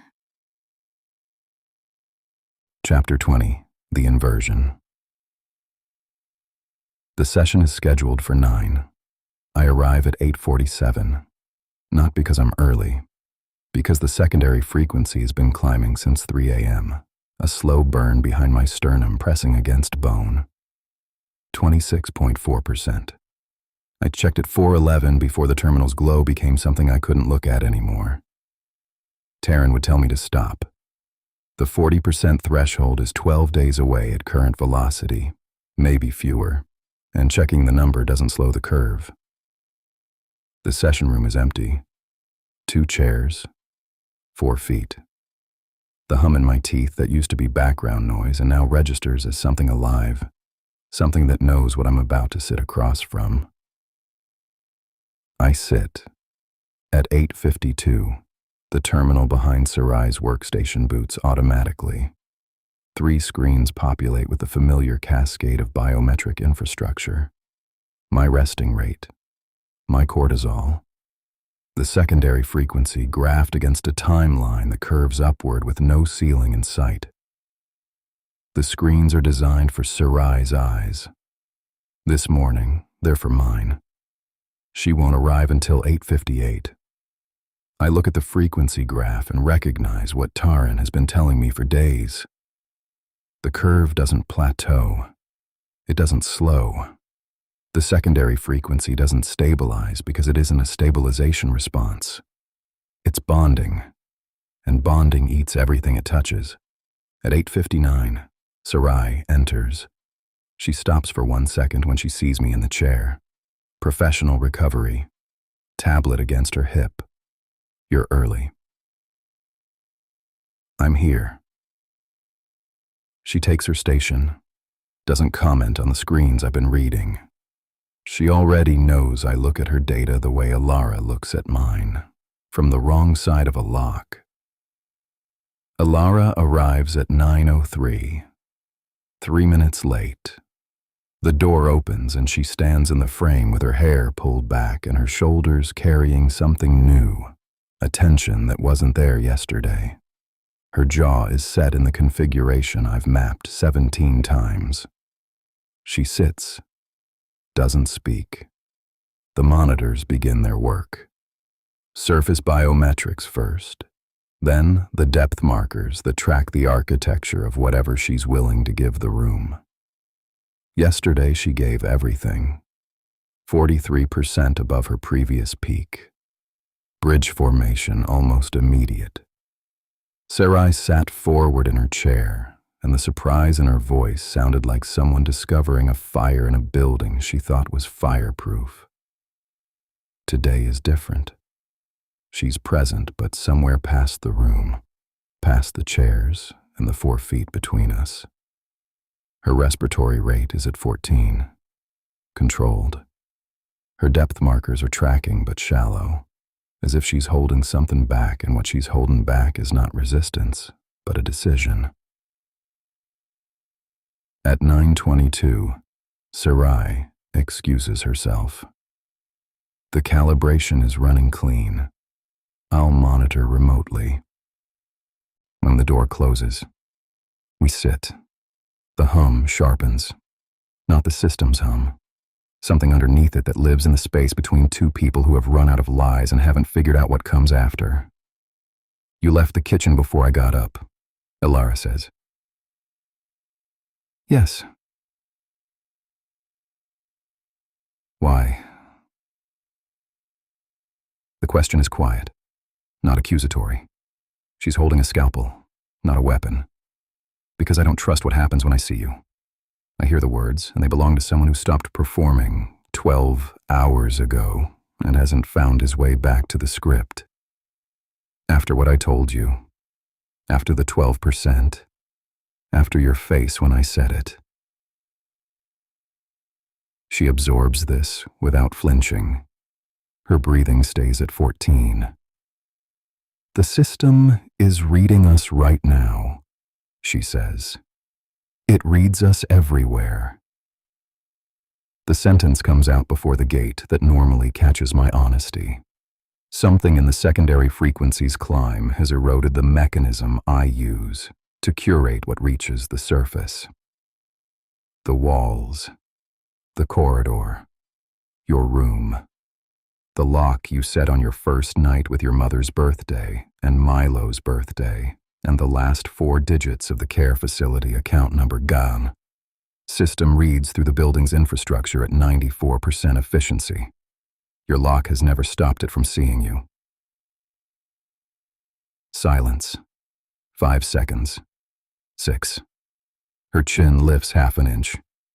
The tell is hers, not borrowed, not learned from anyone else.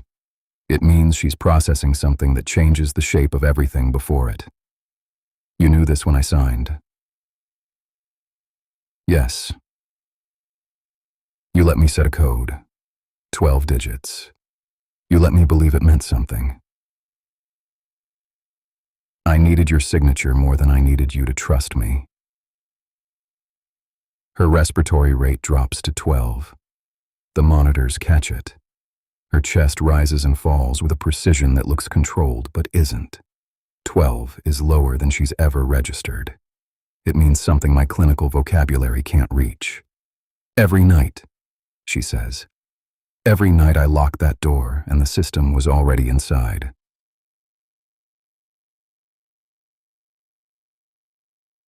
Yes. The footsteps at 2 a.m. You stopped outside my door for 3 seconds because the contract went quiet. But the system was reading me the entire time.